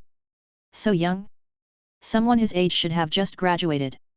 He felt somewhat dazed, the next thing he knew he was being pulled away against his will. How many are there now? Inside the battle command center set up by the Federation's strategic center, Milton Cheney asked in a gentle voice. His gaze rested on the big screen of the battle command center. Speaker, 402, 403 have been detected so far. How is the Strategic Bureau's deployment going? It's all set, Councillor York personally handled it. The communication must not be interrupted, send a message to Edward Sullivan to keep the communication going at all costs. Understood, Speaker, the message has been sent. Earl Lees swiftly swiped across the screen and responded. Send a message to the newly formed Second Bureau of Strategy, all members to be dispatched. Even at the cost of their lives, they must block all subspaces that have appeared within the Federation. Understood, Speaker, the message has been sent. Milton Cheney nodded, his gaze still on the big screen in front of him. The big screen displayed a large Federation map, with countless red dots that were still increasing as time passed by. A tense atmosphere surrounded the entire strategic center. Time passed, then Milton's eyes suddenly brightened. A red dot at the center of the big screen in front of him had turned green. This indicated that the subspace in this area had been cleared. Report the casualty numbers. Speaker, the A2 subspace has been completely cleared, the casualties are still being calculated. Earl Lees immediately spoke up, not pausing the operation in his hands. Hurry up. Understood, Speaker. As time ticked away second by second, Milton Cheney felt that time had never felt so slow. The casualty numbers for the A2 subspace have been calculated. 485 severely injured, 210 lightly injured, the number of dead is 371. A sense of suffocation filled Milton Cheney's heart, but he simply nodded to indicate he understood. Most of these people had just graduated. This was definitely trading human lives to block the rifts. Speaker, the A2 subspace was overseen by Councillor Lin. Councillor Lin sacrificed himself. Earl Lee's hands were trembling slightly, and his voice shook a little. Milton Cheney's heart clenched. Had old Lin passed? The affable old man, he died in this massive invasion from the alternate world? The first 6th grade martial artist from the Federation to be sacrificed. Saving the world was never mere talk. The survival of this world from the unknown menace of the alternate world would cost more than just 1 or 2 lives. Everyone, observe 10 seconds of silence for Henry Lins. Milton took a deep breath, suppressing the flame in his heart that was on the verge of erupting, and softly spoke. The moment he spoke, the strategy center fell quiet for 10 seconds. Milton clenched his fists but then relaxed them again. He knew that he could not intervene to clear the subspaces at this moment, no matter how many lives were lost, he could not act in person. Give the Federation Research Institute whatever they need, tell them to speed up, I must see the slightest hint of the 8th grade martial arts record within a month. Milton ordered. Earl Lees on the side started operating the COMM board without delay. Speaker, they want the corpses of all the subspace creatures. Give them, send a message to the Second Bureau, collect the corpses of the subspace creatures and send them to the Research Institute. Speaker, they also want your fresh blood. Upon hearing this, Milton rubbed his temples. What use could his fresh blood be? He had some doubts that the old guys at the Federation Research Institute were fooling him again. Over the years, how much blood had he given? He hadn't seen even a hair of an 8th grade martial artist. However, he still picked up a glass bottle nearby, cut open his palm and started bleeding into it until the bottle was half full. Little 6, take this to the Research Institute. Tell them, if they still can't achieve anything this time, they can fucking get lost. Milton handed the half bottle of fresh blood to a person, then spoke. The person he addressed as Little Six nodded, then left the strategy center. Milton didn't demand to see the path to becoming an 8th grade martial artist straight away, but at least there should be some hint of it. How much he had invested in the Research Institute over the years, and they hadn't produced a damn thing. Time passed, 1 day, 2 days, 3 days. Milton Cheney neither ate nor slept, constantly staring at the large screen in front of him. Until half of the red dots on the large screen in front of him had turned green. Send a message to William York, initiate the next phase of the plan. Bite off a chunk of meat no matter what.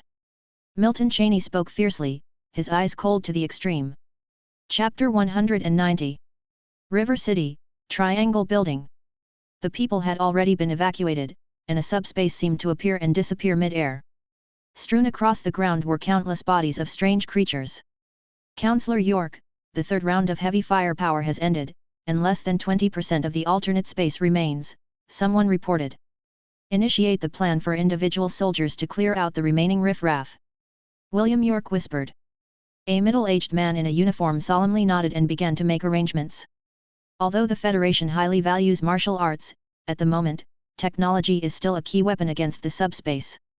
However, how long technology will remain a threat is an uncertain factor. From the previous efficacy of ordinary firearms, to now, where even large-scale weapons are somewhat powerless. The longer this drags on, the less of a threat firearms pose to subspace creatures. Counselor York, the speaker has sent a message for you to launch the second round of the plan.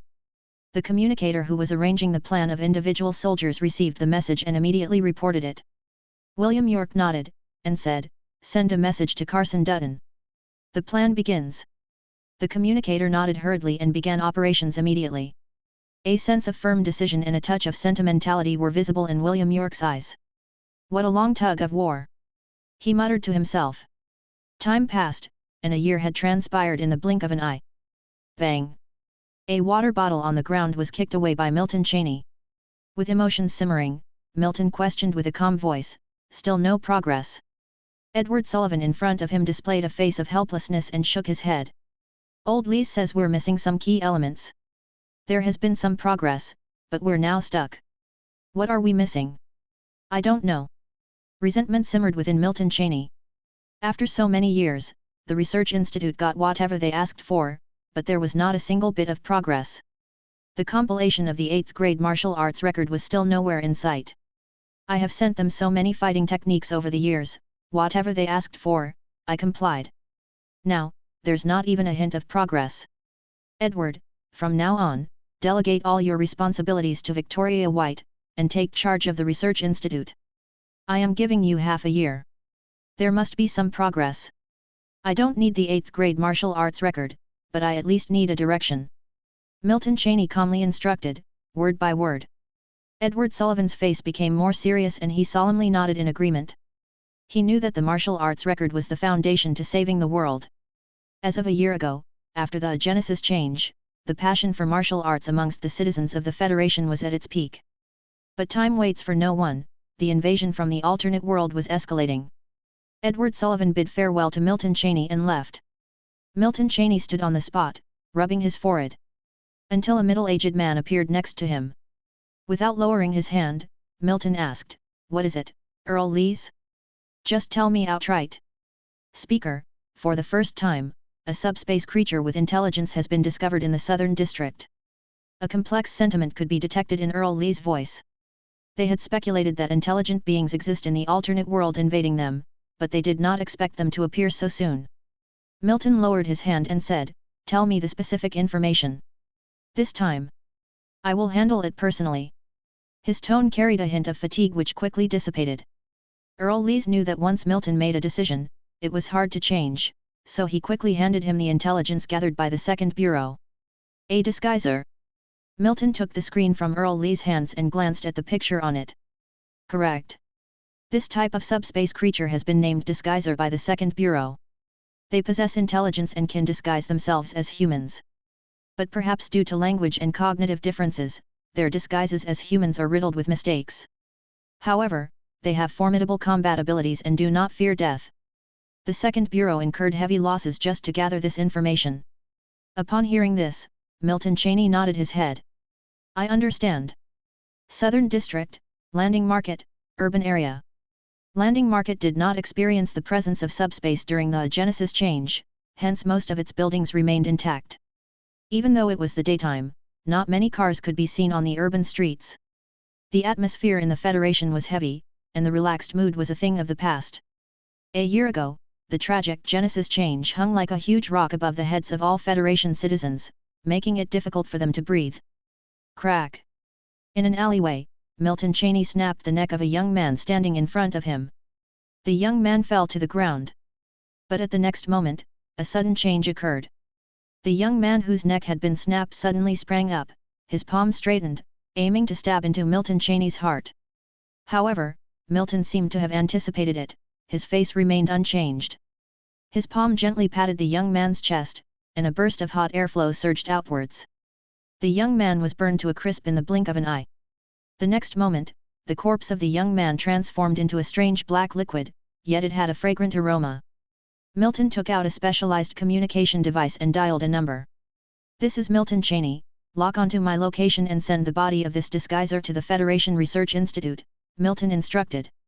Upon hearing the first sentence from Milton, the person on the other end of the line immediately activated the emergency assembly device. After hanging up the message, Milton looked at the corpse lying in front of him. They are indeed hard to kill. There was a reason why the Second Bureau suffered heavy losses just probing for some information. Chapter 191. Even Milton Cheney, the so-called 7th grade warrior, took 3 whole days to completely kill this disguiser. A moment later, countless people surrounded the place.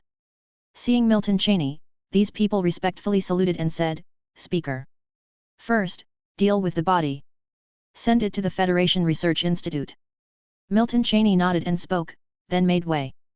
The people who came were from the Regional Strategic Bureau. He watched them swiftly handle the corpse of the disguiser. A thought suddenly surfaced in his mind. These disguisers, if they fully understood the human way of thinking, and master human languages proficiently, wouldn't that allow them to infiltrate the High Command unnoticed?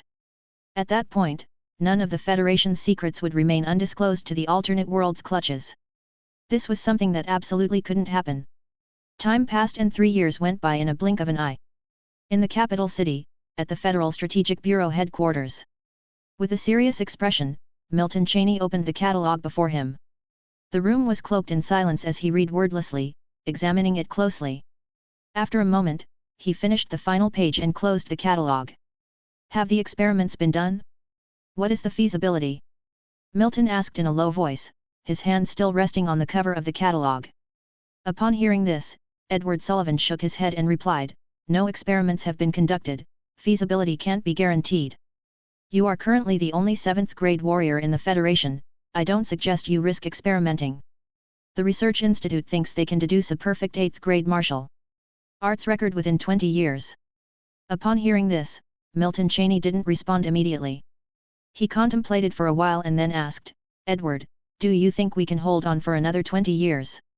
This question left Edward at a loss for words. Milton Cheney was fully aware of Edward's thoughts. Wait until another 7th grade Grandmaster martial artist emerged from the Federation, and let this artist first try cultivating the 8th grade martial arts record as a test run. They wouldn't dare coax him into taking a stab at cultivating it. After all, he was the backbone of the Federation. If anything unexpected happened to him, the Federation Council would likely plunge into chaos, and at that point, they wouldn't even need to put up a resistance against the alternate world. Given this premise, the council members wouldn't want Milton to risk cultivating the 8th grade martial arts record. But there was no way they could hide the progress of research into the martial arts record from him, hence Edward was the chosen one to break the news. Have those old fools put you up to this? Don't they want me to cultivate the 8th grade martial arts record? Do any of these old bones have the confidence of becoming a 7th grade Grandmaster? Maybe in the past, but who among them today doesn't struggle with binders full of issues? It's already good enough if they can find the time for martial arts cultivation." Milton placed the catalog on the table in front of him and softly spoke. "We can expend resources to train a 7th grade warrior for the Federation. This just takes a few years." Edward chimed. While speaking, he reached out to take the martial arts record from the table. But in the next moment, his wrist was caught. Milton's voice also resonated in his ears. It's too late. It's already been 4 years since the last large-scale invasion from the alternate world. I have a premonition that the next invasion won't be too far away, and it will be on a greater scale. Fortunately, the first and second batches of martial arts students have grown up successfully, so we are not without chances. Edward didn't struggle to free his hand, he knew Milton was too stubborn to be swayed. So he withdrew his hand, his face filled with conflict. If he had known, he wouldn't have disclosed the research progress of the Research Institute to Milton Cheney so soon. He knew once Milton got wind of it, he would insist on cultivating due to his personality. But at this crucial moment, the Federation's foremost expert venturing to cultivate an unfinished product risked more harm than good in case of an unforeseen accident. Don't worry, I am cautious. You don't need to worry about the Federation Research Institute for now. Instead, you should substitute as the Federation inspector to visit all the martial arts academies of the Federation. When the martial arts academies were initially built, there were few suitable candidates and many people were hastily chosen. I am afraid of corruption taking place. Inspect them thoroughly, this is very important. With the practice of martial arts becoming a national endeavor, the martial arts academies serve as the foundation. Milton switched the topic and seriously stated. This wasn't the first time that this inspection was being conducted, but given the increasing prominence of martial arts, the status of the martial arts academies also rose over time.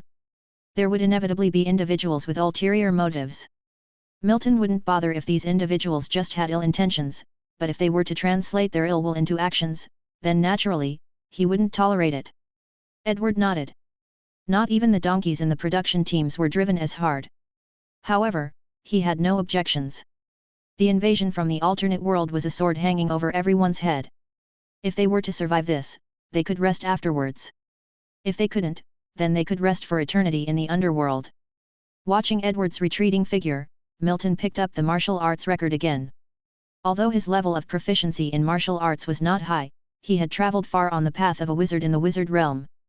The saying "master one law, and all others are known" wasn't mere rhetoric. Milton was knowledgeable. With this 8th grade martial arts record in front of him, Milton felt at least 70% confident that he could successfully cultivate it. This level of confidence was already quite high. Half a year later, in a desolate plain on the outskirts of capital city. Boom! With each punch and kick, Milton seemed to create sonic booms in the air. The loud sounds echoed around him. Flames flickered on his fists as if hidden within the surface. Boom! Another punch. Chapter 192. The intensity of this punch was terrifying and it did not appear to be generated by human strength. Milton Cheney's will was incredibly firm, it was as if there was a shadowy humanoid figure in front of him, teaching him boxing. In a daze, it seemed like Milton's consciousness had entered an unknown place. Is this the spiritual sea? No, not the spiritual sea, what is this? While Milton was left lost in thought, a huge ball of flame rose in front of him. A gigantic fire, a fiery red flame. There was no scorching heat, but it seemed like it wanted to engulf the entire world. This is, my God! On the martial arts path, both physique and spirit progress together. However, due to the limitations of the world, it seemed like one's spirit was hidden on the martial arts path. But being hidden doesn't mean it vanished. At this moment, the flame that Milton saw was his spirit, his will. The flame was his God. This is the flame of hope, but also the flame of destruction. The next moment, Milton's consciousness left that unknown place. He could feel the incredible strength that now coursed through his body. This was a power that definitely rivaled that of a level 2 blood wizard. He felt his will had reached a terrifying realm of power. This type of will was something he had never experienced in his past life or in a true body simulation. It was like even if the world was to end in front of him, he could still face death calmly. The strength of spiritual attributes was not just exhibited in the vastness of the spiritual sea. If one were to break down spiritual attributes into spiritual power and will, the current Milton had surely reached the extreme. All his spiritual attributes were concentrated in his will. 8th grade martial artist. Great Grandmaster. He made it. Milton clenched his fists, this formidable power gave him the idea to smash all the subspace to pieces. But his powerful will suppressed this idea. At the moment, if there's one thing he didn't lack, it was supreme self-control. However, he thought a reasonable release was still necessary. Carson Dutton's eyes were a bit dazed, but he quickly regained himself. Within 3 days, his student had destroyed 12 subspaces. Furthermore, these subspaces were not the already conquered ones, but those in a stalemate. Great Grandmaster? Carson Dutton asked softly, but Milton could hear him very clearly. Milton nodded his head. Good. Good. Good. Carson Dutton's eyes sparkled, spouting 3 goods in succession. One could imagine how excited he was at the moment. It's a pity that you were born too late. If you were born 50 years earlier, our federation would have been impregnable. Carson Dutton remarked somewhat wistfully. He usually wouldn't make such statements, but at this time, he was incredibly elated. The Federation now had a great grandmaster martial artist in the truest sense. This realm, even combing through the history of the Federation, one could not find anyone else. This meant that Milton was the strongest person in the history of the Federation, without equal. Mentor, I have given my insights on the 8th grade martial arts record to the Research Institute. Within a year, all the martial arts academies of the Federation will implement the new martial arts record. Within 100 years, there will be countless gifted individuals. This world is not beyond redemption, and we have already invented the only remedy. Milton spoke up. However, there was no trace of relief in his tone. A great grandmaster martial artist was very strong, they could even rule over a level 2 wizard continent in the wizard realm. But having only him as a great grandmaster was clearly not enough. The forces that could launch an invasion of this world would certainly not be weak. An 8th grade martial artist resisting an entire world? Even a 9th grade martial artist probably wouldn't cut it. Only having top, middle and lower tier martial artists in abundance can bring a sliver of hope. If the maximum limit of this world is the martial saint, Milton would always strive to be the martial saint. Whether it was for the sake of this world or for himself, he had compelling reasons to do so. 100 years, huh? I guess I won't live to see that time. Carson laughed as he spoke. Death didn't seem such a big deal to him now. The experiences of these years were richer than the decades before. If he would die, it wouldn't be with regrets. Mentor, you will live to see that day. I hope so. Carson responded with a hint of emotion. These years, he rose from being a platoon leader in the 4th Bureau to being the director of the 2nd Bureau and the first counselor of the Federation. His name had already made a heavy mark in the history books. To him, living or dying no longer made much difference. The only reason for him to keep going was to yield some warmth for the Federation, for the world. Neither the mentor nor his student said anything else after that. A silence filled the area. In the end, Milton got up and left his mentor's office. 1 year, 2 years, 3 years, 4 years. 4 years passed in the blink of an eye. Milton had once said that martial art academies would be established throughout the Federation within 100 years. Now, after several decades, he had fulfilled this promise. Across the Federation, thousands of martial art academies were spread across hundreds of cities. These cities were not like the ones on Blue Star in Milton's previous life. Each city in the Federation was larger than provinces in his previous life. One could imagine the astronomical number of students graduating from the martial arts academies every year. Martial arts high schools and primary schools were also beginning to be built in the Federation. At present, at least 80% of the people in the Federation chose the martial arts department for their higher-level examinations. From this point, the impact of the invasion from an alternate world on this world was apparent. Of course, choosing martial arts did not mean completely giving up on knowledge. The Martial Arts Academy was not a place to train people who only knew how to fight, it also taught other subjects besides martial arts. Capital City, Strategic Headquarters. After undergoing several years of transformation, this was currently the largest strategic center in the Federation. Milton was standing on the 2nd floor of the strategic center at the moment. His gaze was fixated on the huge screen at the center of the 1st floor. Until a bright red spot suddenly appeared on the screen. Sound the Federation's first-level red combat alert. Personnel from the 2nd and 3rd Bureau should quickly take their positions. Ensure a smooth information transfer from the Central Controls Information Center. When needed, I will take action personally. After preparing for so long, whether we can escape from the tiger's mouth depends on this time. Seeing the increasing number of red dots on the big screen, Milton's expression did not change as he softly commanded. Earl Lees, who was standing by his side, although just in his middle ages, had white hair. He skillfully operated the communication panel in his hand, sending out one message after another. Chapter 193. Hurry up! Captain, it's impossible. After a large-scale firepower cover, less than 20% was eliminated. It must be a large subspace. A somewhat young man spoke, his tone a mix of emotions. The captain he mentioned was not much older than he was. The captain fell silent after hearing this. They all understood what a large subspace represented. It meant that they probably wouldn't be able to make it back this time. Sigh. Did you write your wills? Don't worry, Captain. I've written it long ago. But you know, I'm not good at writing. I couldn't write much. Upon hearing this, the complex look on the young man's face faded and he spoke in a relaxed tone. Send the message to the control center. As for us, we'll stall for as long as we can. The captain in the young man's words spoke. After speaking, he stood up, ready to leave the firepower control area. But the next moment, his steps suddenly came to a halt. The relaxed expression on the young man's face also froze.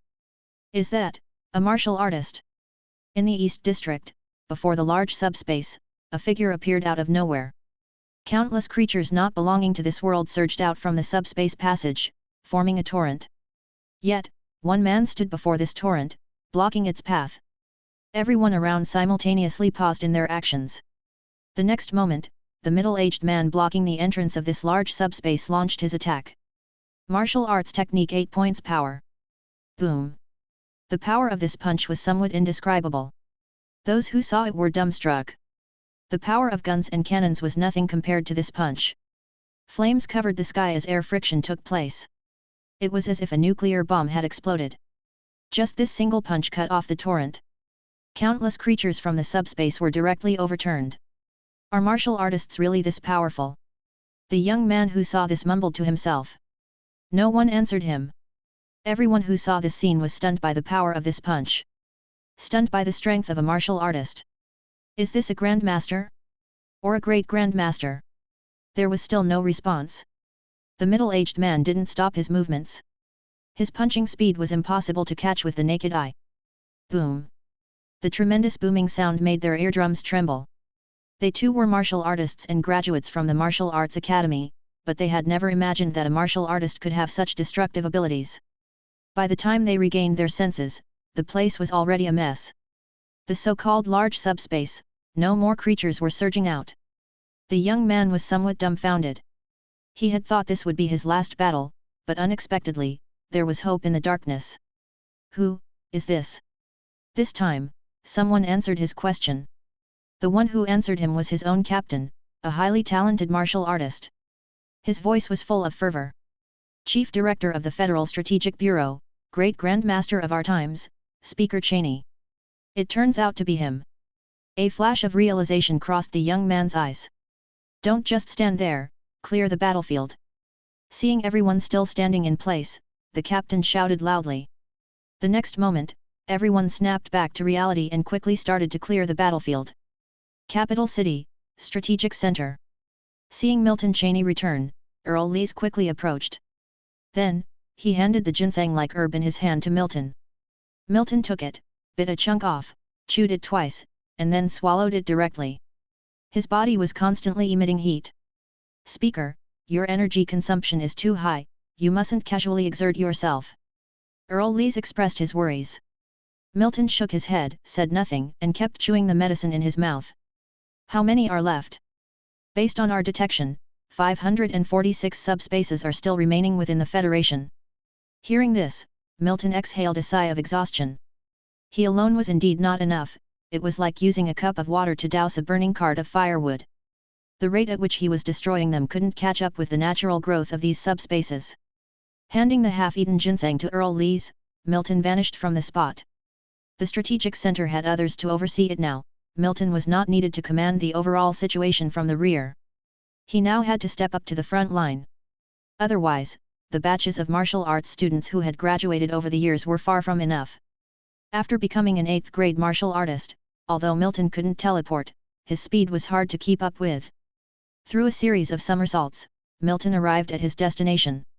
Victoria White, how is the subspace infiltration plan going? The Victoria White he spoke of was an efficient woman who jumped slightly upon hearing Milton's voice. Can't you stop appearing without warning? The progress is small, the subspace seems like a separately opened space, even if we infiltrate, we can't cross from the subspace to the alternate world invading us. Victoria quickly responded. Hearing this, Milton rubbed his temples and pondered for a moment. Abandon the infiltration plan. Reduce unnecessary casualties and shift the focus back to resisting the subspace invasion. As expected, we can't take steps too large. We can't even block, thinking about counter-attacking is just too naive. Milton said. Then he told Victoria about some of the plans and further emphasized on them. The next moment, he disappeared once again from the spot. Only he had the ability to clear the large subspaces within the Federation, so his time was precious. In this tense atmosphere, 2 years quickly passed by. Chapter 194. The Federation and the alternate world bear each other just barely. Milton Cheney's judgment was quite good. Maybe it was a limitation of the world, or maybe for other reasons. This time, it wasn't a full-on attack from the alternate realm. If it's this difficult to resist even without it being a total attack, if a total attack does occur, the world would not be far from destruction. Capital City, the Federation Research Institute.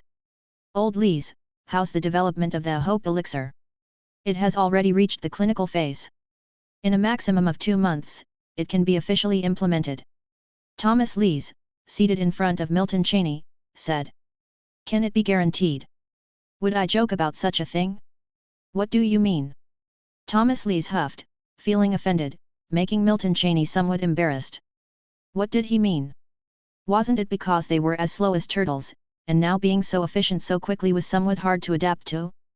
But of course, Milton Cheney didn't say this. So Milton Cheney changed the topic. How about the study on the alternate realm beings? Have any results been found yet? Upon hearing this, Thomas Lee's face became a bit serious. He gently explained, the physiological structure of these alternate world beings is completely different from ours. For instance, the disguisers can transform into any creature in their memory. It can be said that all creatures from the alternate world are disguisers, just that every disguiser is different. Milton Cheney pondered over this statement and gradually understood what was being implied. Are you saying that all creatures from the alternate world are disguisers, and their bizarre appearances are because they might have previously invaded other worlds? So their forms are influenced by the creatures they have seen when invading other worlds? Milton Cheney voiced his interpretation. Thomas Lees pondered over this for a while and then nodded. It is almost that. If we are correct in our judgment, this alternate world, if it truly conquered our world, might over thousands of years transform into human form. Real human form, and aside from turning into a pool of black water upon death, they would have no other differences from humans. Thomas Lees emphasized this at the end. Upon hearing this, Milton Cheney was slightly startled. What kind of creatures were these that were so perverse?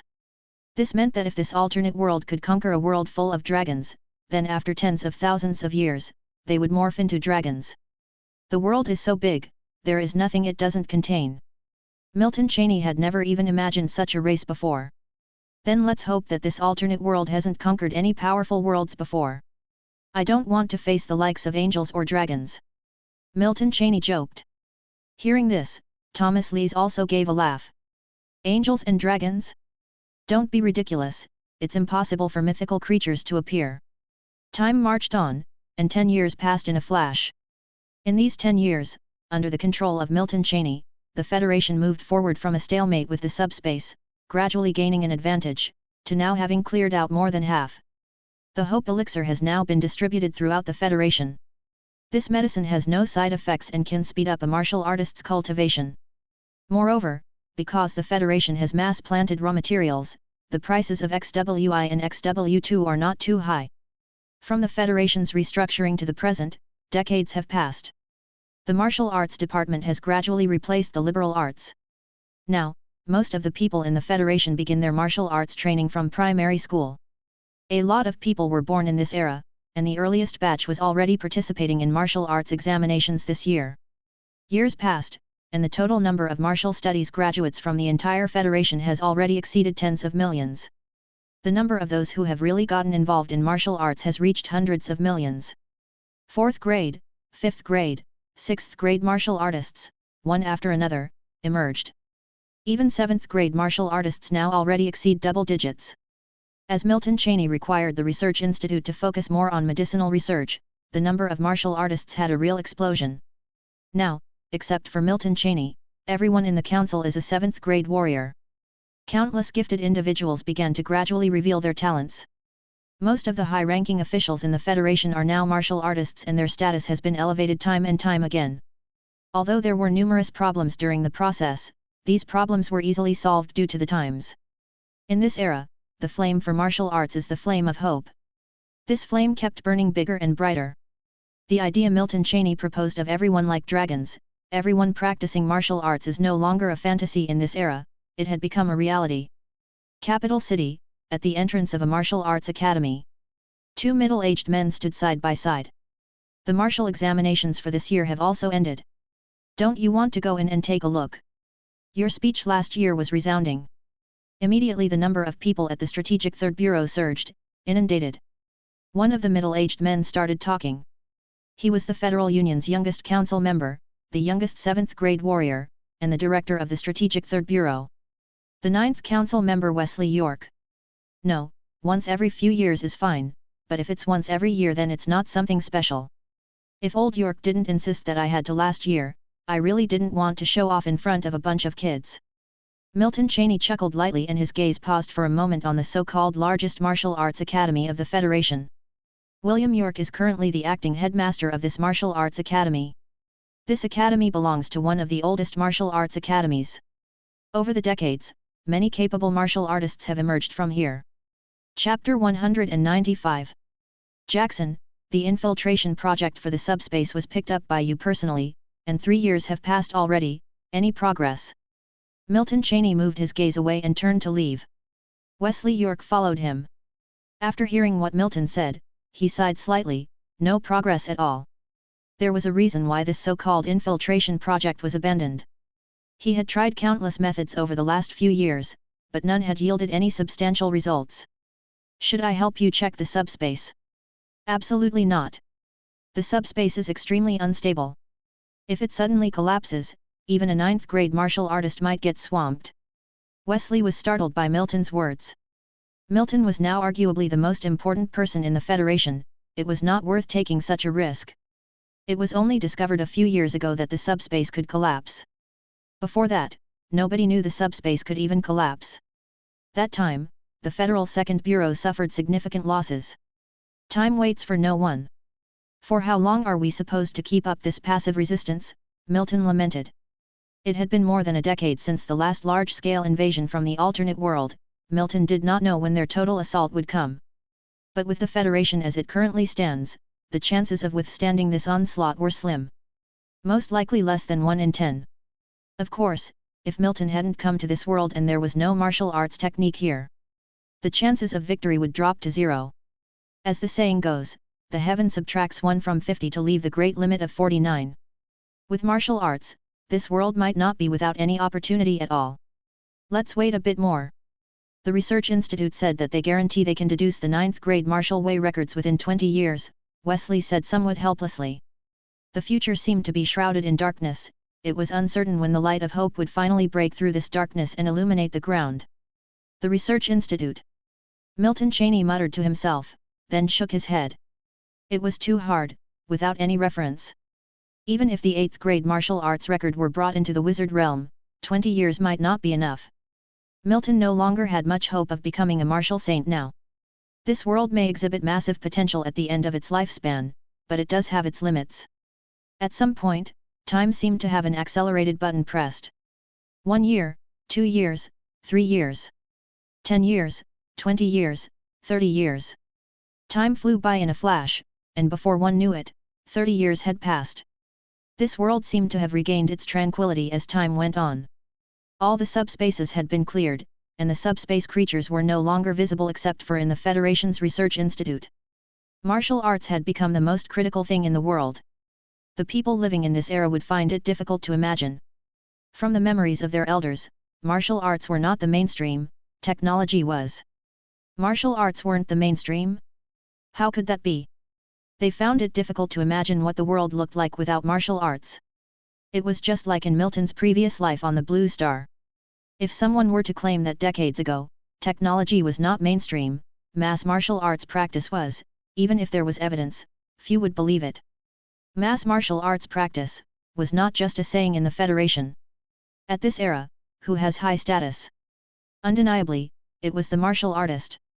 Who make money quickly, even to the point of not lacking money. Undeniably, it's the martial artist again.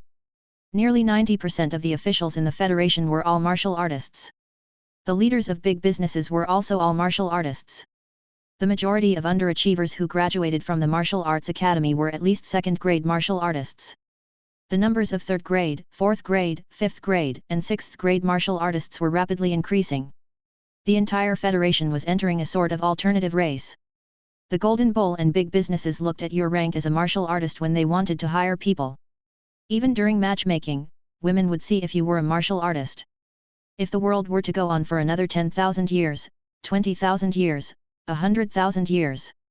By then, technology might not be valued at all, and the strength of individuals would become everyone's pursuit.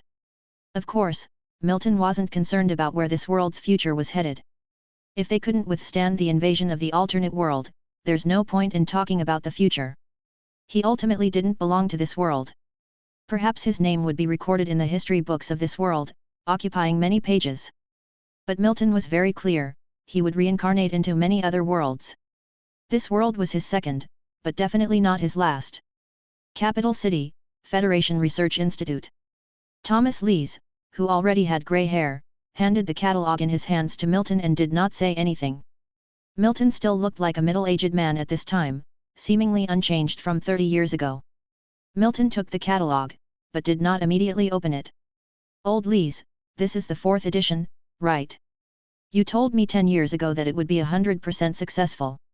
Now 10 years have passed, I heard you say 100% 3 times, how come you don't seem confident at all this 4th time? Milton spoke in a light-hearted tone, teasing the old fellow in front of him. Having lived in this world for nearly 100 years, these experiences were far more important than becoming a 9th-grade martial artist. Milton's willpower now wouldn't be affected even after 10 reincarnations. If he were to return to the wizard realm this time, perhaps the simulator's automatic protection function would not even turn on. Because Milton did not need it anymore. So, even if he couldn't become a 9th-grade martial artist, he was still very satisfied with what he had gained in this world. Hearing Milton's joke, Thomas Lee's mouth curled into a smile. Little Cheney. Have a look. Hearing this, Milton was stunned.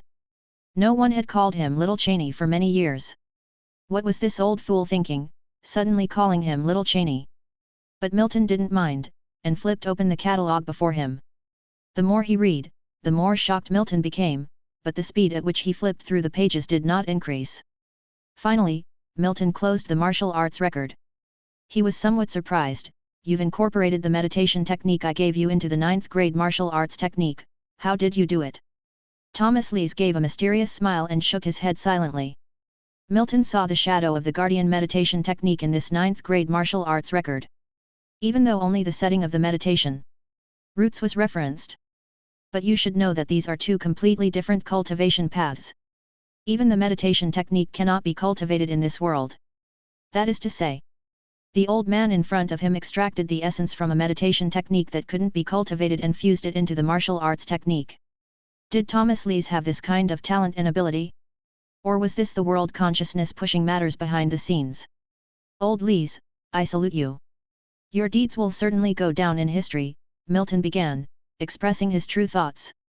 Without any incident, this 9th-grade martial arts record could very likely allow him to cultivate to the realm of a 9th-grade martial saint. Within 100 years, before the total onslaught of the alternate world arrives. This world will definitely have more than just one martial saint. Do remember, before a world is destroyed, the potential erupted by the countless beings within it is unimaginable. Chapter 196. Fire. The entire sky was engulfed by flames, turning it crimson red. Not until Milton Cheney retracted his fist did the racing fire above gradually dissipate. Martial Saint. Cheney clenched his fists more tightly, brimming with unimaginable power. This power was too formidable. Be it in the wizard realm of his past life or in true body simulation, Cheney has never possessed such formidable power before. At this point, his physique could match that of a level 3 bloodline wizard. Most importantly, his willpower. Wizards in the wizard realm didn't cultivate willpower, and Cheney felt that even a level 4 wizard might not have stronger willpower than him. Carson Dutton, who watched Milton Cheney retract his punch and stand still, was also taken aback. He was too powerful. Carson knew the power of a grandmaster because he was one, but this was his first time witnessing the power of a martial saint. All they could say was that it was no surprise such prowess marked the culmination of the new martial arts path, the 9th grade martial artist, the martial saint of this era. Did you succeed? Although he suspected success was already achieved, he still posed the question. Upon hearing his query, Cheney chuckled and nodded his head. I succeeded. A spark of ecstasy flashed across Carson Dutton's face. This was of utmost importance. At this moment, the Federation needed another martial saint, and it was critical.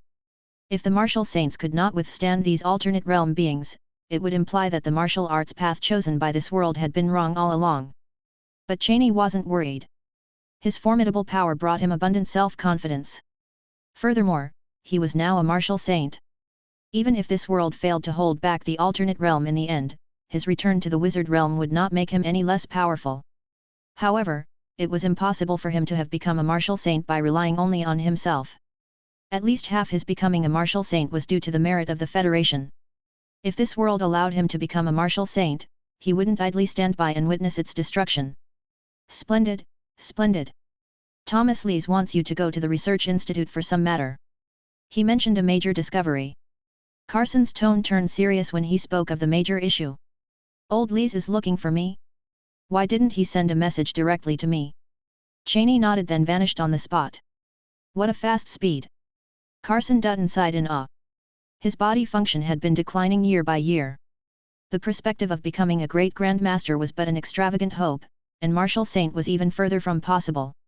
Wesley York, on the other hand, had some chance. This era was destined to belong to young people. The era of pioneers like them was likely coming to an end soon. Cheney's speed was fast, and the desolate land in the capital city was not far from the Federation Research Institute, so Chen quickly arrived at the location. Upon entering TNE Research Institute, Ni walkia directly to TNEAO or a room and opened it. What's the matter, old Lees? You were looking for me. Noticing that Thomas Lees was busily engaged in sketching at his desk, Cheney inquired. He then took a closer look at the paper where Lees was sketching. It appeared to be a space structure diagram. Did old Lees also a designer? You're here. We've made a new discovery, which is that the space channel doesn't collapse immediately after the subspace collapses. Instead, it gradually disappears during the collapse. This disappearance is not instant. That is to say, during the moment of collapse, this originally closed space channel to us will remain open for a few seconds before disappearing. Lees explained as he handed over the blueprint in his hands to Cheney. Cheney accepted it and examined it carefully, furrowing his brow. Lees's comments combined with the blueprint right in front of him made it relatively easy for Cheney to understand what Lees meant. Is the conclusion accurate? It's just a discovery for now, not a conclusion. We haven't performed any experiments yet, we've observed too few samples. So far, there have been fewer than 10 subspaces that have collapsed. Lees handed all the earlier concept drawings to Cheney.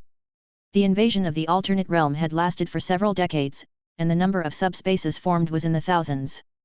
However, the number of naturally collapsed subspaces was less than 10, making this ratio too low. How is the research on artificially causing subspaces to collapse going? Lees shook his head at that and began, it's unsuccessful.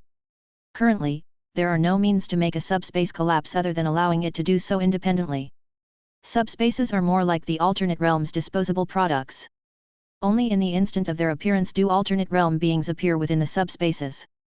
Once all the alternate realm beings inside the subspace are completely eliminated, there won't be a second wave of attack. Upon hearing this, Cheney nodded. He was, of course, aware of this. However, this might not necessarily be a scheme of the alternate realm.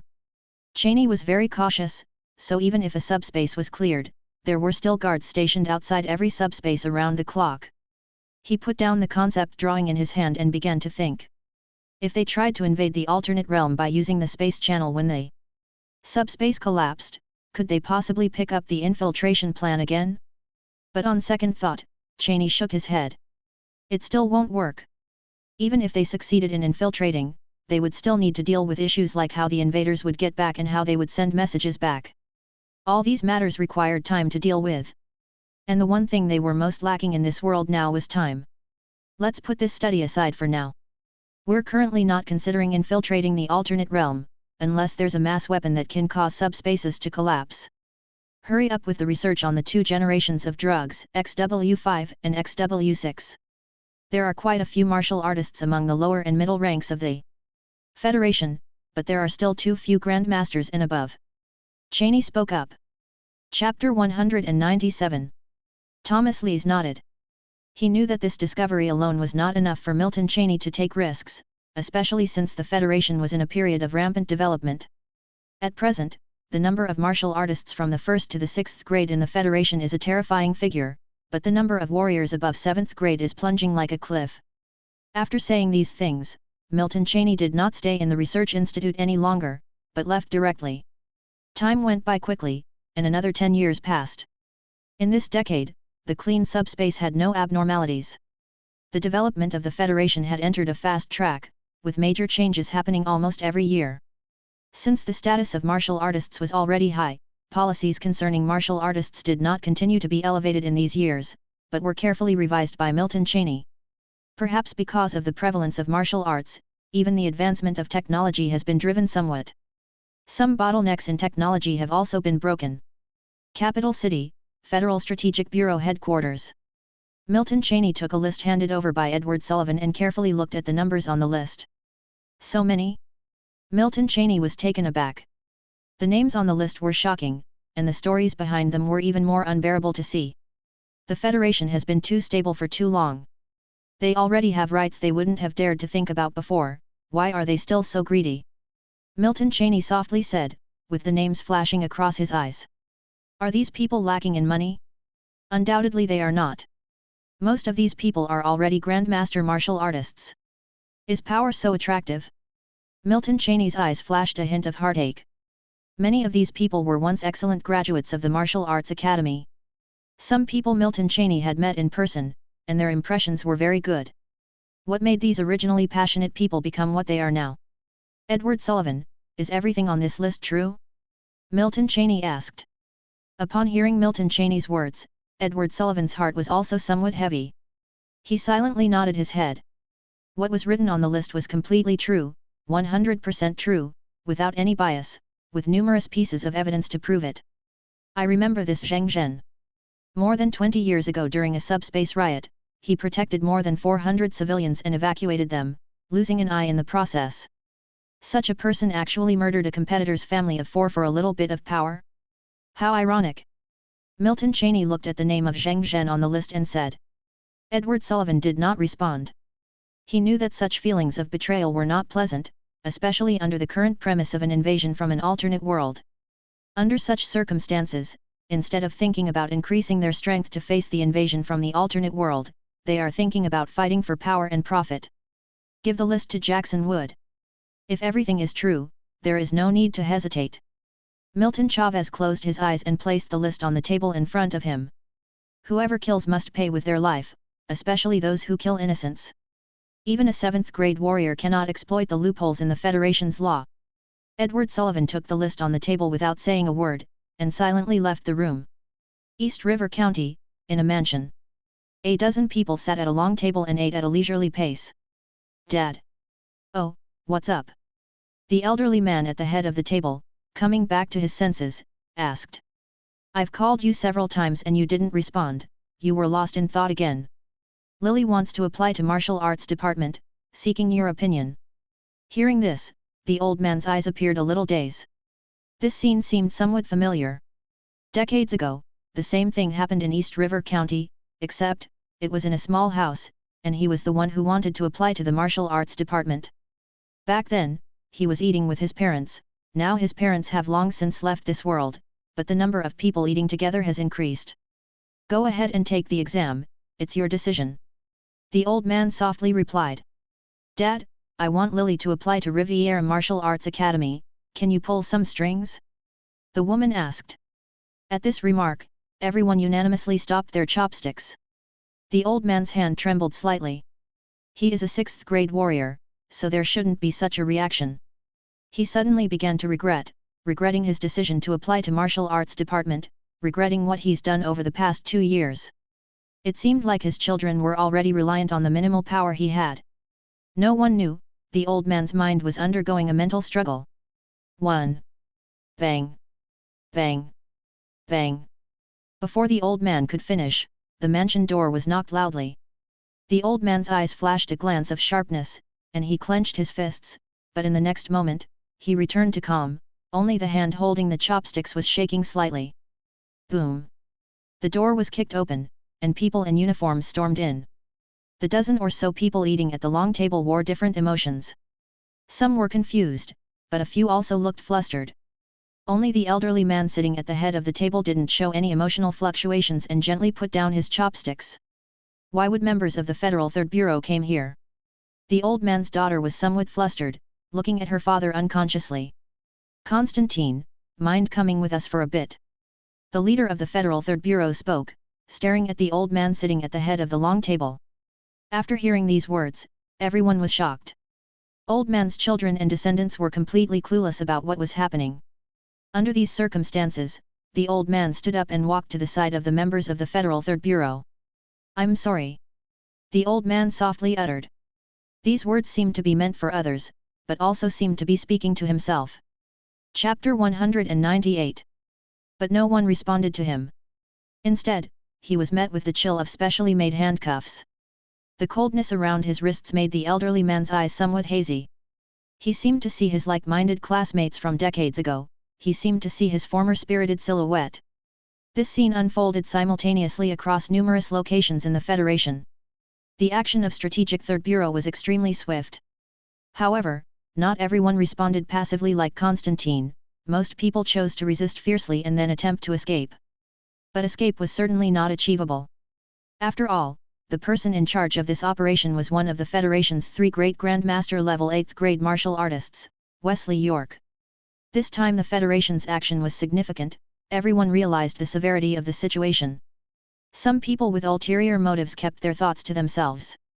Of course, these people were in the minority, most people contributed even the slightest bit of strength for the Federation, for themselves, and for the world. The fast-forward button of time was pressed again, 50 years passed in an instant. And in the rapidly developing Federation, 50 years had brought about many changes. The members of the Federation Council were replaced time and time again. William York, Carson Dutton, Victoria White, and countless others stepped down from the stage of history. A new generation took over the predecessors, becoming the second batch of pioneers. The one thing that remained unchanged was the Speaker of the Federation, Milton Cheney. Martial arts truly became an indispensable part of this world, permeating everyone's life. The world had been peaceful for 50 years, and developed for 50 years. The subspace became a place visited by numerous people. The massive rock hanging over the heads of Federation citizens seemed to have disappeared. But those who understood the situation knew that this was just the calm before the storm. Capital City, 3rd Strategic Center. Milton Cheney still had the appearance of a middle-aged man, it seemed there was not much change from decades ago. Standing next to him on the top of the Strategic Center was Wesley York. "Has there been any information transmitted back?" Milton Cheney asked softly. Wesley York shook his head, "There hasn't, we can only resist head-on." Wesley York also had the appearance of a middle-aged man, his talent in martial arts cultivation was even higher than Milton Cheney's. If Milton Cheney was considered an outsider, then there was no doubt that Wesley York was the son of the era for this world. The all-out attack from the alternate world is coming. 3 days ago, a new subspace was discovered in the southern district. Even though it was cleaned up quickly, it has undoubtedly sounded an alarm for us. Keep in mind, a new subspace hasn't appeared for decades. Milton Cheney said. Wesley York nodded without uttering a word, his gaze looking down. "Do you think there's meaning in what we're doing?" Milton Cheney cheerfully said. "Yes. How come you talk less as you get older? I remember you used to talk quite a lot, now you're almost like a statue." Milton Cheney said with a smile, ribbing Wesley York. "The older one gets, the less lovable they became indeed." Wesley York didn't respond to that, he exhaled lightly, then began to speak. "No, I still don't agree with your plan, it has to be me who carries it out, you can't. Old man Cheney, I am now stronger than you are, and more suited for your plan. I can die, but you can't. Wesley York said seriously. It was not the first time he had said such words.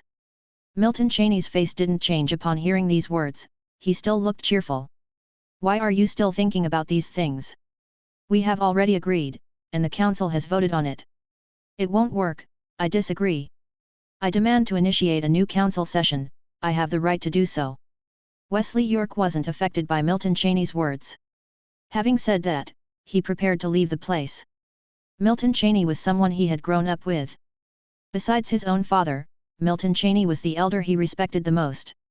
Now that Milton Cheney had actually drafted a suicidal plan, it was understandable for him to have such a strong reaction. Even if you start again, it's pointless. I have a veto right. Milton Cheney cheerfully said. Indeed, upon hearing this, Wesley York stopped in his tracks. Have you managed the Federation for 100 years, just to meet your death in the end? I don't understand. Everyone only has one life, your life is so much more important than mine, why won't you let me take your place? Wesley York spoke word by word. While speaking, his gaze was fixed on Milton Cheney's eyes. This was the first time he spoke to Milton Cheney in this way. Milton Cheney didn't reply, he continued to smile merrily. Wesley York couldn't discern what Milton Cheney was really thinking. He didn't really have just one life at all. Wesley York had no idea that this elder didn't actually belong to this world. I think your survival is much more important than mine. Your journey is the stars and the sea, perhaps we still have the chance to meet even after my death. Milton Cheney shrugged and said, just like an old child. Hearing Milton Cheney's words, Wesley York was dumbfounded. This elder of his was spouting nonsense again. What did it mean by his journey was the stars and the sea? What did it mean by a chance to meet even after death? Did you even hear what you were saying? After a moment, Milton Cheney spoke, this is just a backup plan. If we can resist the alternate world smoothly, naturally I won't activate the plan. I still want to live a few more years, to enjoy life. Wesley York didn't reply, he turned and left the place. Milton Cheney's gaze didn't linger on Wesley York's figure, instead, it was directed from the top floor towards the lower levels. In his eyes, there was a trace of profundity. Chapter 199. He had already become a martial saint in this world, and the 9th grade martial way records were his limit. At least, this limit wouldn't be broken for hundreds of years. So, in this world, Milton Cheney had grown to his limit. Milton was grateful to this strange world. He was not foolish. The likelihood was that his talent in martial arts had been awarded by the world consciousness. His death in this world would not signify genuine death. He owed a favor to this world, and this universal assault would be his way of repaying it fully before bidding this world goodbye. Farewell does not mean never to meet. In the future, he might even be able to return to this world. The only thing uncertain was whether Wesley York, the little fellow, would still be there. Thinking of this, Milton chuckled lightly. 3 months later. The newly discovered 6 subspaces in the East District have been cleaned up, your mom's laser. The newly discovered Level 4 subspace in North District has been cleaned up completely, ensuring no omissions. 5 months, 6 months, 7 months, 1 year, 2 years, 3 years. Time passing, the Federation, a large machine, kept running without stopping. Capital City, Federal First Strategy Center. Milton Cheney and Wesley York stood side by side. They were in front of a massive screen. The next moment, almost instantaneously. Boom! A loud noise was heard from outside. The large screen in front of them suddenly turned red. Tens of thousands of red dots filled the entire Federation map. They're here. Cheney's face remained unchanged, he said quietly. The noise outside didn't affect the two. Red dots appeared, just a moment later, some of them turned green. But as futile as putting out a bushfire with a cup of water, the red dots were rapidly increasing. 1 day, 2 days, 3 days. Within these 3 days, Cheney made no move. Wesley York, as the commander-in-chief, continued to direct all operations. On the massive screen in front of them, over 1,000 red dots had turned green, but it was still only a small proportion compared to the numerous red dots. All the old blokes are gone. A hint of sentimentality showed in Cheney's eyes. The past few days were the Federation's days of turmoil, the number of deaths unimaginable. Even the Grandmaster martial artists had sacrificed in significant numbers. With one last glance at the large screen, Cheney turned around and took his leave. "Old man!" Wesley York's voice rang in Milton's ears. "Stay alive!" Without pausing or responding, Milton disappeared from the spot in a flash. A flicker of pain crossed Wesley's eyes, but vanished the next moment, replaced by resolve. Cheney stepped into the small subspace in front of him. The next moment, a circular instrument appeared in his hand. Rumble. A resounding noise echoed within the subspace. The subspace collapsed. An invisible passage appeared, and Milton stepped into it. Everything started spinning. This was an alien world. Countless strange beings reflected in Milton's eyes. Milton even spotted a few humanoid beings. These beings seemed to lack intellect, showing no reaction to his sudden appearance. What he had to do next was simple. Kill. An enormous surge of energy erupted from Cheney, a gigantic flame-like phantom manifesting behind him. Divine intense external manifestation. Only a martial saint could achieve this. Next, Cheney began. The extent of damage a person comparable to a level 3 wizard can cause is unimaginable. The otherworldly beings posed almost no resistance. However, Cheney did not forget his mission. He needed to determine how this alternate world was sending subspaces to the Federation. Then, destroy it. The passage of time no longer mattered. Cheney did not know how long it had been or how many he had killed. Tens of thousands? Or perhaps over 100,000. It didn't matter anymore. As at that moment, a colossal illusory rhomboidal block emerged in front of his eyes. It was somewhat like a subspace, but not quite the same. Countless strange beings hurled themselves into this rhomboidal block one after another until they vanished. No one noticed the strange man here. Cheney made a move. Blood burning, wool transforming into the fuel of the fire. Boom! This all-consuming punch could destroy everything it meets. Cheney's vision went black. The last scene imprinted in his mind was the shattered illusory rhomboidal block. He repaid his debt to this world with his life. Chapter 200.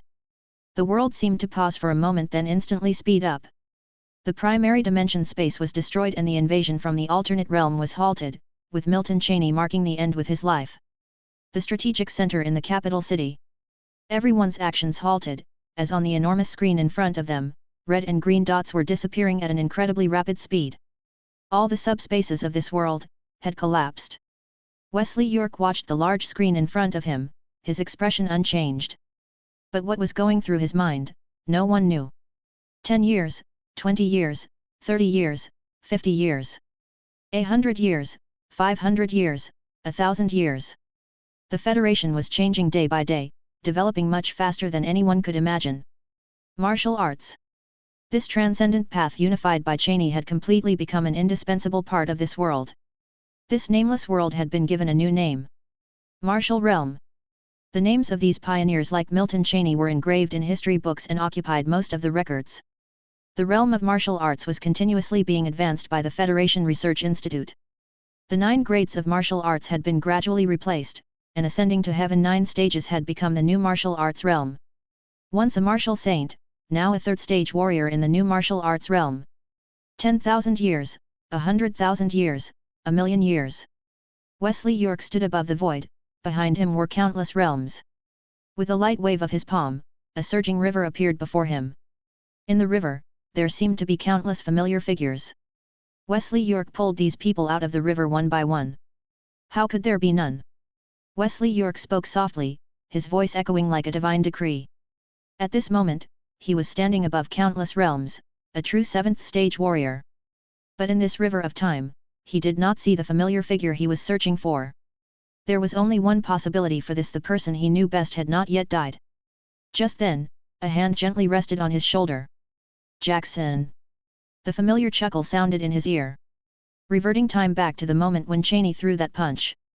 In an instant, Cheney's body turned into nothingness, and a streak of light shot out from his body. This light seemed to travel through endless worlds before it finally entered a strange space. Inside this space, a red light cluster gradually merged with Cheney's consciousness. The world was still. Cheney, having experienced death once again, felt nothing out of the ordinary. After his consciousness merged with the red light cluster, he was expelled from this void space. The next moment, a familiar mechanical sound echoed in Cheney's head. Reincarnation simulation ended. Successfully retained simulated reincarnation memory. Detected that the host will not be affected by reincarnation memory. Simulator memory protection function has not been activated. Do you want to activate it manually? Detected that host is a third stage warrior. Do you want to retain adaptations to the wizard realm rules?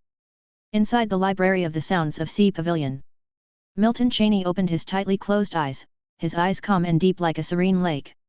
Don't activate memory protection. Retain adaptations to wizard realm rules. Cheney thought. The next moment, he found himself in his spiritual sea. A red gem pushed aside the azure gem and suspended in the middle of Cheney's spiritual sea. Within the red gem, it seemed like flames were surging. Third stage warrior. Cheney thought. Shouldn't it be 9th grade martial artist? After feeling the red gem floating in his spiritual sea, Cheney exited his spiritual sea. The reincarnation simulation has ended. The gains from this reincarnation simulation for Cheney were even greater than the first time. If it weren't for his limited lifespan, Cheney truly wished he could return only after reaching invincibility. The third stage warrior should correspond to a level 3 wizard, right? Cheney murmured to himself. He wasn't sure if the reincarnation world would be able to withstand the invasion from the alternate realm after his death. After all, that world was indeed a very small world, even smaller than some planes around the wizard realm. However, what Cheney didn't know was that after he left, numerous talented individuals emerged from this so-called small world, and some of them would be deeply connected to his future self. Cheney moved his body a bit. With a thought, the red gem floating in the middle of his spiritual sea emits a faint fluorescence. The familiar power is back. Cheney felt like he could smash a level 3 wizard standing in front of him at this moment. Just one simulation, and martial arts had surpassed both his original white wizard path and bloodline wizard path, becoming his strongest power. The next moment, Cheney thought, and the familiar attribute panel appeared before him. Name, Milton Cheney. Spirituality, 29-9, 34.2. Physique, 29-9, 34.2. Spiritual Wizard Realm, Level 2 Wizard. Bloodline Wizard Realm, Level 2 Wizard. Breathing Technique, Golden Lion Breathing Technique, Perfect. Meditation Technique, Guardian Meditation Technique, Perfect. Refining Technique, White Raven Refining Technique, Perfect. Night Skills. Spiritual Magic, Void Realm's Eye, 2nd level, Sky Reaching Flames. 2nd level, Great Analysis Technique, 2nd level, Meteorite Fall, 2nd level, Spatial Transfer, 2nd level. Bloodline Magic, White Raven True Form, 2nd level, Light of White. Feather, 2nd level, Eye of the Deathbringer, 2nd level. True Body Simulation Count, 1. After carefully inspecting his attributes, Cheney didn't immediately dismiss the attribute panel.